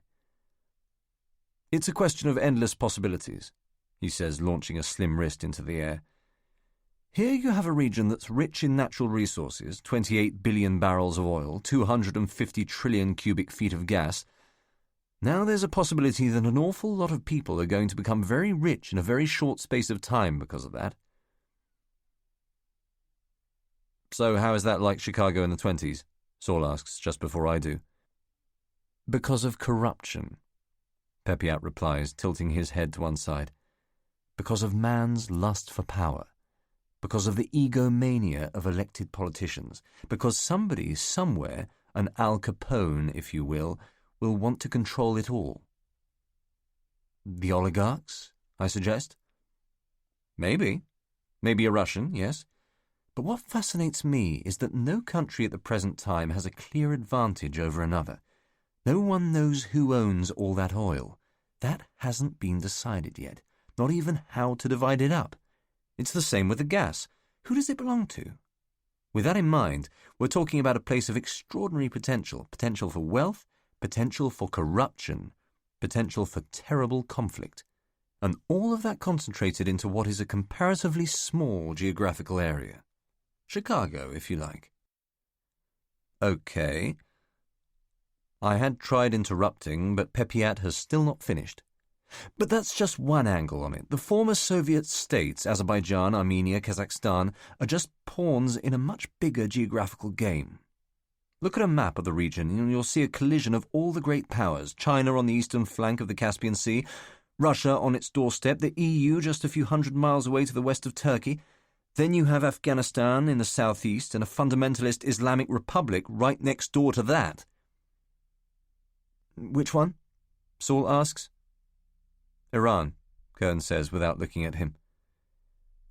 So you can see why the Yanks are in there, Pepiat says, as if none of us were aware of an American presence in the Caspian. They're over-reliant on Middle East oil and they're trying to get a piece of the action. And their best way of doing that is to toady up to the Turks. And why not? We Europeans treat the government in Ankara as though they were a bunch of good-for-nothing towelheads. Saul snorts out a laugh here, and I look around, just in case anyone has heard. But Pepiat is on a roll. This guy loves the sound of his own voice. In my view, it's an outrage that Turkey hasn't been offered membership in the EU. That will come back to haunt us. Turkey will be Europe's gateway to the Caspian, and we're allowing the Americans to get in there first. That's a little melodramatic, I tell him, but Cohen immediately looks displeased. He doesn't want me offending anyone from the FT. How so? Pepiat asks. Well, if you include Turkey in the EU, your taxes will go up, and there'll be a flood of immigrants all over Western Europe. Not my concern, he says unconvincingly. All I know is that the Americans are being very clever. They'll have a foot in the door when the Caspian comes online. There's going to be a marked shift in global economic power, and America is going to be there when it happens. That's true, I say, my head doing an easy bob back and forth. Saul smiles. Only to an extent, Cohen says, quick to contradict me. A lot of British and European oil companies are in joint ventures with the Americans to minimise risk. Take Abnex, for example. Here comes the PR line. Just got in at about the same time as Chevron in 1993. Did you? Said Pepiat. I didn't realise that. Cohen nods proudly.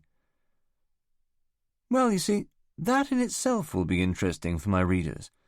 I mean, are all these joint ventures between the multinational oil conglomerates going to make millions for their shareholders in 5 or 10 years' time, or are they all on a hiding to nothing?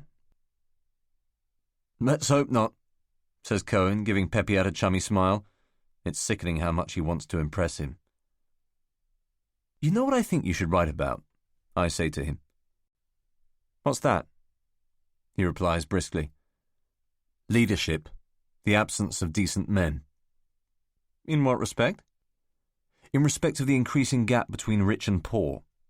If there aren't the right kind of politicians operating down there, men who care more about the future of their country than they do about their own comfort and prestige, nothing will happen.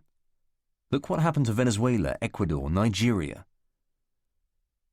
And what happened to them? Pepiat asks, his brow furrowing. I've found another gap in his knowledge. Their economies were crippled by oil booms in the 1970s. Agriculture, manufacturing, and investments were all unbalanced by the vast amounts of money being generated by oil revenues in a single sector of the economy. Other industries couldn't keep up. There was no one in power who foresaw that. The governments in the Caspian are going to have to watch out. Otherwise, for every oil tycoon fucking a call girl in the back of his chauffeur-driven Mercedes, there'll be 100 Armenian farmers struggling to make enough money to buy a loaf of bread. And that's how wars start. I think that's a bit melodramatic, Alec, Cohen says, again smiling at Pepiat, again trying to put a positive spin on things. There's not going to be a war in the Caspian. There's going to be an oil boom for sure, but no one is going to get killed in the process. Can I quote you on that? Pepiat asks. Cohen's eyes withdraw into calculation. That is what he wants most of all. His name in the papers, little mention in the financial press. Of course, he says. Of course you can quote me. but let me tell you a little bit about what our company is doing down there. Saul catches my eye. I can't tell whether he's bored. Fine, says Pepiat. Cohen takes a step back. Tell you what, he says, suddenly looking at me. Why don't you tell him, Alec? You could explain things just as effectively as me. All right, I reply, slightly off balance, but it's quite straightforward. Abnex is currently conducting two-dimensional seismic surveys in several of Kazakhstan's 150 unexplored offshore blocks. It's one of our biggest projects. Some of this is being done in conjunction with our so-called competitors as a joint venture, and some of it is being done independently without any external assistance. I can have details faxed to you tomorrow morning if you like. What we want to do is start drilling exploration wells in 2 to 3 years' time if evidence of oil is found. We have sole exploration rights to 6 fields, thanks to the well workover agreements negotiated by Clive Hargreaves, and we're very hopeful of finding something down there. I see. This may be too technical for Pepiat. That's a long and expensive business, I take it. Sure, particularly when you don't know what you're going to find at the end of the rainbow. That's just it, isn't it? Says Pepiat with something approaching glee. The truth is, you boys don't know what you've got down there. Nobody does. And Saul says, print that. 12. My fellow Americans. This is when I see her for the first time, standing just a few yards away through a narrow break in the crowd. A sudden glimpse of the future. She is wearing a backless cotton dress. For now, all that is visible is the delicate heave of her pale shoulder blades and the faultless valley of skin that lies between them. It is not yet possible to see her face. Her husband, 20 years older, is standing opposite her, bored as a museum guard. His back is stooped and his thick greying hair has been blown about by the wind that is whipping around the garden. You can tell right away that he is an American. It's in the confident breadth of his face, the particular blue of his shirt. He seems somehow larger than the people around him. There is an older man standing with them, thinned out by age, his cheeks like little sacks. This is Doug Bishop, former CEO of Andromeda, moved upstairs in 1994, but with one hand still on the tiller. The fourth member of the group is a monstrous suburban matron wearing pearls and Laura Ashley, her hair piled up in a beehive like an astronaut's wife. The pitch and yaw of her voice whinnies across the garden. These words are actually coming out of her mouth. And this is why I told my friend Lauren that Feng Shui is an absolute scandal, and Douglas agrees with me, don't you, Doug? Yes, dear, says Bishop, in a voice of great fatigue. And yet not only ordinary members of the public, but actual corporations are prepared to pay hundreds of thousands of dollars to these oriental tricksters just so they can rearrange the alignment of their plant pots. Listening to this, Catherine takes a sip of her drink and smiles weakly. Then she turns and her face is more clearly visible. Male heads in the immediate vicinity spring to catch a glimpse of her, alert as dogs. When were you thinking of writing the piece? Cohen is asking Pepiat. In the near future, or is this an ongoing project?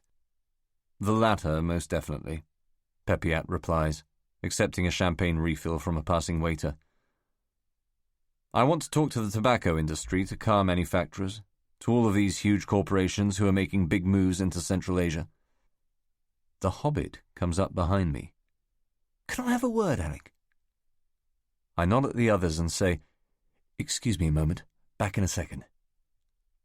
Sure, says Cohen. When both of us are a few paces away, moving towards a corner of the garden, the Hobbit turns and says, That's them. That's Catherine and Faulkner. I know, I tell him, smiling, and he grins sheepishly, realizing that he has stated the obvious. He wouldn't have wanted to let on how nervous he is. We should do it now, he says, while Bishop is with them. I know him and I can introduce you. Good, yes. I feel a slight lift in my stomach. She's beautiful, isn't she? Yeah, the Hobbit says warily. The whole fucking office fancies her. And in that instant, Catherine seems to sense that we are talking about her. She turns her head and looks directly at me through the crowd, smiling in a single movement. It is as if the shape of her glance, the timing of it, has been minutely planned. My face freezes, and I cannot summon a smile. I merely stare back and then almost immediately look away. The hobbit acts smartly, quick on his feet. He has smiled back at her, a colleague's acknowledgement, using the eye contact to legitimize our approach. "Here we go," he says, moving towards her. "Bring Saul." So, as we pass Cohen and Pepiat, I extract him from their conversation. "Come with me, will you, mate?" I say to him. "You remember Matt, don't you? They met at my flat a few months ago to ease this evening's events. He wants to introduce us to some people he works with." "Sure," Saul replies, acknowledging the hobbit with a nod. "You don't mind, do you guys?" "No," they say in unison. And we are on our way, the three of us moving through the crowd towards the Americans. My sense of nervousness is suddenly overwhelming. "Mr. Bishop?" the hobbit says as we arrive, playing the ingratiating underling to great effect. "Could I just introduce you to an old friend of mine, Alec Milius, and Saul—" "Rickon," says Saul. "Of course." Bishop transfers a glass of champagne to his left hand so that he can effect the handshakes. "Good to make your acquaintance," he says. "How do you know Matthew here?" "Long story," I tell him. "We met travelling in 1990 and just bumped into each other at a social occasion a few months ago." This is also the story I told Saul. "I see. Well, allow me to introduce my wife, Audrey." "Pleased to meet you." She scans the two of us up and down. "And this is Catherine Lanchester and her husband, Fortner Grice." Catherine looks at me. There is now no flirtatiousness in her manner, not with Fortner so close. "How do you do?" "Very well, thank you," she says. Her hand is cool and soft. Now it's Fortner's turn.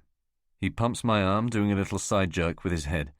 His forehead is dark and creased by frown lines, as if he has spent a lifetime squinting up at a bright sun. "Good to meet you guys," he says, very unruffled, very cool. "You in oil like everybody else here?" "With Abnex, yes. Caspian Development." "All right. Kathy and I work as consultants for Andromeda. Exploration, geological surveying, and so on." "You spend much of your time down there?" Fortner hesitates, clearing his throat with a stagey cough. "Not for a while. They like to keep us in London. Yourself?" "Ditto." There is a gap in the conversation, to the point of becoming awkward. Doug takes a half-step forward. "We were just talking about politics back home," he says, taking a mouthful of champagne. "We were," Beehive adds animatedly. "And I was asking why that grotesque man from Little Rock is living in the White House."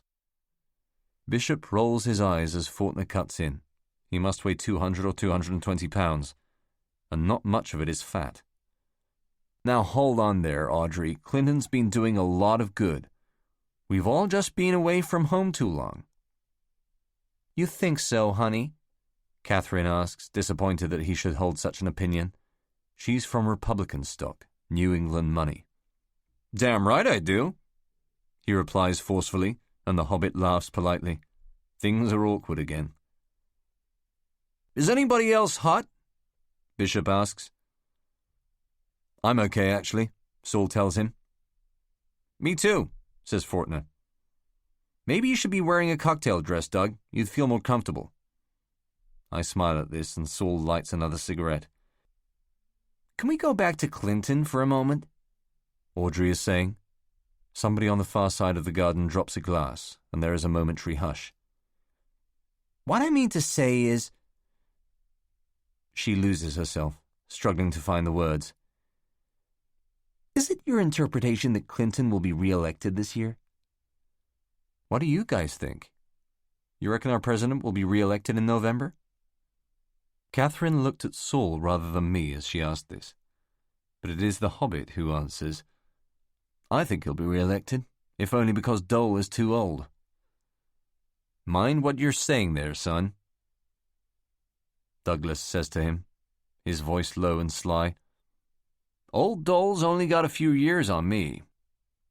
So do the Brits like him, then? This comes from Audrey. She must have used up a can of hairspray tonight. Her beehive hasn't budged an inch in the wind. I think he has the most impressive grasp of insincerity that I've ever seen, I tell her, though that isn't the first time that I've used that phrase. It just sounds good coming out now. I think the British people like him. We tend to admire your politicians more than our own, but it's a hypocritical approval. We wouldn't want any of them running our country. Why in hell not? Faulkner asks, and for a moment I'm concerned that I may have annoyed him. Saul drops his half-finished cigarette on the ground and steps on the butt. Your political system is seen as being more corrupt than ours, I reply, unfairly, I think. Too right unfairly, he says. What about Matrix Churchill? What about Westland? What about arms to Iraq? The Scott inquiry will clear everyone, Saul announces solemnly. The Old Boy Network will see to that. Oh, yes, says Douglas wistfully. The Old Boy Network. You wish you were a part of that, Doug? Faulkner says, nudging him. An old Etonian? An Oxford man? Princeton'll do me fine. So how long have you been with Abnex? Catherine wants to change the subject. About 9 months? You enjoying it? Yes and no. I've had to learn a lot in a short space of time. It's been a real eye-opener. An eye-opener, she says, as if she enjoys this expression. So your background was in Russian and business studies. You just out of college?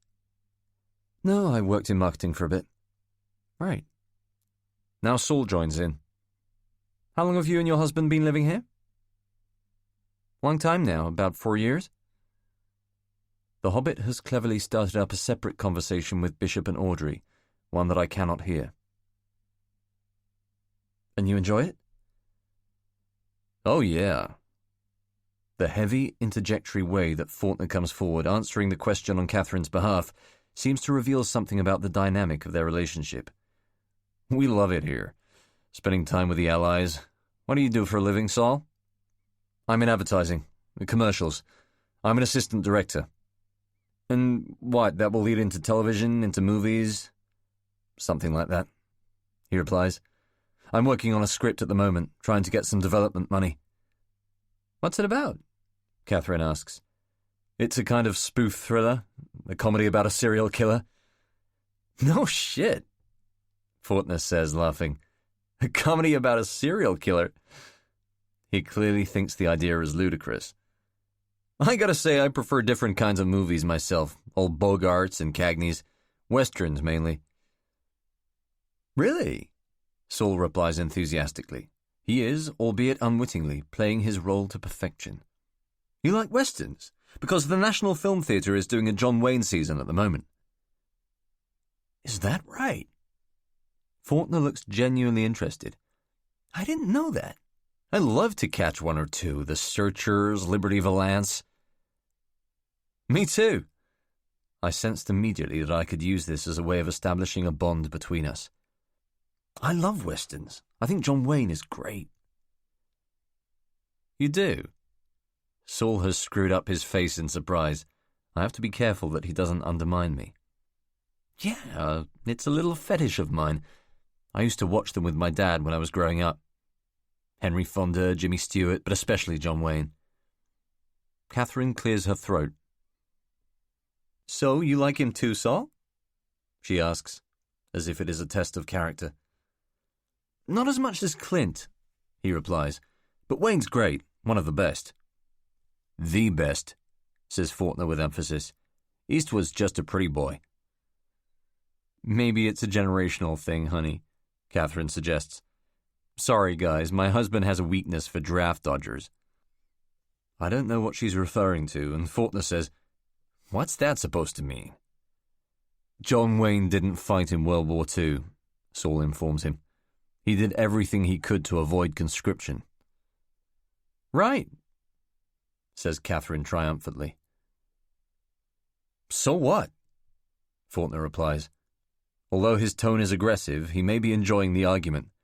Wayne did more for the war effort as an actor than he ever could have done getting shot at on Omaha Beach. He was a patriot, an anti-communist who hated riding horses, hated wearing his cowboy outfits, and actively encouraged American participation in the Vietnam War. Catherine interrupts him in full flow. She has a brazen, mischievous intelligence, a self-confidence not dissimilar to Kate's. But he made some great films, Saul says, perhaps as a way of diffusing what he thinks is tension. And then the idea comes to me, as simple as it is shrewd, a way of guaranteeing a second encounter. Well, I have an idea, I suggest. We should solve this by going to see one of these films at the NFT. I was going anyway. Why don't you join me? And without any hesitation, Faulkner says, Great. Shrugging his shoulders. You want to go too, Saul? Sure, he replies. Catherine looks less enthused, a reaction that may be more instinctive than premeditated. Count me out, she says. I can't stand westerns. You fellas go right ahead, I'll stay home with Tom Hanks. The Hobbit, Bishop, and Audrey have by now been pulled away into a larger group of 6 or 7 people, 2 of whom are employees of Abnex, and across the garden, David Catchier is coming down a short flight of stone steps, joining the party late. He catches my eye, but when he sees that I am with the Americans, a mild look of concern passes across his face. In his right hand, he is balancing a little pastry parcel oozing feta cheese. Is that David Catchier? Faulkner asks. That guy looking at you? That's right. He and I had a couple of meetings back in the new year. Tough negotiator. We were discussing the joint venture. You know about that?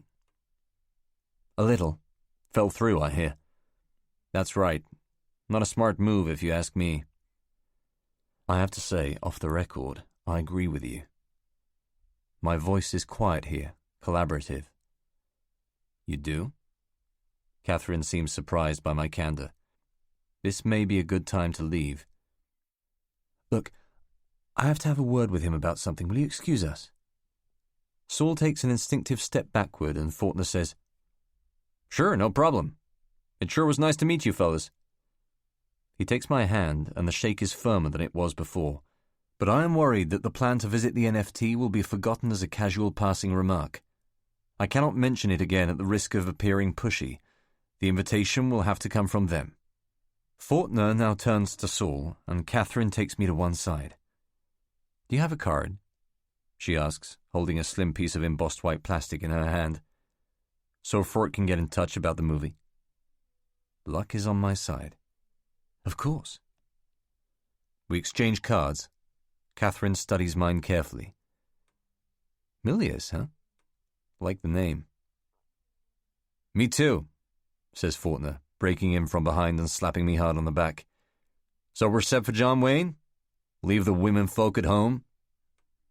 Catherine adopts an expression of good-humoured exasperation.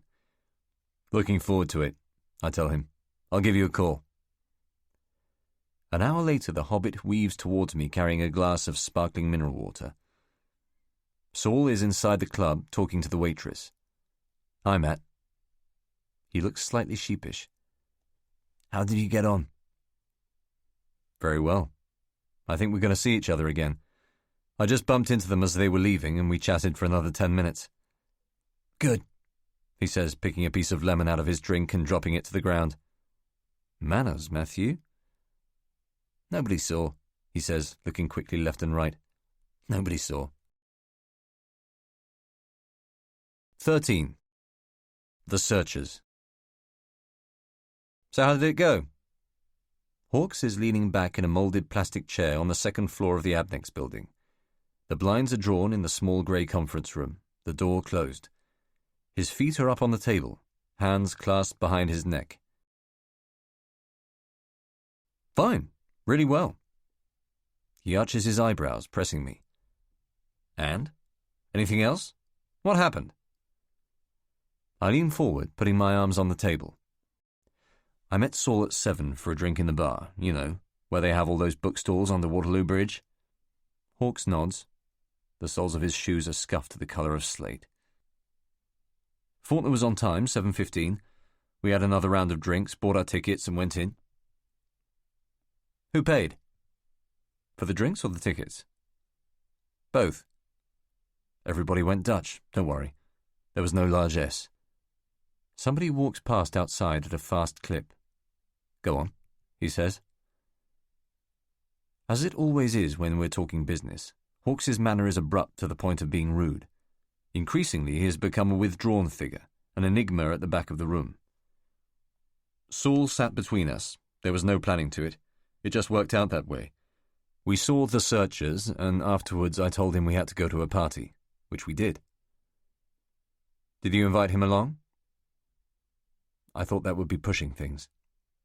Yes, he says after a moment's contemplation. But in your view, Grice wasn't offended by that? I light a cigarette. Not at all. Look, I've obviously been thinking about what I was going to tell you this afternoon, and it's a measure of how well things went that I feel as if I have nothing of any significance to reveal. It was all very straightforward, very normal. It went exceptionally well. Faulkner has a youthful side to his personality, like someone much younger. Just as you said he did. He fitted in, and if I'd invited him to the party, he would have fitted in there too. He was making an effort, of course, but he's one of those middle-aged men who are hanging on to something youthful in their nature. Hawkes folds his arms. So it wasn't at all awkward, I tell him. When we were having the drink beforehand, we talked like we were old friends. It was a boys' night out. And how do you want to play it now? My instinct is that they'll call. Why do you think that? Because he likes me. Isn't that what you wanted? No reaction. Hawkes is assessing whether I have read the situation correctly. I continue. He left saying that Catherine wanted to have dinner sometime. He also wants to introduce Saul to a friend of his in advertising who used to be an actor. He's interested, believe me. But in Saul or in you? What do you think? That's what I'm asking, he says, not impatiently. Look, Saul has a lot of friends, far more than I do. He likes Faulkner, they laugh at each other's jokes, but there's no connection between them. Saul will fall by the wayside and resume his day-to-day life without even realizing he has brought the Americans to me. And then it'll be just the three of us. 14. The Call. Exactly 2 weeks later, at around 3 o'clock in the afternoon, J.T. walks over to my desk and presses a single sheet of Abnex-headed paper into my hand.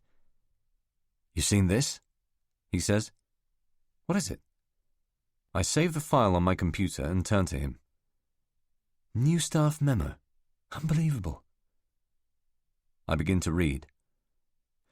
While Abnex Oil fully respects the privacy of employees' personal affairs, it expects them to discharge fully their obligations of service to the company. It also requires them to be law-abiding both inside and outside working hours. Remember that any indiscreet and/or antisocial behavior could not only affect an employee's performance and position, but also reflect badly on Abnex Oil. Jesus, I mutter.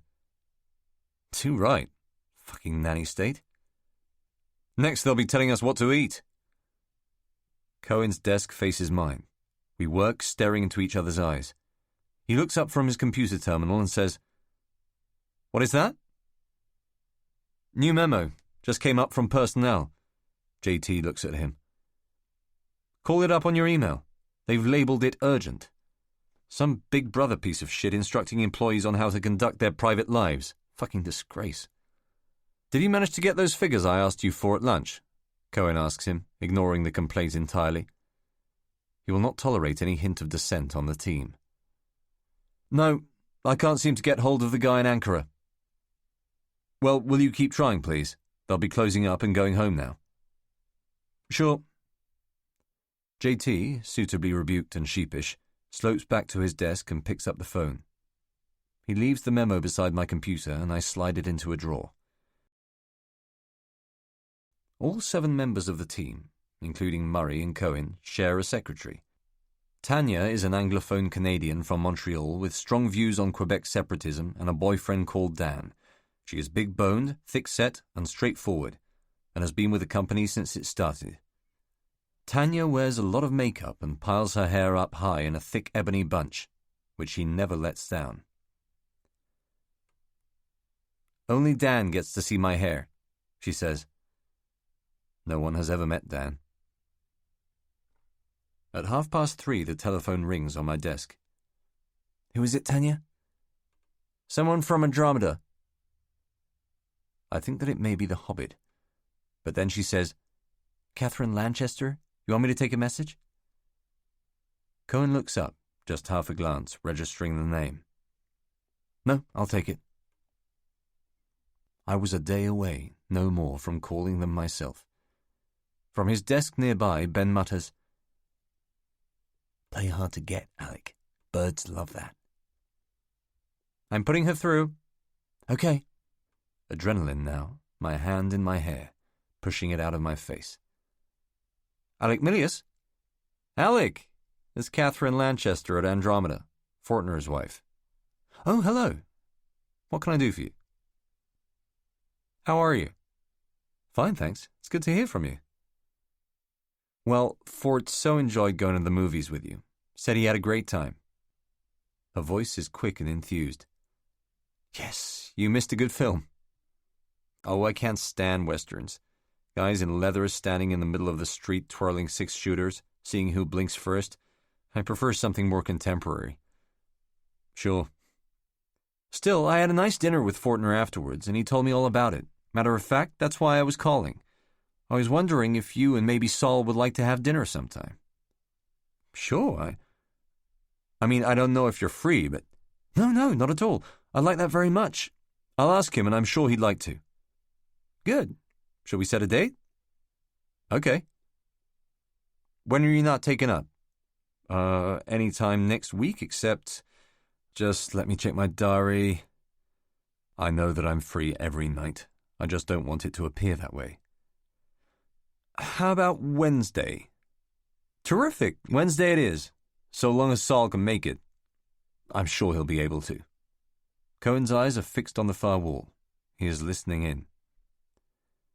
"How's Fortner?" I ask.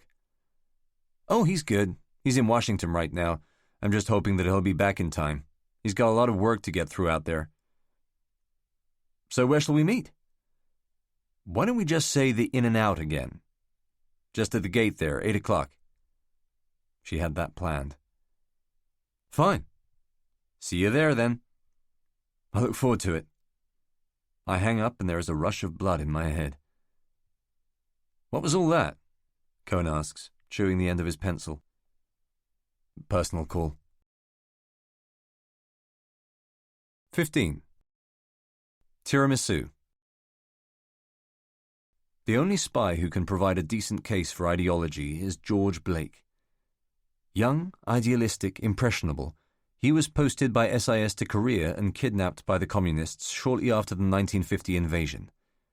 Given Das Kapital to read in his prison cell, Blake became a disciple of Marxism, and the KGB turned him after he offered to betray SIS.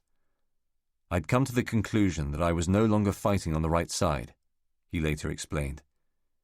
Upon his release in 1953, Blake returned to England a hero. He had suffered terribly in captivity and was seen to have survived the worst that communism could throw at him. There is television footage of Blake at Heathrow Airport, modest before the world's press, a bearded man hiding a terrible secret. For the next 8 years, working as an agent of the KGB, he betrayed every secret that passed across his desk, including Anglo-American cooperation on the construction of the Berlin Tunnel. His treachery is considered to have been more damaging even than Philby's. Blake was caught more by a process of elimination than by distinguished detective work. SIS summoned him to Broadway buildings, knowing that they had to extract a confession from him or he would walk free. After 3 days of fruitless interrogation, in which Blake denied any involvement with the Soviets, the SIS officer in charge of the case played what he knew was his final card.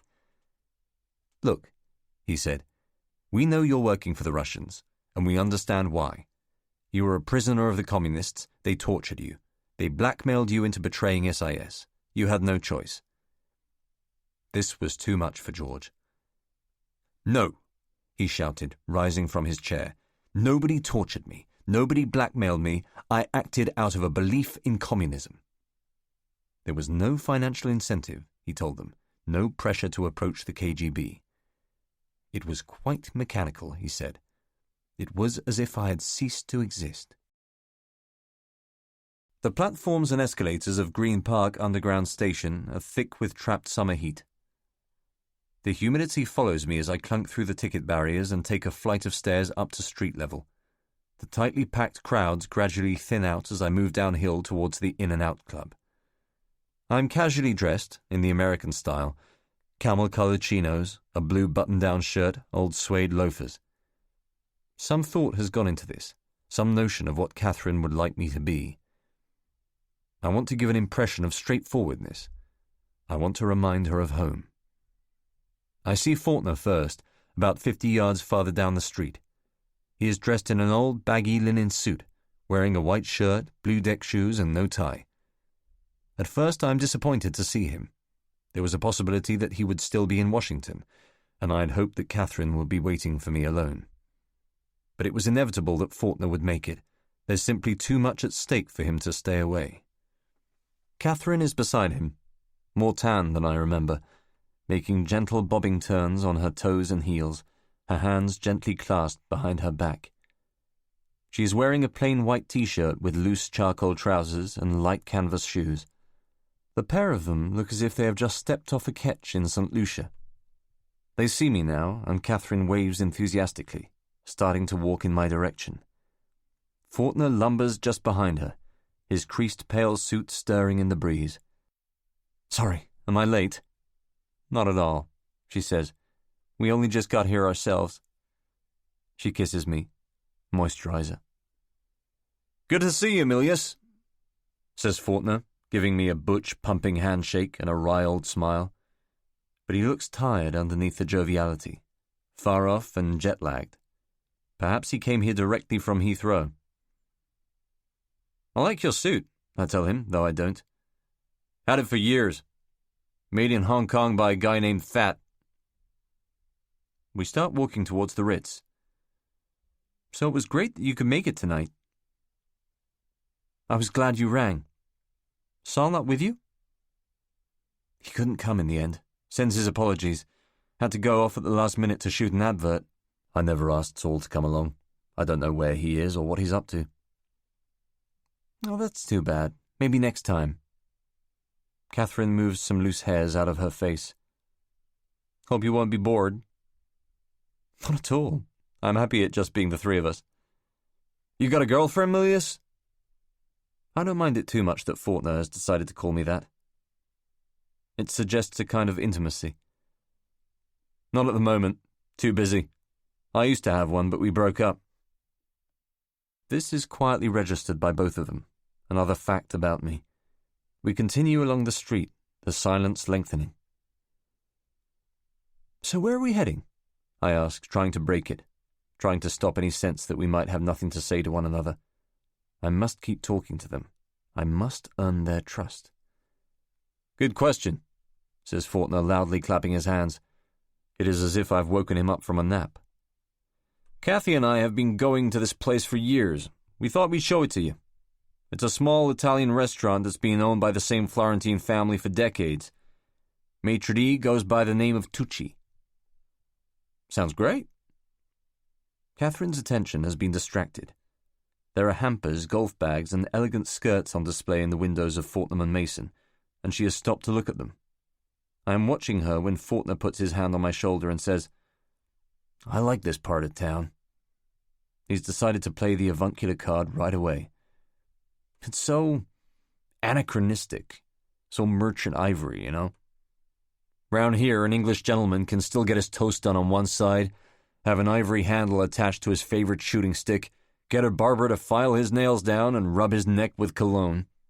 You got your bespoke shirts, your customized suits. Look at all this stuff. "You like that, honey?" Catherine asks, pointing at a small two-piece lady's outfit in the window. Not a whole lot, Faulkner replies, his mood abruptly fractious. Why, you want to get it? No, just asking. Well, I'm hungry, he says. Let's go eat. The restaurant has an outside staircase flaked with dried moss leading down to a basement. Faulkner, walking ahead of us, clumps down the steps and through the heavy entrance door. He doesn't bother holding it open for Catherine. He just wants to get inside and start eating. Catherine and I are left on the threshold, and I hold the door open for her, letting her glide past me with a whisper of thanks that is almost conspiratorial. The restaurant is only half full. There's a small clearing immediately inside the entrance, where we are met by a paunchy, hair-oiled Italian in late middle age. Faulkner already has his arm wrapped around him, with a big, fulfilled smile all over his face. Here they come now, he is saying as we come through the door, his voice hearty and full of good cheer. Tucci, let me introduce you to a young friend of ours, Mr. Alec Milius, very smart guy in the oil business. Nice to meet you, sir, says Tucci, shaking my hand, but he doesn't even look at me. His eyes have been fixed on Catherine since she walked in. And your beautiful wife, Mrs. Grice, he says. How are you, my dear? Catherine bends to meet Tucci's puckered kiss, offering him a smooth, pale cheek. She doesn't bother explaining that Grice isn't her surname. You look as beautiful as ever, madam. Oh, you're incorrigible, Tucci, so charming. The slimy old bastard leads us downstairs into a dark basement where we are all shown to a table covered in a faded red cloth and cutlery. The decor is very 70s, but it isn't consciously retro. Cheap wood carvings line the walls, and there are candles in old wicker flasks on shelves. Hardened wax clings to their sides like jewellery. Faulkner shuffles onto a sofa attached to the wall, and Tucci pins the table up against his legs. I take the chair to Faulkner's right, and Catherine sits opposite me. 3 of us in a booth. Rather than have one of his dumb-looking Sicilian studs do it, Tucci then goes back upstairs and brings down 3 menus and a wine list, thereby giving himself as much time as possible with Catherine. All of his pre-meal small talk is addressed to her. That's a lovely dress, Mrs. Grice. Have you been on holiday? You look so well. By contrast, Faulkner and I are treated with something approaching contempt. Eventually, Faulkner loses his cool and tells Tucci to bring us some drinks. Right away, Mr. Faulkner, right away. I have a nice bottle of Chianti you try, and some Pellegrino, perhaps. Whatever, that'll be great. Faulkner takes off his jacket to eat, tossing it in a crumpled heap onto the sofa beside him. Then he undoes the top 3 buttons of his shirt and inserts a napkin, mafia-style, below his neck. His chest hair is clearly visible, tight black curls like cigarette burns. In the early part of the meal, we do not talk about any aspect of the oil business. I am not tapped for information, for tips and gossip, nor do Catherine and Faulkner discuss ongoing projects at Andromeda. I have ordered veal, but it is tough and bland. Both Americans are having the same thing, plump breasts of chicken in what appears to be a mushroom cream sauce. It looks a lot better than mine. We share out French beans and potato croquettes and get through the first bottle of red wine within half an hour. We get along fine, better even than I expected. Everything is easy and enjoyable. The generation gap between us, as was proved by the trip to the NFT, is no hindrance at all. Although Faulkner's age is in some ways accentuated by the vigour of his younger bride, he has that certain playfulness about him that largely offsets his age. Still, I cannot work out why Catherine would ever have chosen to marry him. Faulkner is handsome, yes, with a certain gruff charm and a head full of hair, but close up, sitting near her in the dim light of the restaurant, the virility dissipates. He suffers by comparison, looking blotchy and liquor-sick, just another man on the wrong side of 50. With a few drinks inside him, Faulkner has a nice, sly, sarcastic manner that he can get away with on account of his age. In a younger man, it would look like arrogance, yet there is a quality of solipsism about him that overshadows any occasional glints of mischief. As I felt when I first met him, though Faulkner looks to have experienced a great deal, he appears to have learned very little from those experiences. There is even an element of stupidity in him. He can at times appear almost a fool. Yet his attitude towards Catherine is not one of deference and admiration. He is often short with her, critical and dismissive. At one point, just as I'm finishing off my veal, she embarks on a story about her college days at Amherst. Before she has really begun, Faulkner is interrupting her, telling her not to bore Alec with stories from her youth. Then he simply takes the conversation off on a separate tangent, with which he is more at ease. This is done consciously, as a premeditated recrimination, but Catherine barely seems to mind. It is as if she has accepted the subjugatory role of pupil, like a student who has moved in with her tutor and finds herself living in his shadow. This is not how things should be. Catherine is smarter, quicker-witted, and more subtle in her views and manner than Faulkner. He is gauche by comparison. Just once or twice her face registers impatience when Faulkner goes too far, though I sense that this may be largely for my benefit, another tactic she employs in flirtation. Nevertheless, it is all the more pointed for being concealed from him. By the time the pudding menu arrives, I am convinced that she is starved of simple affections and would cherish a little attention. Tucci recommends the tiramisu and flatters Catherine by telling her that she is the last person on earth who should worry about putting on weight. She will not be persuaded and orders fruit instead. Faulkner asks if the restaurant still serves ice cream, and Tucci gives him a slightly withering look before saying yes. Faulkner then orders a large bowl of mint choc chip. I ask for the tiramisu, and Tucci disappears upstairs with our order. This is when they finally ask me a question about Apnex. "How long have you been there?" Catherine inquires, rearranging her napkin so that it forms a neat square on her lap. "About 9 months. You like it?" She has asked me this before, at the party. "Yes, I find the work interesting. I'm underpaid and the hours are antisocial, but I have prospect." "Boy, you really know how to sell it," Faulkner mutters. "You've just got me on a bad day. I had an argument with my boss earlier. He comes down hard when things don't go his way."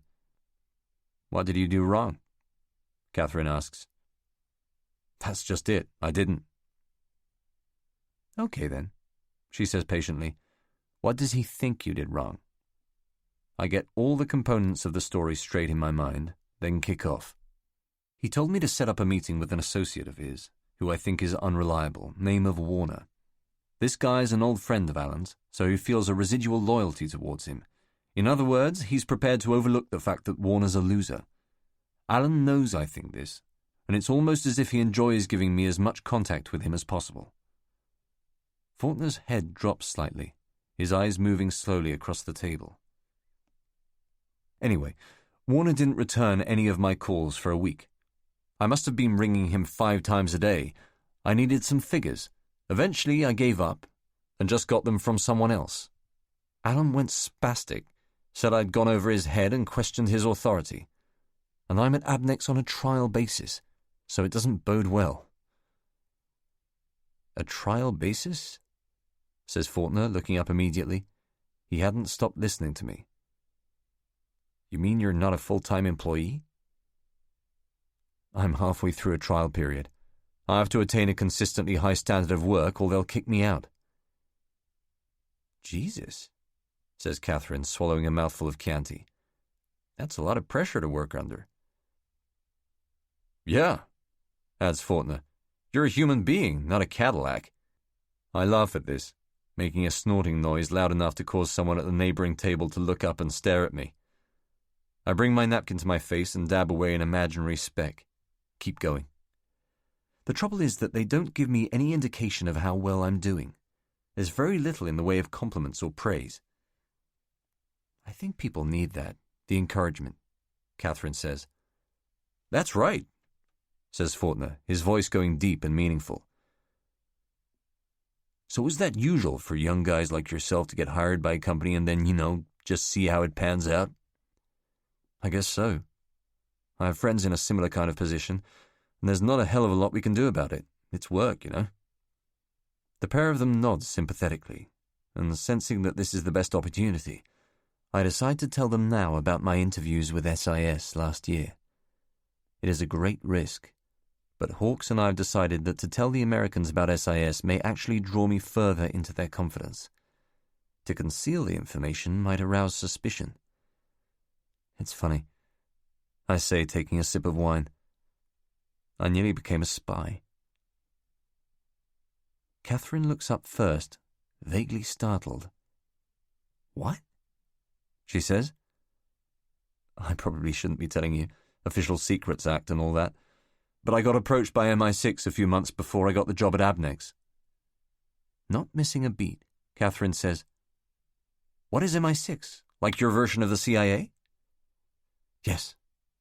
Jesus, that's so James Bond. So, are you... Of course he's not, honey. He's not going to be sitting here telling us all about it if he's in MI6. I'm not a spy, Catherine. I didn't pass the exams. Oh, she says, I'm sorry. Why? Why are you sorry? Well, weren't you disappointed? Not at all. If they didn't think I was good enough for the job, then fuck 'em. That's a great attitude, Faulkner exclaims. A great attitude. How else am I supposed to react? I went through 3 months of vetting and interviewing and IQ tests and examinations, and at the end of it all, after they'd more or less told me I was certain to get it, they turned around and shut me out. With a phone call. Not a letter or a meeting, a phone call. No explanation, no reason why. My sense of disappointment should be clear to them. You must have been devastated. But I don't want to overplay the anger. At the time I was. Now I'm not so sure. I had a pretty idealistic view of the Foreign Office, but from what I can gather, it's not like that at all. I had images of exotic travel, of dead drops and 7-course dinners in the Russian embassy. Nowadays it's all pen-pushing and equal opportunities. Right across the board, the civil service is being filled up with bureaucrats and suits, people who have no problem towing the party line. Anybody with a wild streak, anyone with a flash of the unpredictable is ruled out. There are no rough edges anymore. The oil business has more room for adventure, don't you think? They both nod. It looks as though the gamble has paid off. Sorry, I don't mean to rant. No, not at all, says Catherine, laying her hand on my sleeve, a good sign. It's good to hear you talk about it. And I have 2 things I want to say. She refills my glass, draining the bottle in the process. 1, I can't believe that a guy as smart and together as you didn't make it. And 2, if your government doesn't have sense enough to know a good thing when it sees one, well then, that's their loss. And with that, she raises her glass, and we do a 3-way clink over the table. Here's to you, Alec, says Faulkner. And screw MI6. While we were eating pudding, something odd happens between Faulkner and Catherine. Something I had not expected to see. I've been given a large bowl of tiramisu, and Catherine is insisting on tasting it. Faulkner tells her to leave me alone, but she ignores him, sliding her spoon into the ooze on my plate and retrieving it with her hand held underneath, catching stray droplets of cream. It's good, she says, swallowing, and turns to Faulkner. Can I try yours, sweetie? He rears back, shielding the bowl with his hand. No way, he says indignantly. I don't want your germs. There is a startled pause before she says, I'm your wife, for Christ's sakes. Makes no difference to me. I don't want any foreign saliva on my mint choc chip. Catherine is embarrassed, as am I, and she stands up just a few seconds later to go to the ladies. Sorry, Milius. Faulkner grunts, now shamed into regret. I get real touchy about that kind of thing. I understand, I tell him. Don't worry. To smooth things over, he starts telling me a story about how the 2 of them met, but the ease has gone out of the evening. Faulkner knows that he has slipped up, that he has shown me a side of himself he had intended to remain concealed. You want coffee, honey? He asks timidly when Catherine comes back. I can tell straight away that she has forgiven him, gathered herself together in the ladies, and taken a deep breath. There is no hint of admonishment or frustration on her face.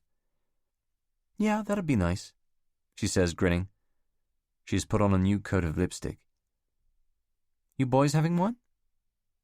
We are. Good, then I'll have an espresso. And the incident passes. Half an hour later, we emerge into the darkness of W1.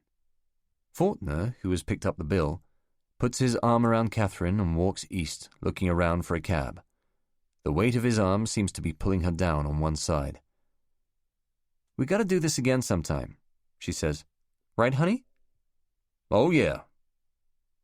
High up to the left, Catherine gazes at the postcard lights of Piccadilly Circus and says how she never grows tired of looking at them. We walk down the hill towards Waterloo Place and past the statue commemorating the Crimea. There are no cabs in sight, but an old red Audi curb crawls us on the corner of Pall Mall, an unlicensed taxi. Faulkner looks over nervously as the driver lowers the window on the passenger side and mutters, "Cab," under his breath. I lean down and tell him no thanks. He pulls away. "Did you want to go with him?" I ask. "No, we'll get a black," Faulkner replies firmly, and no sooner has he said this than one shows up. "You sure you don't want it?" Catherine says, kissing me on both cheeks. "No," I tell her. "I'm going to catch a train from Charing Cross." "Well, it was lovely seeing you." "Give me a ring," I say as she climbs in behind Faulkner. I can see the slim outline of her ass and the long slender thigh taut against the cloth of her charcoal trousers.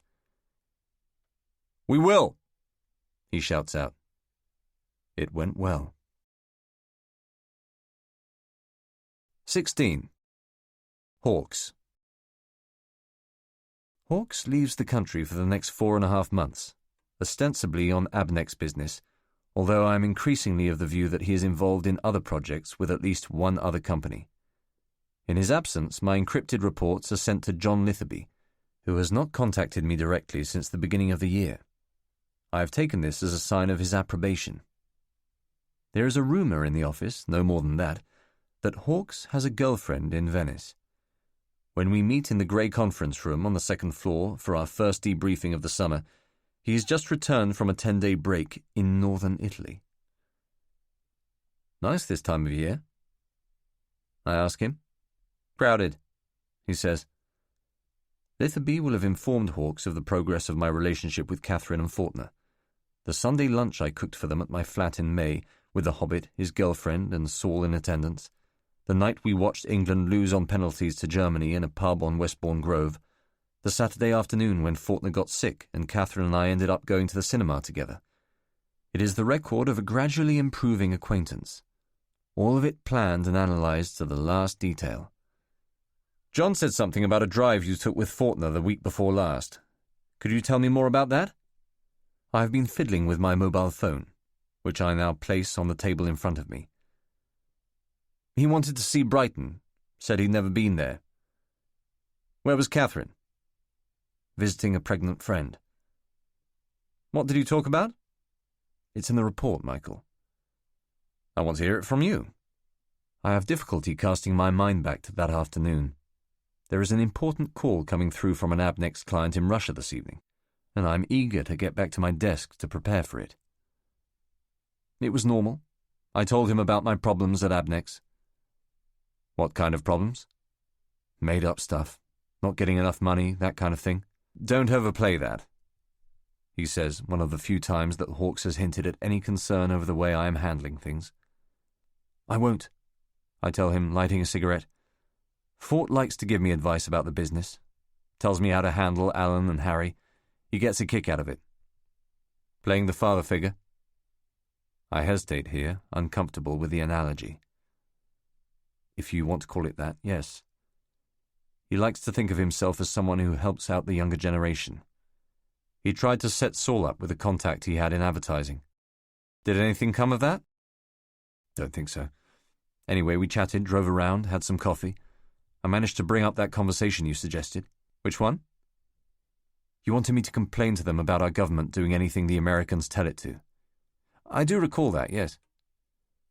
"As a matter of fact, I think I used your phrase, 'We've been hanging on to the shirt tails of every presidential administration since Franklin Roosevelt.'" "And how did Faulkner respond?" "Coolly, I would say. That's the word I used in my report. I told him I felt Britain had become the 51st American state. Asked nicely and we'll bomb Baghdad. Just say the word and you can use our runways. You know the kind of argument. Cut us a deal and you can borrow our aircraft carriers, our military installations, even our soldiers, for Christ's sake. You're not trying to defect, Alec, he says suddenly, cackling at his own joke. I trust you didn't go too far. Relax, I tell him. Faulkner agreed with everything I said. And Catherine, how's she? Very flirtatious. That's still the predominant tactic. Little arguments every now and again with Faulkner, then a little glance at me for sympathy. She's very touchy-feely, but that may be just a Yank thing. Hawkes straightens up in his chair. Keep using the sexual element, he says with a detachment of a doctor discussing a prescription. Don't go too far, but don't shut her out. I won't. When are you next seeing them? This weekend. Faulkner's gone to Kiev for the pipeline conference. Catherine called me almost as soon as he'd left for the airport. She did? Yeah. Asked if I wanted to spend Saturday with her, go for a walk in Battersea Park. Let me know how it goes, he says. Feeling oddly confident, I decide to press him on something. Any news on the job? Has Litherby said anything about taking me on full-time? Hawkes withdraws slightly, as if offended by the question. As far as he is concerned, this matter has already been dealt with. Things remain as they were, he says. If the operation is a success, the security service will consolidate its relationship with you. Your position will become permanent. That was always the precondition, I say, speaking for him. And in a tired echo, Hawkes says, Yes, that was always the precondition. 17. The Special Relationship. Standing easy against the fridge in the kitchen at Colville Gardens, Catherine sweeps hair out of her face and says, Alec, I'm going to take a shower. Is that all right? I'm kind of hot after our walk. If the phone rings, the machine will pick it up. You'll be okay for a bit, watch TV or something? Sure. Her cheeks have rouged to a healthy flush after being outside in the fresh air of Battersea Park.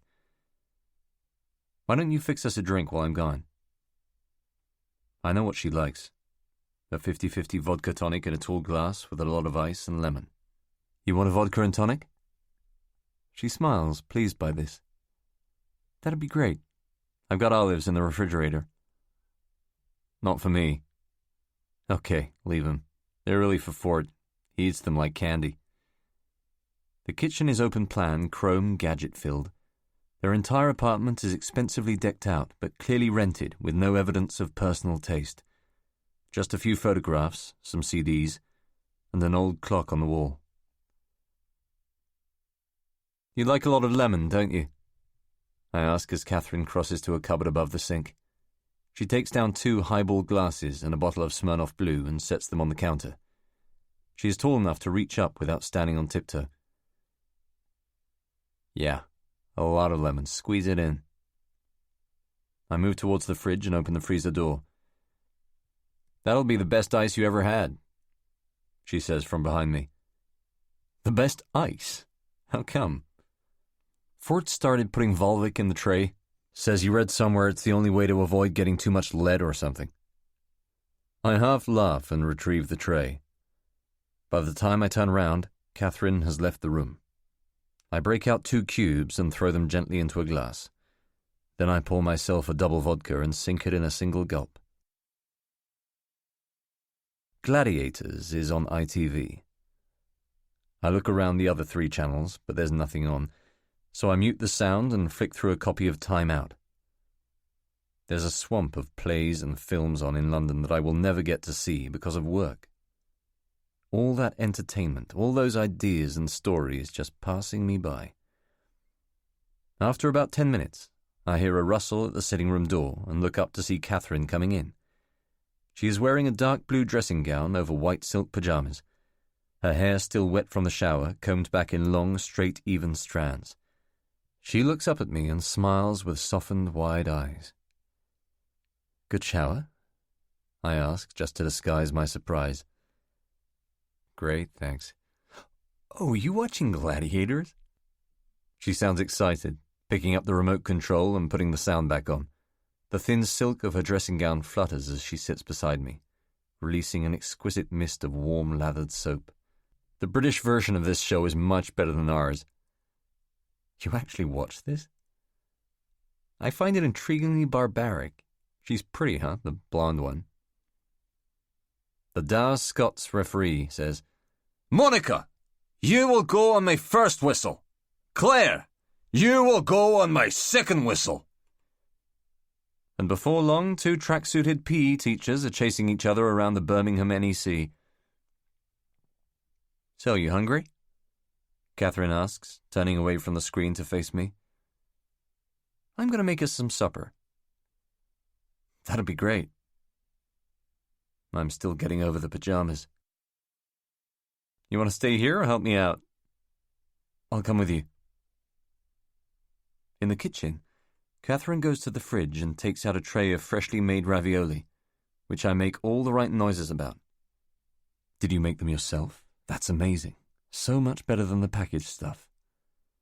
The delicate shells are coated in a thin dusting of flour, and she sets them down beside the fridge. I help by putting a large pan of salted water on the stove, placing a lid on top, and turning the gas up high. The speed of the ignition makes me jerk my head back, and Catherine asks if I'm okay. Oh yes, I say, as the blue flames glow and roar. Then I sit on a tall wooden stool on the far side of the kitchen counter and watch as she prepares a salad. I'll teach you a trick, she says, crunching down on a stick of celery, like a toothpaste ad. If you've got yourself a tired lettuce like this one, just stick it in a bowl of cold water for a while and it'll freshen right up. Handy. I can think of nothing worthwhile to say. You never had your drink? I tell her, looking over at the sink where the ice in her vodka tonic has melted into a tiny ball. Oh, that's right, she exclaims. I knew there was something missing. Will you fix me a fresh one? Of course. The bottle of Smirnoff is still sitting out, and I mix 2 fresh vodka and tonics as she washes a colander at the sink. This will be my 3rd drink of the evening. There you go, I say, handing it to her. Our fingers do not touch. She takes a sip and lets out a deep sigh. God, you make these so good. How'd you know how to do that? My father taught me. She sets the glass on the counter and starts slicing up some tomatoes, a cucumber, and the sticks of celery on a wooden chopping board, throwing them gently into a large teak bowl.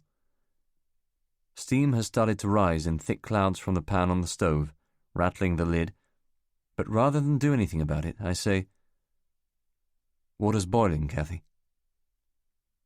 You want to get it, honey? I'm kind of busy. Sure. I remove the lid, twist the dial to low, and watch the water subside into little ripples. Honey. She called me honey. Catherine stops chopping and comes to stand beside me. She has a wooden spoon in her hand and says, Let's put the pasta on, shall we? And now very carefully, one by one, she lowers the ravioli pillows into the water on the wooden spoon, intoning, This is the tricky bit. This is the tricky bit. In a low voice that is almost a whisper. I am beside her, watching, doing nothing. My shoulder inches from hers. When she is done, I walk away from the stove and sit back down on the stool.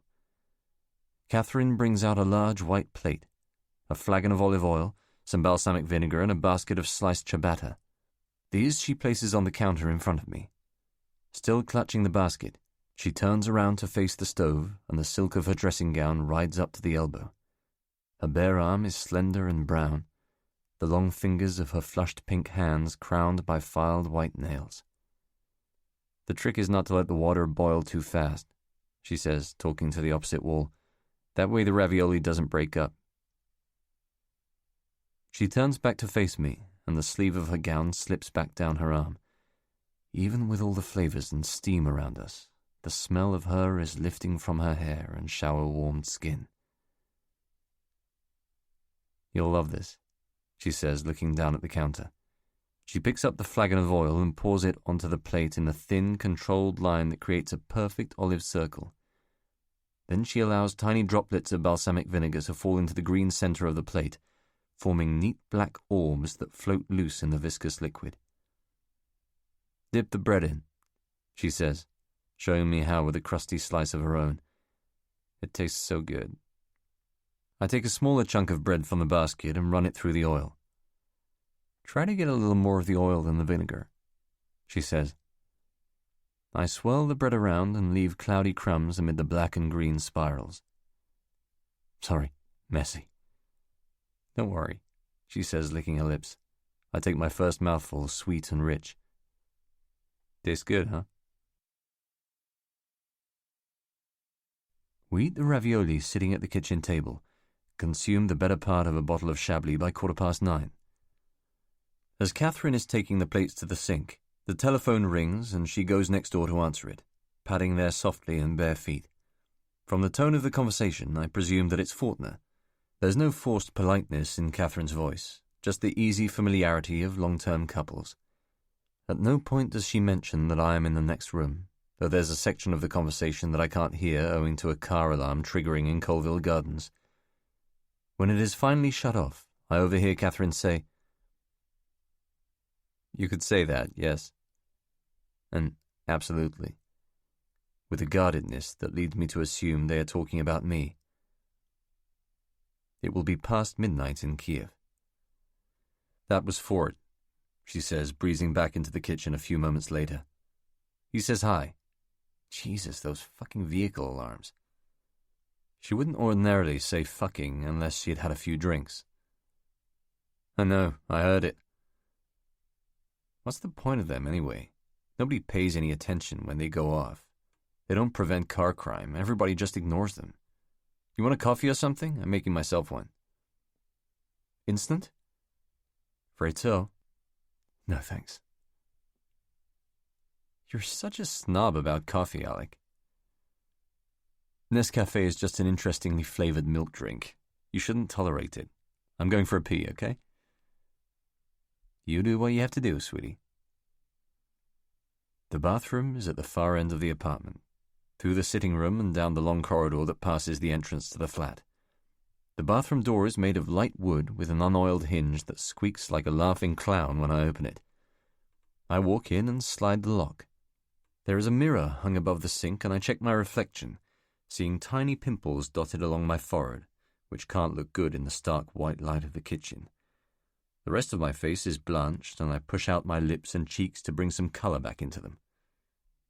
Once a little red flush has appeared, I go back outside.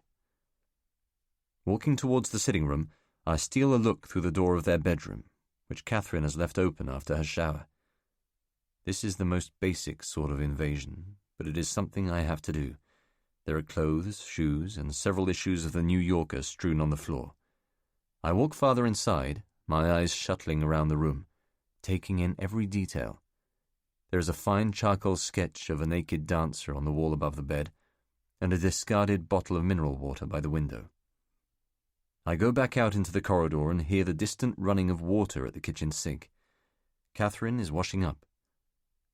There is another bedroom farther down on the right side of the passage, again with its door open. Again I look through it as I am passing, prying behind her back. An unmade bed is clearly visible on the far side, with one of Faulkner's trademark blue shirts lying crumpled on the sheets. An American paperback edition of Presumed Innocent has been balanced on the windowsill, and there are bottles of cologne on a dresser near the door. Is it possible that they no longer share a room? There are too many of Faulkner's possessions in here for him simply to have taken an afternoon nap. I walk quietly back to the first bedroom. This time I notice that the bed has been slept in only on one side. Catherine's creams and lotions are all here, with skirts and suits on hangers by the door. But there are no male belongings, no ties or shoes. A photograph in a gilt frame by the window shows a middle-aged man on a beach with a face like an old sweater.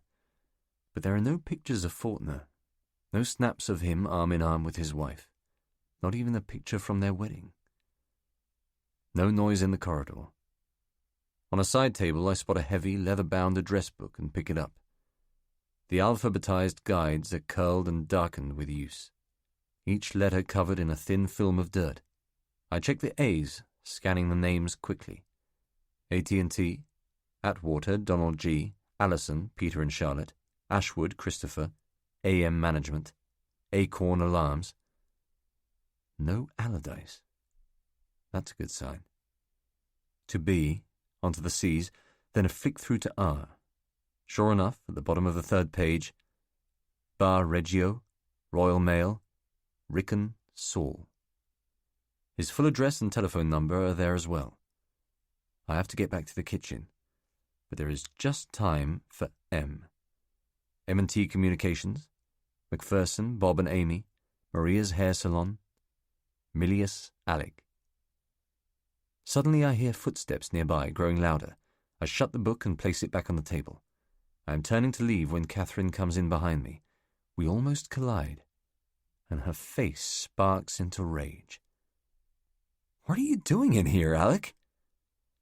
"I was just—" "What? What are you doing?" I can think of nothing to say, and wait for the wave of anger in her eyes to break over me. In the space of a few seconds, the evening has been ruined. But something happens now, something entirely artificial and against the apparent nature of Catherine's mood. It is as if she applies brakes to herself. Had I been anyone else, there would have been an argument, a venting of spleen, but the fury in her quickly subsides. "You get lost?" she asks, though she knows that this is unrealistic. I've been to the bathroom in their flat countless times. "No, I was snooping. I'm sorry. It was an intrusion." "It's all right," she replies, moving past me. "I just came to get something to wear. I'm kind of cold." I leave immediately, saying nothing, and return to the sitting room. When Catherine comes back, some time later, she is wearing thick Highland socks and a blue Gap sweatshirt beneath her dressing gown, as if to suppress anything that I may earlier have construed as erotic. She sits on the sofa opposite me, her back to the darkening sky, and fills the silence by reaching for the CD player. Her index finger prods through the first few songs of Inner Visions, and Stevie comes on, the volume set low. "Oh, that's right," she says, as if Jesus' Children of America had prompted her. "I was going to fix us some coffee." "I'm not having any," I tell her as she leaves the room, and even that sounds rude. She does not reply. I should deal with this. Do it now. I follow her into the kitchen. "Listen, Kathy, I'm sorry I had no right to be in your bedroom. If I caught you looking around my things, I'd go crazy." "Forget about it. I told you it was okay. I have no secrets." She tries to smile now, but there is no hiding her annoyance. She's clearly upset, not perhaps by the fact that I was in her room, but because I have discovered something intimate and concealed about her relationship with Faulkner that may shame her. I do not think she saw me with the address book. Leaning heavily on the counter, she spoons a single mound of Nescafé into a blue mug and fills it with hot water from the kettle. She has not looked directly at me since it happened. "I need you to know that it doesn't matter to me, what I saw." "What?" Catherine stares at me, her head at an angle, tetchy. "I think every married couple goes through a stage when they don't share a room." "What the hell makes you think you can talk to me about this?" she says, straightening up from the counter with a look of real disappointment in her eyes. "Forget it, I'm sorry." "No, Alec, I can't forget it. How is this any of your business?" "It's not. I just didn't want to leave without saying something. I don't want you thinking that I know something about you and Fort, and that I'm jumping to conclusions about it." "Why would you think that? Jesus, Alec, I can't believe you're being like this." We have never before raised our voices at each other, never had a cross word. "I shouldn't have said anything." "No, you're right, you shouldn't have. If I asked you personal stuff about Kate, you wouldn't like it too much, would you?" That was a long time ago. Was it? Does it feel that way? No, it doesn't. These things are our most private... I put my hands in the air defensively, moving them up and down in a gesture of contrition. I know. Jesus, she says, a rasp in her voice. I don't want to argue with you like this. Neither do I. I'm sorry. Silence now, and the edge suddenly goes out of our rush of talk. We are left facing each other, quiet and spent. Let's just sit next door, she says, turning to pick up her coffee. Let's just forget all about it. We go into the sitting room, the breath of the fight still around us. Stevie is singing, ridiculously, "Don't You Worry About a Thing." Catherine flops down into one of the sofas and clutches her mug in both palms. She has the most beautiful hands. Eventually, she says, I hate fighting with you. As if we have done it many times before. Me too. I sit on the sofa opposite hers. Can we talk about it? She emphasizes the word can here, as if it were a test of character. I do not know how to respond except with the obvious. About what? About Fortner? His name balloons out of her as if he was sick. Of course we can, if you want to. Her voice is very quiet and steady. It is almost as if she has prepared something to say.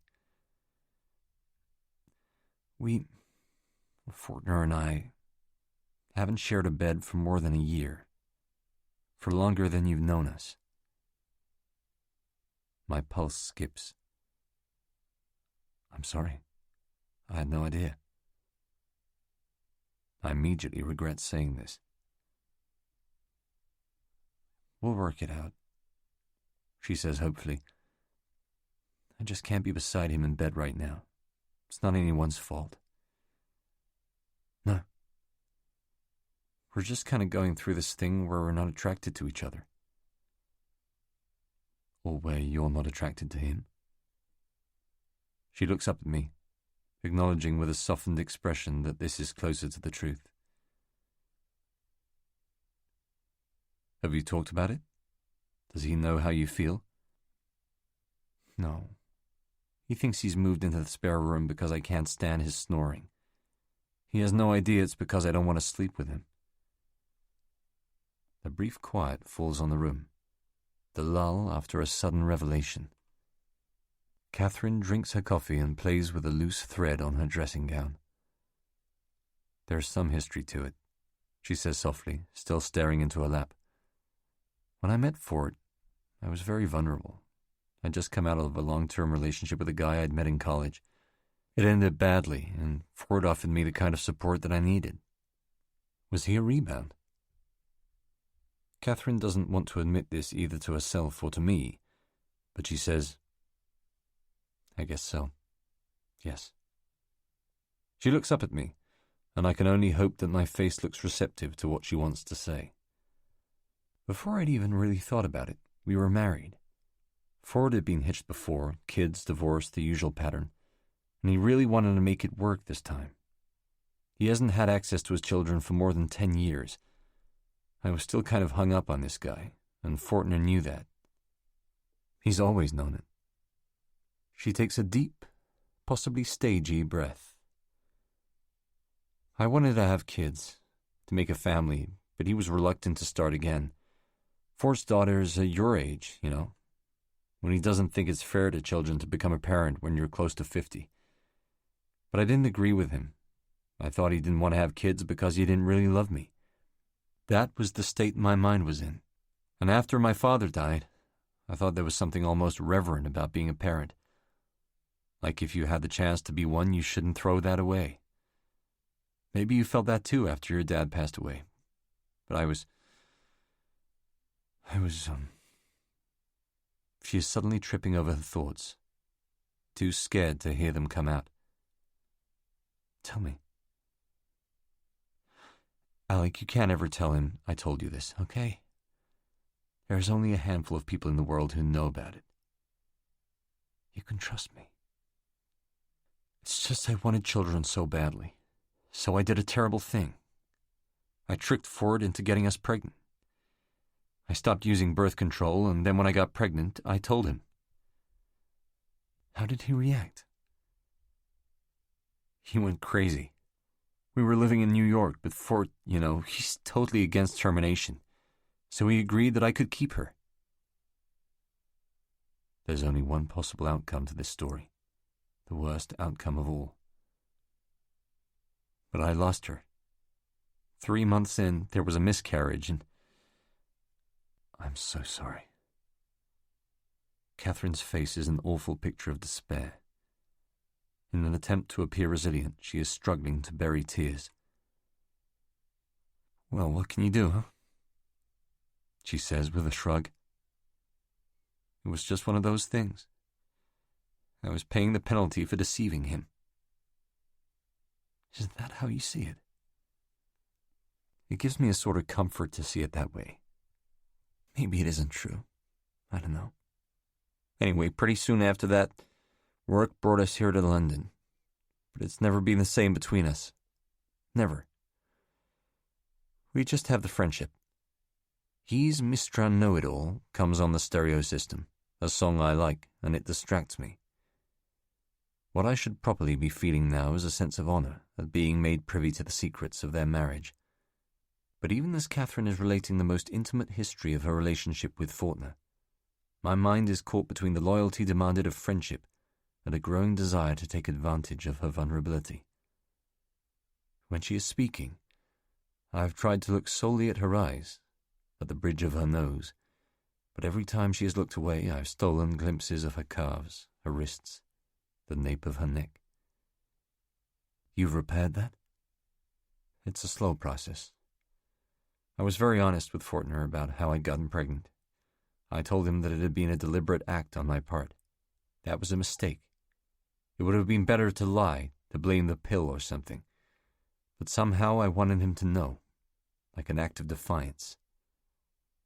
Sure, I can see that. It's so good having someone who understands, she says. I mean, you've had your heart broken. You've been through some tough times. You know how all this feels. Perhaps, I say, nodding. But not to the extent that you've been through it. It's not so bad, she says. She's attempting to come out of her contemplative mood into something more positive.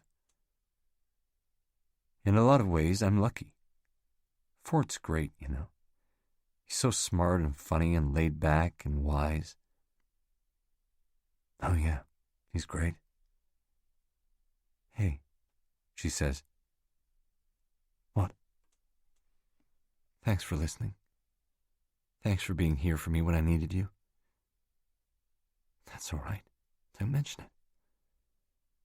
In a single fluid movement, she stands and crosses the room to where I'm sitting, crouching down low in her thick Highland socks.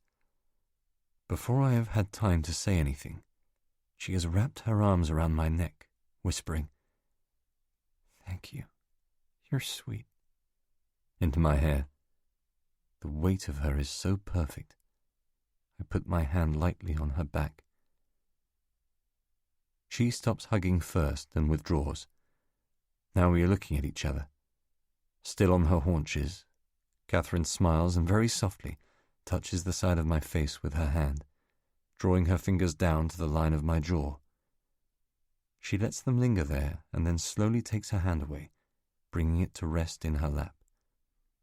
There is a look in her eyes that promises the impossible, but something prevents me from acting on it. This is the moment. This is the time to do it. But after all the thought dreams and the longings and the signals coding back and forth between us, I do not respond. Before I have even properly thought about it, I am saying, I should get a cab. It was pure instinct, something defensive, an exact intimation of the correct thing to do. I cannot spend the night with her without jeopardizing everything. What, now? She leans backward and her relaxed smile disguises well any disappointment she may be feeling. It's not even 11 o'clock. But it's late. You'll want to... No, it's not. I don't want to offend her, so I say, You want me to stick around? Sure, relax. I'll fix us a whiskey. She gives my knee a squeeze, and I simply can't believe that I just let that happen. Just kiss her. Just give in to what is inevitable. Okay then, maybe just a quick one. She stands slowly, as if expecting me at any moment to pull her down onto the sofa. Just the action of her moving releases that exquisite scent as she turns and walks into the kitchen. I hear Faulkner's frozen Volvic falling into glass tumblers, then the slow glug-glug of whiskey being poured onto ice. The noise of her moving quietly around on the polished wooden floor fills me with regret. You take water in it, don't you? She asks, coming back in with the drinks. Yes. She hands me a glass and sits beside me on the sofa. Can I ask you something? She says, taking a sip of her whiskey straight away. It is as if she has plucked up the courage for a big subject while she was in the kitchen. Of course. Tucking a loose strand of her hair behind her ear, she tries to make the question sound as easygoing as possible. Are you happy, Alec? I mean, really happy. The question takes me by surprise. I have to be very careful what I say here. Yes and no. Why? I just worry about you sometimes. You seem a little unsettled. It's just nerves. What do you mean, nerves? What about? It was a mistake to say that, to speak of nervousness. I'll have to shift the subject, work from memory. I was joking, not nervousness exactly. I'm just in a constant fraught state because of Abnex. Why? Well, because of the pressure to do the best job I can, because of the feeling of being watched and listened in on all the time, because of the demands Alan and Harry put on me, all that stuff. I'm so tired. It's so easy to get locked into a particular lifestyle in London, a particular way of thinking. And right now, all I seem to worry about is work. There's nothing else. Catherine has tilted her head to one side, eyes welled up with concern. You'll get the job, won't you? Probably, yes. They wouldn't spend all that money training someone just to chuck them out after a year. But it still hangs over me. I take a sip from the whiskey tumbler and a slipped ice cube chills my top lip. The truth is I have this deep-seated fear of failure. I seem to have lived with it all my life. Not a fear of personal failure, exactly. I've always been very sure and certain of my own abilities, but a fear of others thinking that I'm a failure. Maybe they're the same thing.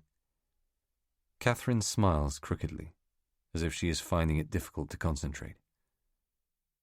It's like this, Cathy. I want to be recognized as someone who stands apart. But even at school I was always following on the heels of other students, just one or two, that's all, who were more able than I was. Smarter in the classroom, quicker-witted in the playground, faster on the football pitch. They had a sort of effortlessness about them which I had never had. And I always coveted that. I feel as though I have lived my life suspended between brilliance and mediocrity, you know? Neither ordinary nor exceptional. Do you ever feel like that? I think we all do, all the time, she replies, lightly shrugging. We try to kid ourselves that we're in some way distinct from everyone else, more valuable, more interesting. We create this illusion of personal superiority. Actually, I think men in particular do that. A whole lot more than women, as a matter of fact. I think you're right. I have a longing for a cigarette. Still, she says, I gotta say that you don't seem that way to us. Who's us? Fort and I. Don't seem vain? No. It's good that they think that. But are you disappointed to hear me say these things? She jumps in at this. No. Hell no. Talk, Alec. It's fine. We're friends. This is how it's supposed to be. I'm just telling you what I feel. Yes. Like, for a long time now, I've thought that things are down to luck. Success has nothing to do with talent, don't you think? It's just good fortune. Some people are lucky, some aren't. It's that simple. Catherine tucks her feet under her thighs, curling up tight on the sofa, and she breathes out through a narrow channel formed between pursed lips.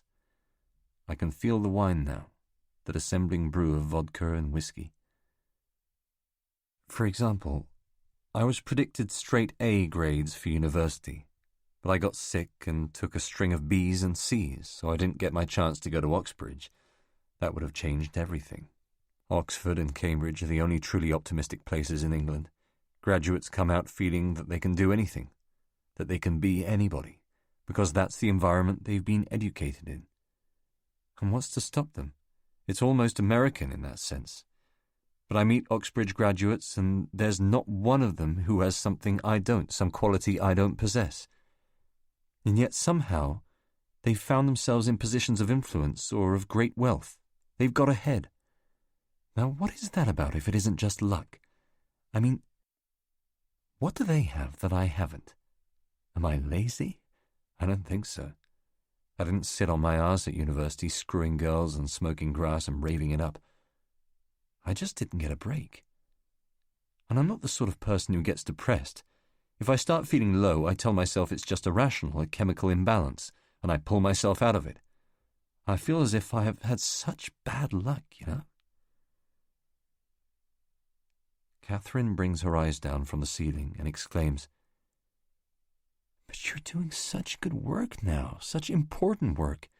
The Caspian is potentially one of the most vibrant economic and political areas in the world. You're playing a part in that. I had no idea you harbored these frustrations, Alec." I shouldn't go too far with this. They're not constant. I don't feel like that all the time. And you're right, the Caspian is exciting. But look at how I'm treated, Cathy. £12,500 a year and no future to bank on. There's so little respect for low-level employees at Abnex. It's staggering. I can't believe what a shitty company it is. How are they shitty? This has caught her interest. Tell me, she says. Well, yes? I've only just started admitting this to myself, but after what happened with MI6, Abnex was a bit of a rebound. MI6? She says, as if she's never heard of it. Oh yes, of course, your interviews. How do you mean a rebound? Well, that was my dream job, to do that. Yes, she says slowly. I recall you saying. I watch her face for a trace of deceit, but there is nothing. Not for Queen and country, that's all shit. But to be involved in something where success or failure depended entirely on me and me alone. Working in oil is okay, but it doesn't compare to what I would have experienced if I'd been involved in intelligence work. And I'm not sure that I'm cut out for the corporate life. Why is that? Let me put it like this. Sometimes I wake up and I think, is this it? Is this what I really want to do with my life? Is this the sum total of my efforts so far? I so much wanted to be a success at something, to be significant. And I still resent the Foreign Office for denying me that. It's childish, but that's how I feel. But you are a success, Alec, she says, but it sounds as if she really means it. No, I mean a successful individual. I wanted to make my own mark on the world. MI6 would have given me that. Is that too idealistic? No, she says quietly, nodding her head in slow agreement. It's not too idealistic. You know, it's funny. I look at you and I think you have everything a guy your age could possibly want. It's not enough. Why not? I want acclaim. I want to be acknowledged. That's understandable. A lot of young, ambitious guys are just like you. But do you mind if I give you a piece of advice? Go ahead. After a brief pause, she says, I think you should relax a little bit. Try to enjoy being young. What do you say? Catherine edges towards me. lending a bending emphasis to the question. For the first time since she returned from the kitchen, we find ourselves looking each other directly in the eye. We hold the contact, drawing out a candid silence, and I tell myself, this is happening again. She is giving it another try. She is guiding us gradually towards the bliss of an infidelity. And I think of Fortner asleep in Kiev, and feel no loyalty to him whatsoever. Relax a little bit? I repeat, moving towards her. Yes. And how do you suggest I do that? I don't know, she says, leaning back. Get out a bit more. Try not to care so much about what other people think about you. In this split instant, I fear that I have read the situation wrongly. Her manner becomes suddenly curt, even distant, as if by flirting with her I have broken the spell between us, made it explicit. Easier said than done. Why? She asks. Why is that easier said than done? I find it so hard, Kathy, to relax. Oh, come on, she says, tossing her face up to the ceiling. She finds my cautiousness disappointing. You're right. You know I am. I know what's best for you. What about Saul? Why don't you go out with him more? With Saul? He's always busy. Always got a new girlfriend on the go. Yes, she says quietly, standing and picking up the 2 empty glasses from the table. Let me give you a hand with those.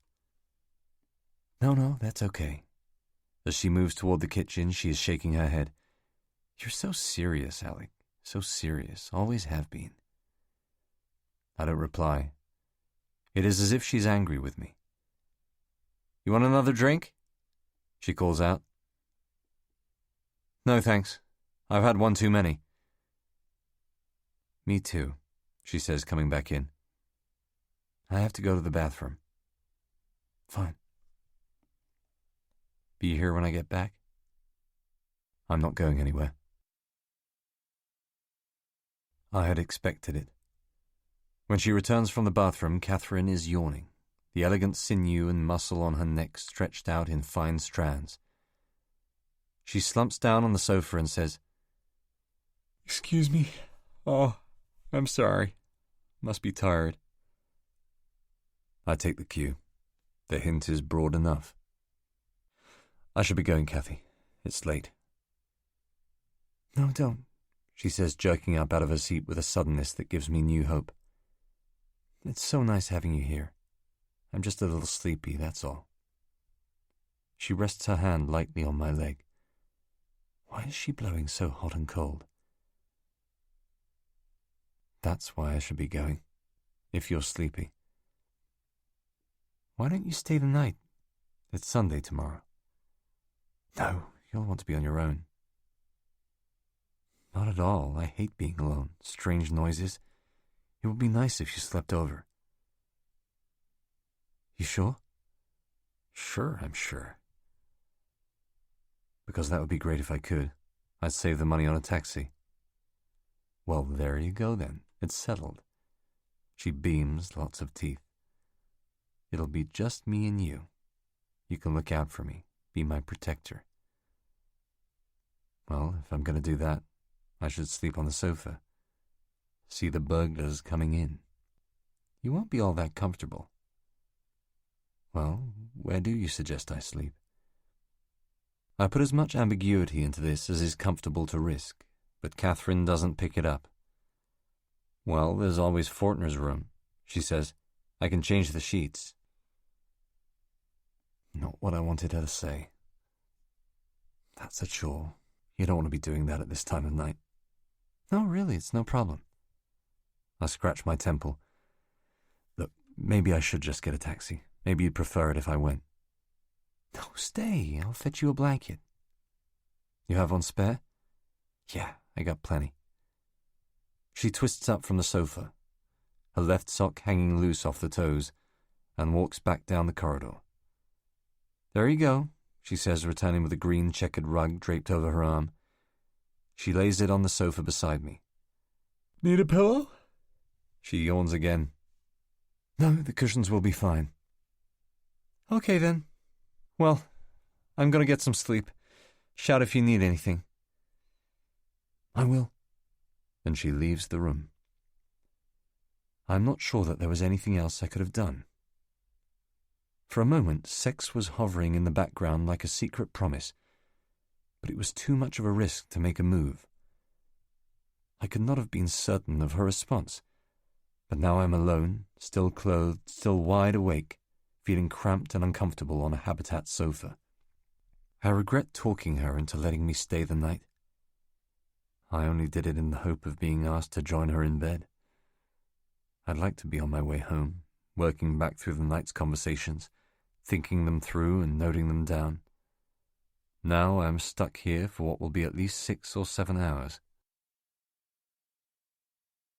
At around 2 o'clock, perhaps a little later, I hear the noise of footsteps in the corridor, a quiet tiptoe in the dark. I turn on the sofa to face out into the darkened room, eyes squinting as a light comes on in the passage. I make out Catherine's silhouette in the doorway. She pauses there, and the room is so quiet that I can hear her breathing. She is coming towards me, edging forward. Kathy? Sorry, she is whispering, as if someone might hear. Did I wake you? No, I can't sleep. I was just going to get a glass of water, she says. Sorry to wake you. You want one? No, thanks. If I'd said yes, you would have brought her over here. That was stupid. Actually, maybe I will have one. Okay. She turns on a sidelight in the kitchen, and the low hum of the fridge compressor cuts out as she opens the door.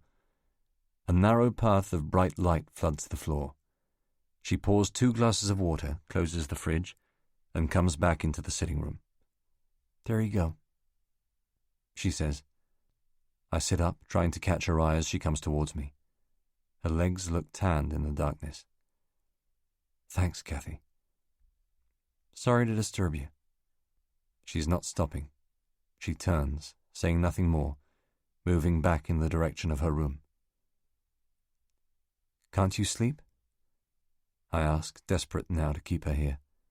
My voice is loud in the room, foolish. No, she whispers.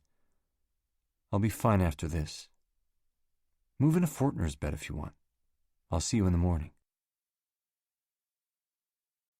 18. Sharp practice. So, how was Kiev? Kiev? Says Fortner, as if he has never heard of the place. Yeah, Kiev.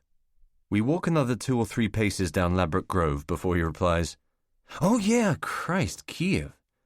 Not bad, not bad. I know he didn't go to Ukraine. The Hobbit told me yesterday on the phone. Were you working the whole time? Flat out, 24/7, a lot of talk. Nice weather? I ask with a grin that he doesn't see. Oh yeah, real nice. They sure don't know how to dress for it, though. Girls wearing nylon tights in the sunshine, and all the guys with these thick mustaches. What is that, a macho thing? What, wearing nylon tights? You're sharp tonight, Milius, he says, putting his arm across my shoulders. He does that quite frequently nowadays. I like it when you're quick on your feet. Keeps us old guys on our toes. Fortner and I are going for a drink together. It's something we've done 3 times before, just the 2 of us. Catherine cooks dinner, makes herself scarce, and leaves us to it. You go enjoy yourself, honey, she says, helping him on with his jacket. Bring him back in one piece, you hear? And we walk the few blocks from their flat in Colville Gardens down to Ladbroke Grove, ready to drink through to last orders. The setting is a spacious, brown, old-style pub that will be a themed bar and restaurant within 12 months, guaranteed. I hold the door open for him and we go inside, finding a pair of stools at the bar. Fortner hangs his elbow-patch tweed jacket on a nearby hook, retrieving his wallet from the inside pocket. Then he sits beside me and rests his forearms on the wooden bar, breathing out heavily in anticipation of the long night ahead. To his left there's a vast, sun-reading builder, all biceps and sinew, muscles packed tight into a lumberjack shirt. His neck has been shaved to stubble, and dropping from a scarred right earlobe is a single silver stud that seems to contain his entire personality. The man does not look up as we sit down. He just keeps on reading his paper. "I'll get the first round," I say, and reach into my hip pocket for a handful of change. "You want a pint or something, Faulkner?" "A pint?" he says slowly, as if after 4 years in London he is still coming to terms with this strange, limey word. "Yes, that is a good idea, young man. A pint." "Guinness? I'm having one." The barman hears this and brings down 2 tall glasses, starting to pour the Guinness before I have even asked for them. He allows the pints to settle for a while, using the time to take my money and cash it in at the till. "Nuts? Do you want any nuts?" "Not for me," Faulkner says. "Been trying to get back to my ideal weight, 250 pounds. "Here you go, guys," says the barman, setting the glasses down in front of us. He has the slightly sweeter, higher semitone voice that distinguishes Kiwis from Australians. "How was your flight?" "From Ukraine. Lousy." Imperceptibly, Faulkner gathers together the lies. There's no chance of jet lag on account of the time difference, but they do their best to exhaust you anyway. Airplane sat on the tarmac for 3 straight hours. Fucking stewards gave us 1 complimentary drink and then played cards until takeoff. Then the flight was diverted through Munich, and I had to spend the night in a goddamn Holiday Inn. Took a day to get home. This is utterly convincing. Perhaps the Hobbit got it wrong. Faulkner does look older tonight, aged by long-haul flights and the trickeries of Kiev. Here is a man propping up a bar, a man in shirt sleeves and slacks with ovals of sweat under his arms and stubble cast across his face like a rash. There will be questions he means to ask me, but his eyes look drained of will. He has no energy. "You look tired," I tell him. "Oh, I'm all right. This'll start me up." He takes a long, creamy swig of his Guinness and sets it back down on the bar with a thud. "So, what did you and Kathy get up to while I was away?" he asks, licking his upper lip. We've already been over this at dinner, but it makes me do the talking. "Well, like she told you at supper. We went walking in Battersea Park, had dinner at your place afterwards." "Oh yeah, she mentioned that." "What do you ask then?" "I just wanted details. Kind of missed her while I was away. I like hearing stories about her, things she did and said." The truth here would prove interesting. Well, frankly, Ford, there's a lot of sexual tension between your wife and me, and we nearly had sex on Saturday night. "She talked about you a lot," I tell him. "Is that right?" "Then I talked about me a lot." "No change there, then." "And finally we went to bed. I slept on the sofa." "You stayed the night on the couch?" "Kathy never said." "Interesting. Didn't she?" "No." An awkward pause hovers over us. The builder turns the page of his newspaper and it crackles in the silence. "Why do we always drink here?" I ask Faulkner, turning back to face him and lighting a cigarette from my pack on the counter. "Why do you like it?" "Don't you?" "No, it's great. It's just that we haven't varied the venue." Consistency is a much undervalued asset in modern times, my friend. Best to get to know a place. And besides, there's good-looking women later on. The builder vibrates slightly on his stool. Something about this unnerves him. Faulkner takes another long draw of Guinness. "So how are things?" he asks. "Everything okay at Abnex?" "Good, actually. Alan's on holiday this week, so we can get things done without him breathing down our necks." "That's always good, when the big chief takes off. You gotta hope they never come back." "But I'm broke. I got hit for a parking ticket and a tax bill first thing on Monday morning. That really pissed me off." "You forget to feed the meter?" "No. Parked it on a double yellow near Hammersmith. Got towed." "Shit. They swoop those guys like a fucking SWAT team. You gotta be careful." The tax is worse. I live in a shithole, but I'm paying a fortune to the local council. You let it pile up? Yep. It's been building for the last year. I couldn't afford to pay, so I just let it drift. Foolish, my friend, foolish. You should have come to me. I'd have helped you out. Faulkner gives me a paternal pat on the back, and I thank him, saying in the nicest possible way that I have no intention of borrowing money off him. Then he drains his pint with a long, satisfied gulp and says it's his round. Mine is still only half empty. It takes him some time to get the attention of the barmaid, a local girl who has served us before. "How are you, gents?" she asks. She has a crisp East End accent. "Same again, is it?"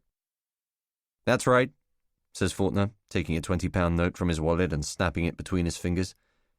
He started to pick up in the last few minutes. One more drink and things will be rolling.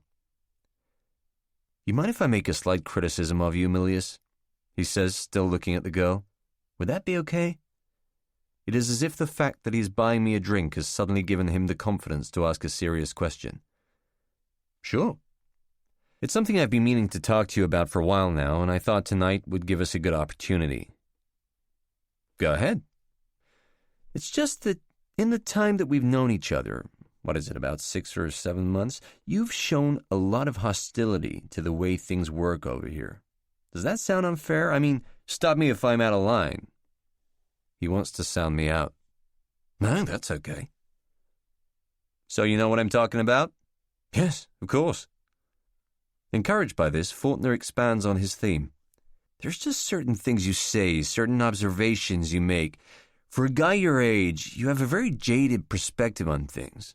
Maybe it's normal for your generation. I hope you don't mind me saying this." "I don't mind at all." The barmaid puts 2 more pints down in front of us and gives Faulkner his change. "Example. Do you really think that the concept of queen and country is just a lot of shit?" "Why did you use that phrase? Queen and country?" "Because you did, with Kathy on Saturday night. She told me you'd said you didn't want to go into the Foreign Office for patriotic reasons because you thought that kind of stuff was a waste of time. Why do you feel that way?" "Well, maybe it's difficult for an American to understand," I say, trying to find a way of balancing expediency with opinions that I genuinely hold. "Although your country is divided in a lot of ways, down racial lines, in the gap between the very rich and the very poor, you're still bound together by flag-waving patriotism. It's drummed into you from childhood. God bless America and put a star-spangled banner outside every home. You're taught to love your country. We don't have that here. We don't do things the same way. Loving the country is something blue-rinsed Tories do at the party conference in Blackpool. It's seen as naive, lacking the requisite degree of cynicism. We're a divided nation, like yours, but we seem to relish that divisiveness. We have no reason, historically, to love our country." "That's a crock. Look at the camaraderie you generated during World War II. "Right, and we've been living off that for 50 years. Let me tell you something. 4 in 10 people in England celebrate St. Patrick's Day every year. How many do you think do something to celebrate St. George's Day?" "No idea." 4 in every 100. English pubs can get a special late license to serve on St. Patrick's Day. They can't if they want to do that on St. George's. Well, that's pretty sad. Too right, it's pretty sad. It's pretty fucking embarrassing, too. But that isn't the reason why I'm jaded, necessarily. Why then? The builder suddenly scrapes back his stool, bundles up his copy of The Sun, and leaves. He's heard enough of this.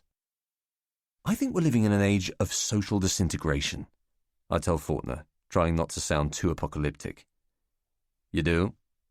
He looks nonplussed, as if everyone he has had a conversation with in the last few days has said exactly the same thing. "Absolutely. Health and education in this country, the 2 bedrocks of any civilized society, are a disgrace." I almost used the word time bomb there, but I can hear Hawkes' voice in my head. "You're not trying to defect, Alec." Then his brisk, cackled laugh. I continue. "For nearly 20 years, the government has been more interested in installing pen-pushing bureaucrats into hospitals than it has been in making sure there are enough beds to tend for the sick. And why? Because in these days of enlightened capitalism and free markets, a hospital, just like everything else, has to turn a profit." Come on, Milius, you believe in free markets just as much as the next guy. True, but I don't admit this. Just a second. So in order to make their money, they've created a culture of fear overseen by Big Brother management consultants, no offense to you and Kathy, whose only concern is to get their annual bonus. The last thing it has anything to do with is curing people. Faulkner makes to interrupt me again, but I keep on going. Education is worse. Nobody wants to become a teacher anymore because in the mind of the public, being a teacher is just a notch above cleaning toilets for a living. Just like doctors, they've been treated with utter contempt, subjected to endless form-filling, changes in the curriculum, low salaries, you name it. And all because the Tories don't have the guts to say that the real problem isn't the teachers, it's bad parenting. And you know why they don't say that?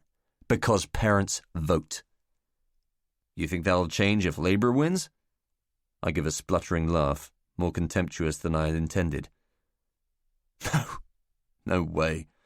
Maybe they'll try and make a difference in schools, but until the accumulation of knowledge stops being unfashionable, until kids are encouraged to stay at school past 16, and until they find parents who actually take responsibility for their kids when they go home in the evening, nothing will change. Nothing. It's no different in the States, Faulkner says, curling his mouth downward and shaking his head. In some cities, we have kids checking in assault rifles before assembly. You go into a high school in Watts, it's like passing through security at Tel Aviv airport. Sure, but your system isn't a toss-up between private and public education. Only a very few people actually pay to go to school in the States, right? Right. That's not the case in this country. Here, you can buy your way out of the mess. And the worst of it is that the more state education goes into decline, the more parents are going to send their children to fee-paying schools, and the more teachers are going to want jobs outside the state sector because they don't need the grief of working in an inner-city comprehensive. So the gap between rich and poor will widen. It's exactly the same pattern with medical care. The only way not to have to wait 3 years for an operation is to pay for it. But you want to know what really sickens me? I feel sure you're going to tell me. Our fee-paying schools. They have unbelievable facilities, superb teaching resources, and they cost a fortune. But they're wasted on the people who can afford to go there.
Why do you say that? Look at what the students do after 10 years of being privately educated. Most of them go and work in the city with the sole objective of making money. Nobody ever puts anything back in. Nobody is taught to feel a responsibility towards their society. It's women and children first with those guys, but only if Tarquin isn't worried about losing the 12% bonus on his offshore investment portfolio. That's the extent of his imagination. But these are bright guys, Milius. And maybe after working in the city, they go into law or politics, and they start their own small business and create jobs for other people. Bullshit. Oh, excuse me, Fort, but that's bullshit. They'll just make sure they have enough money to send their son to Winchester, and then the whole cycle will begin all over again. Another generation of inbred fuckwits who are spoon-fed just enough of the right information by gifted teachers that they can scrape through their A-levels, go to university, and waste some more of the taxpayers' money. You know what? We should have to pay to go to university, like you do in the States. At least then we'd appreciate it more. Faulkner smirks and mutters, "Yeah," under his breath. A vapor of sweat has appeared on his forehead, and he has a thin line of Guinness threaded across his upper lip. I try a different tack. It reminds me of a story my father told me once. Your late father? Yes. Why did he need to stress that? Late father. Does it make him feel somehow closer to me? He said that whenever a Cadillac goes by in America, the man on the street will say, "When I make my fortune, I'm going to buy one of those." But when a Rolls-Royce drives past in England, people look at him and say, "Check out the wanker driving the Rolls. How come he's got one and I haven't?" This is actually a story Hawkes told me, which I thought would go down well with Faulkner. That's what we're faced with here, I tell him, a profound suspicion of anything that smacks of success. It's got so bad now in public life that I wouldn't be surprised if no one in my generation wants to go into politics. Who needs the grief? There'll always be folks looking for power, Milius, whatever the cost to their personal lives. Those guys know how high the stakes are. That's why they get involved in the first place. Anyway, a minute ago you were attacking politicians. Now you feel sorry for them? I have to be careful not to build in too many contradictions, not to sound too rash. The trick, Hawkes told me, is not to play your hand too early. Sound them out. Try to discover what it is that they want to hear, and then deliver it. You must become practiced at the art of the second guess. I cannot afford to overemphasize like this. Rest assured, he said, that everything you tell them will be infinitely examined for flaws. Faulkner leans towards me. I'll tell you. I think some of the worst offenders in this are CNN. That station has done more to decimate the art of television news than any other organization on the planet. For a start, it's just a mouthpiece for whoever happens to be in the White House. It's an instrument of American imperialism. And secondly, because of the pressure to do reports on the hour, every hour, the reporters never actually go anywhere. They sit in their hotels in Sarajevo or Mogadishu doing their hair and makeup, waiting for a live satellite link-up with the Atlanta studio, based on information they gleaned from the guy who brought them room service. It's surprising to hear these kinds of arguments from Faulkner. They are the first anti-American sentiments he has ever revealed. Yes, I tell him, but at least you have CNN. At least you had the vision and the balls to set up the thing. Why couldn't the BBC do that? They have the resources, the staff, the years of experience, and they would have done it a lot better than Ted Turner. Why did it take an American company to create a global news network? I'll tell you, because you have the vision and we don't. It's just too daunting for us. You got a point, he says, tapping his glass. You got a point. My round again. It's past 9:30, and this is as crowded as the pub usually gets. Every so often, Faulkner and I are jostled by customers hollering orders from behind our stools. Standing between us, a twig-thin trust fund hippie waits for the barman to finish pouring the last of the half-dozen pints he paid for with a Coots & Co. check. His jacket smells, and he has no qualms about pushing his thigh up tight against mine. I move to the right to make more room, but he just keeps coming at me, getting closer to the bar, squeezing me up. This is intolerable, Faulkner says. Let's get out of here. A small group of people are vacating one of the small tables up a short flight of steps to our right. I'll grab that table, I tell him. Bring your stuff. I step down off the stool and make my way over, loitering nearby as the students drain their drinks and make for the exit. When enough of them have gone, and before any of the other customers has had time to react, I slide onto one of the vacant chairs, its wood still warm. One girl remains, an expensive-looking brunette with sharp features and highlights in her hair. She's checking her makeup in the mirror of a powder compact. Her black-lined eyes flick up at me momentarily, a fan of lash-registering distaste. Faulkner comes up behind me as the girl moves off. "I never bought that round," I tell him. "What?" "Of drinks." "Oh, sure, yeah," he says, looking down at the table. "Get me a Bloody Mary this time, will you, Milius? I can feel my insides turning black with all this Guinness." I stand up to go back to the bar as one of the members of the staff comes past me with a tall column of pint glasses stacked high in his arms. He collects the empties from our table and goes on his way, leaving the ashtray full of butts and gum. "Pint of lager and a Bloody Mary," I tell the Kiwi barman. The boy-to-girl ratio around me is Alaskan.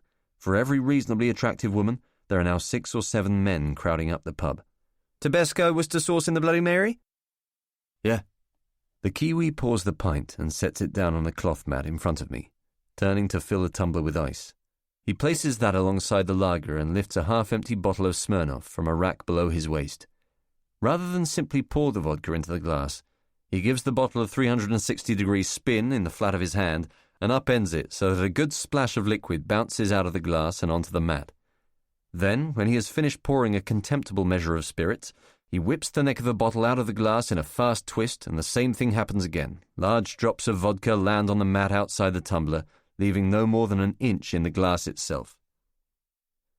"I would have preferred that in the drink," I tell him.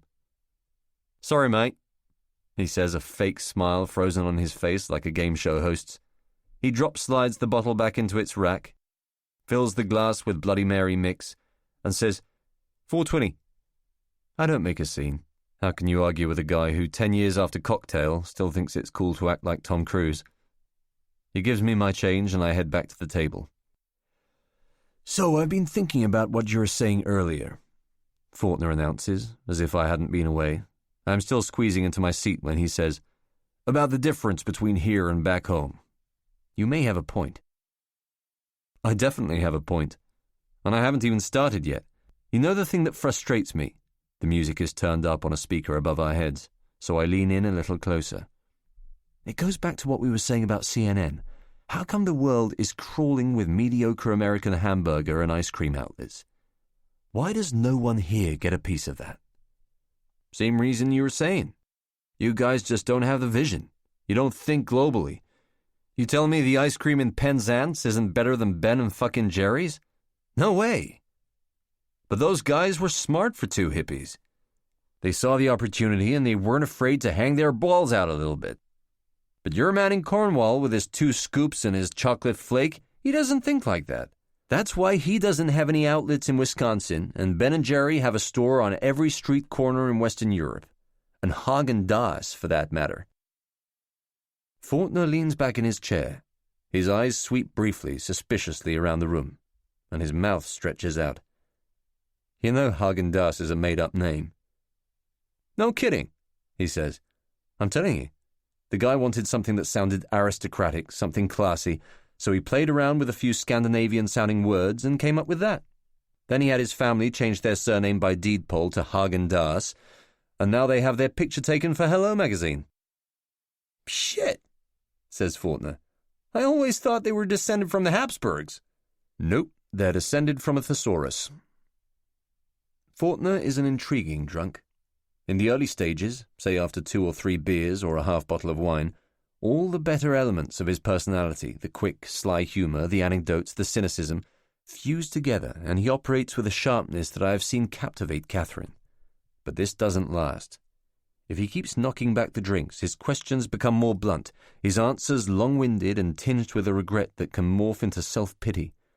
Right now, we are in the limbo between these 2 points. It could go either way. Largely as a way of tapping me for industry rumour before his condition gets out of hand, Faulkner starts talking shop for the next 15 minutes. He tells me what he and Catherine have been up to and about Andromeda's plans for the short-term future. In return, Faulkner expects information, much of which he knows I should not tell him. What is Abnex planning to do about X?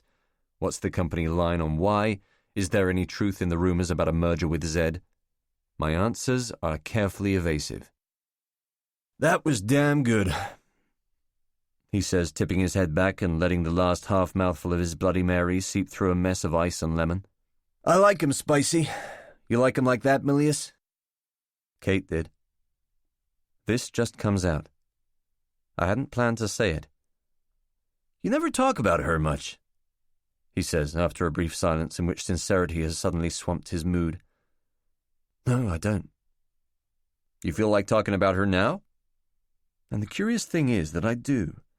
To talk about Kate to this weathered Yank in a pub swirling with noise and bluster. "How long has it been now since you broke up?" "Over a year, more." "Do you think you're over her?" There's always this pilot light of grief. "Nice way of putting it," Faulkner says. He's doing a good job of suppressing any instinct for flippancy. "You were together for what, 6 or 7 years?" "From school, yes." "Long time. You ever see her?" "Now and again," I tell him, just to see what happens. You know how it is with couples who've been together a long time. They can't ever really break up, so we meet once in a while and spend these incredible nights together. But we can never seem to get it going again. I like the idea of Faulkner's thinking she still can't get over me. "How often?" "Every 5 or 6 weeks. I still confide in her. She's still the best friend I have." "Really?" Faulkner looks suitably intrigued, admiring even. "She got another boyfriend?" "Don't know. She's never said anything to me." "So how come you broke up? What happened?" "Same thing that happens to a lot of couples after university.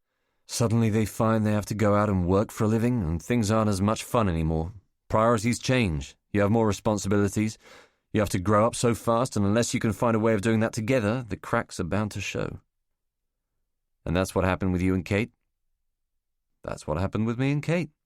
We were living together, but for some reason that made things worse. We were trying to be our parents before our time." This last remark doesn't appear to have made any sense to Faulkner.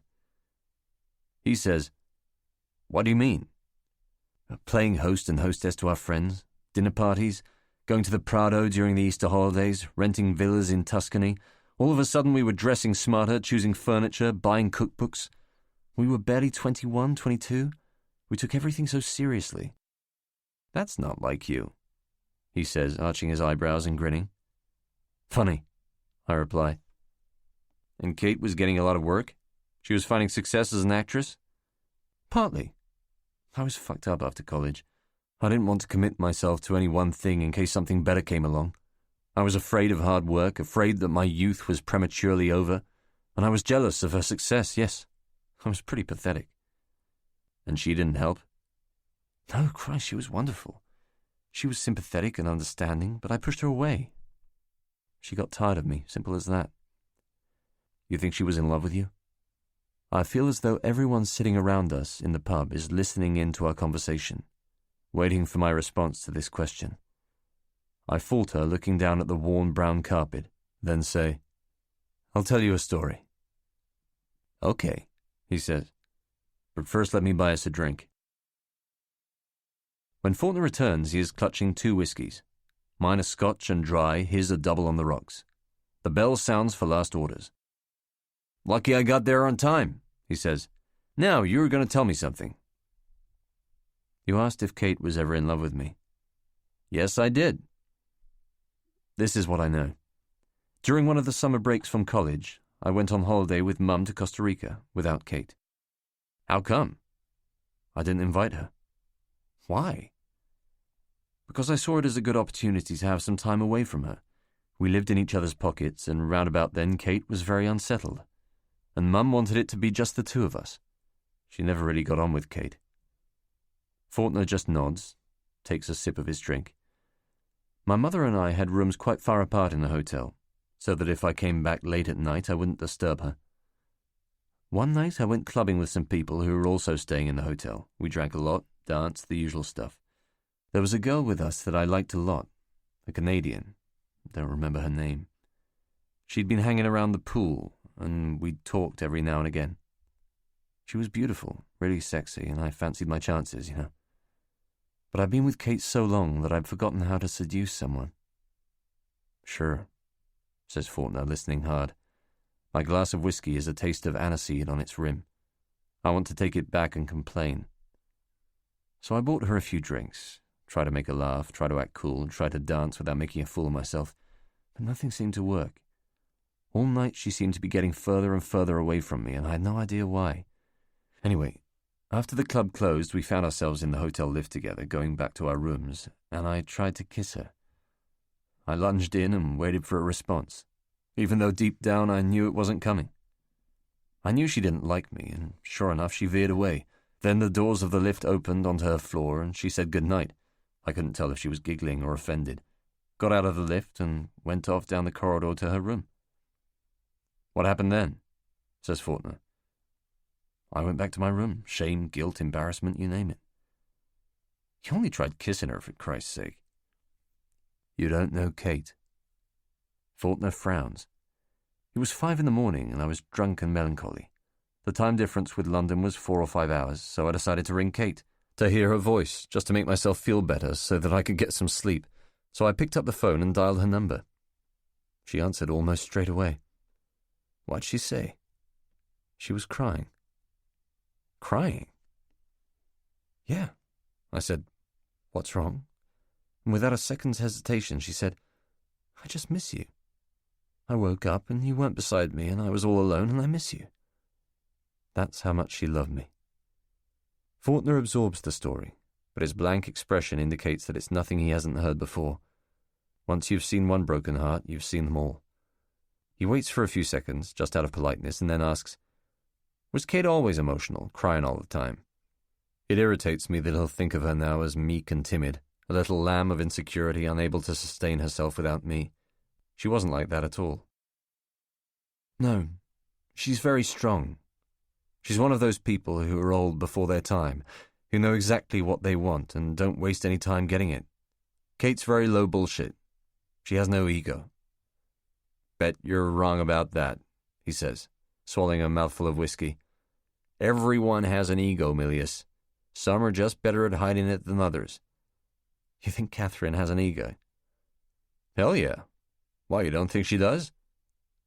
I don't want to give Faulkner the impression that I've given too much time to thinking about his wife. I don't know, but it's interesting. Kate seems so perfect to me that by the end I just worshipped her. That had a lot to do with the fact that she was so kind. It didn't seem proper or possible that someone could be as good and as pure as she was. I was in awe of her beauty.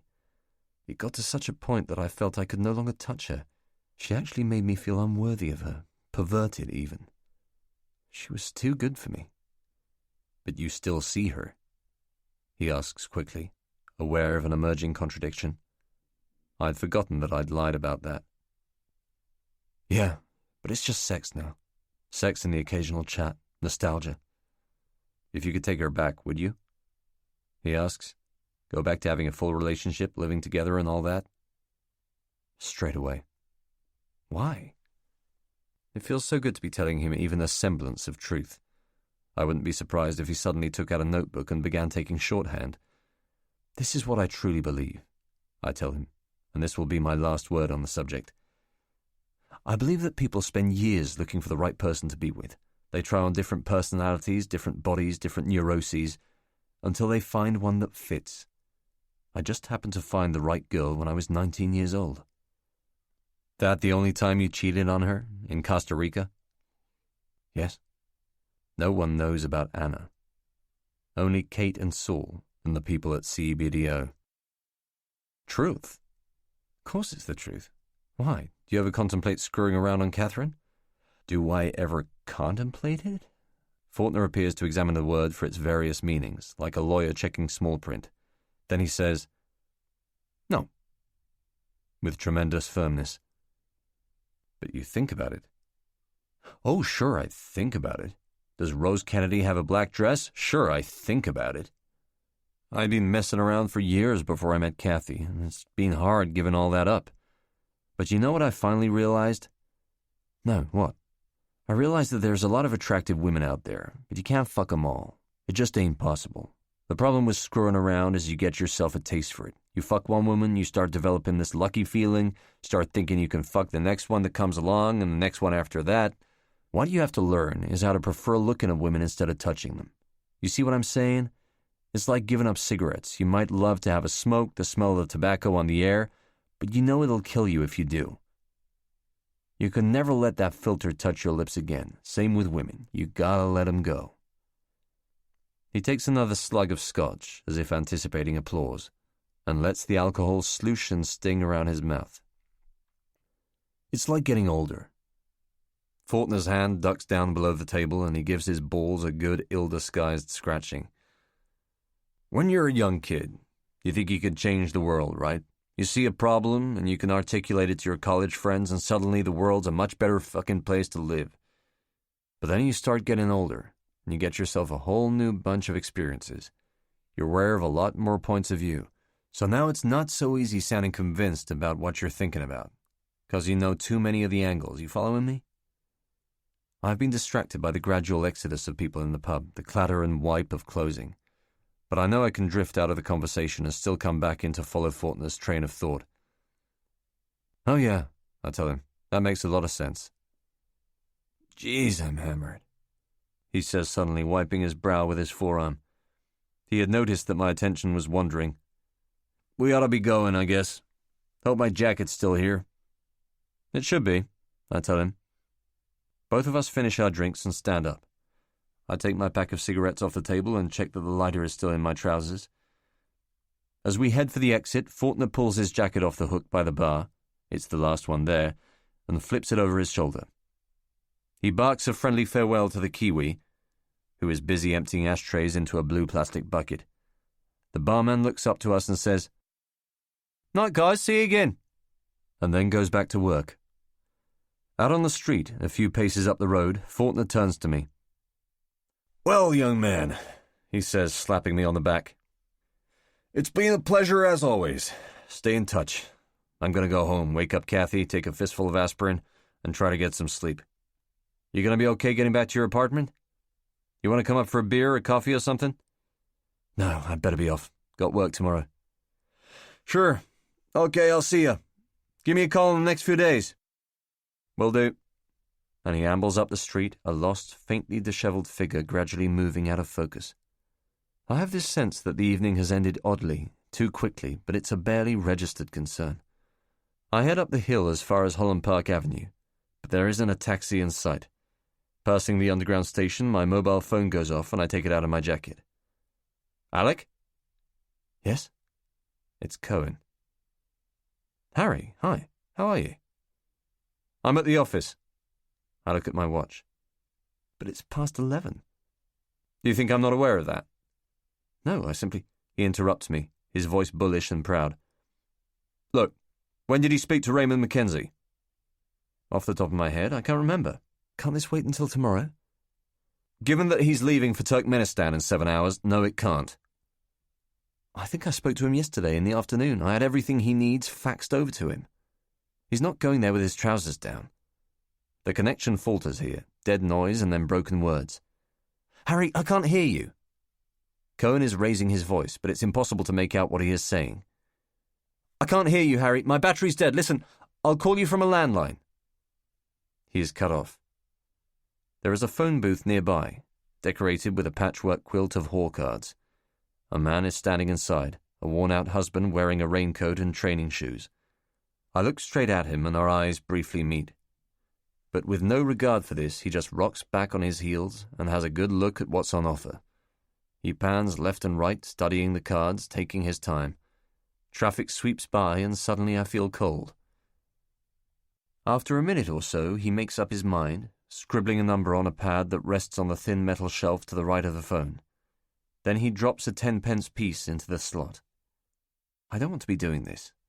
I don't want to be waiting to make a phone call to Cohen at 11:30 at night.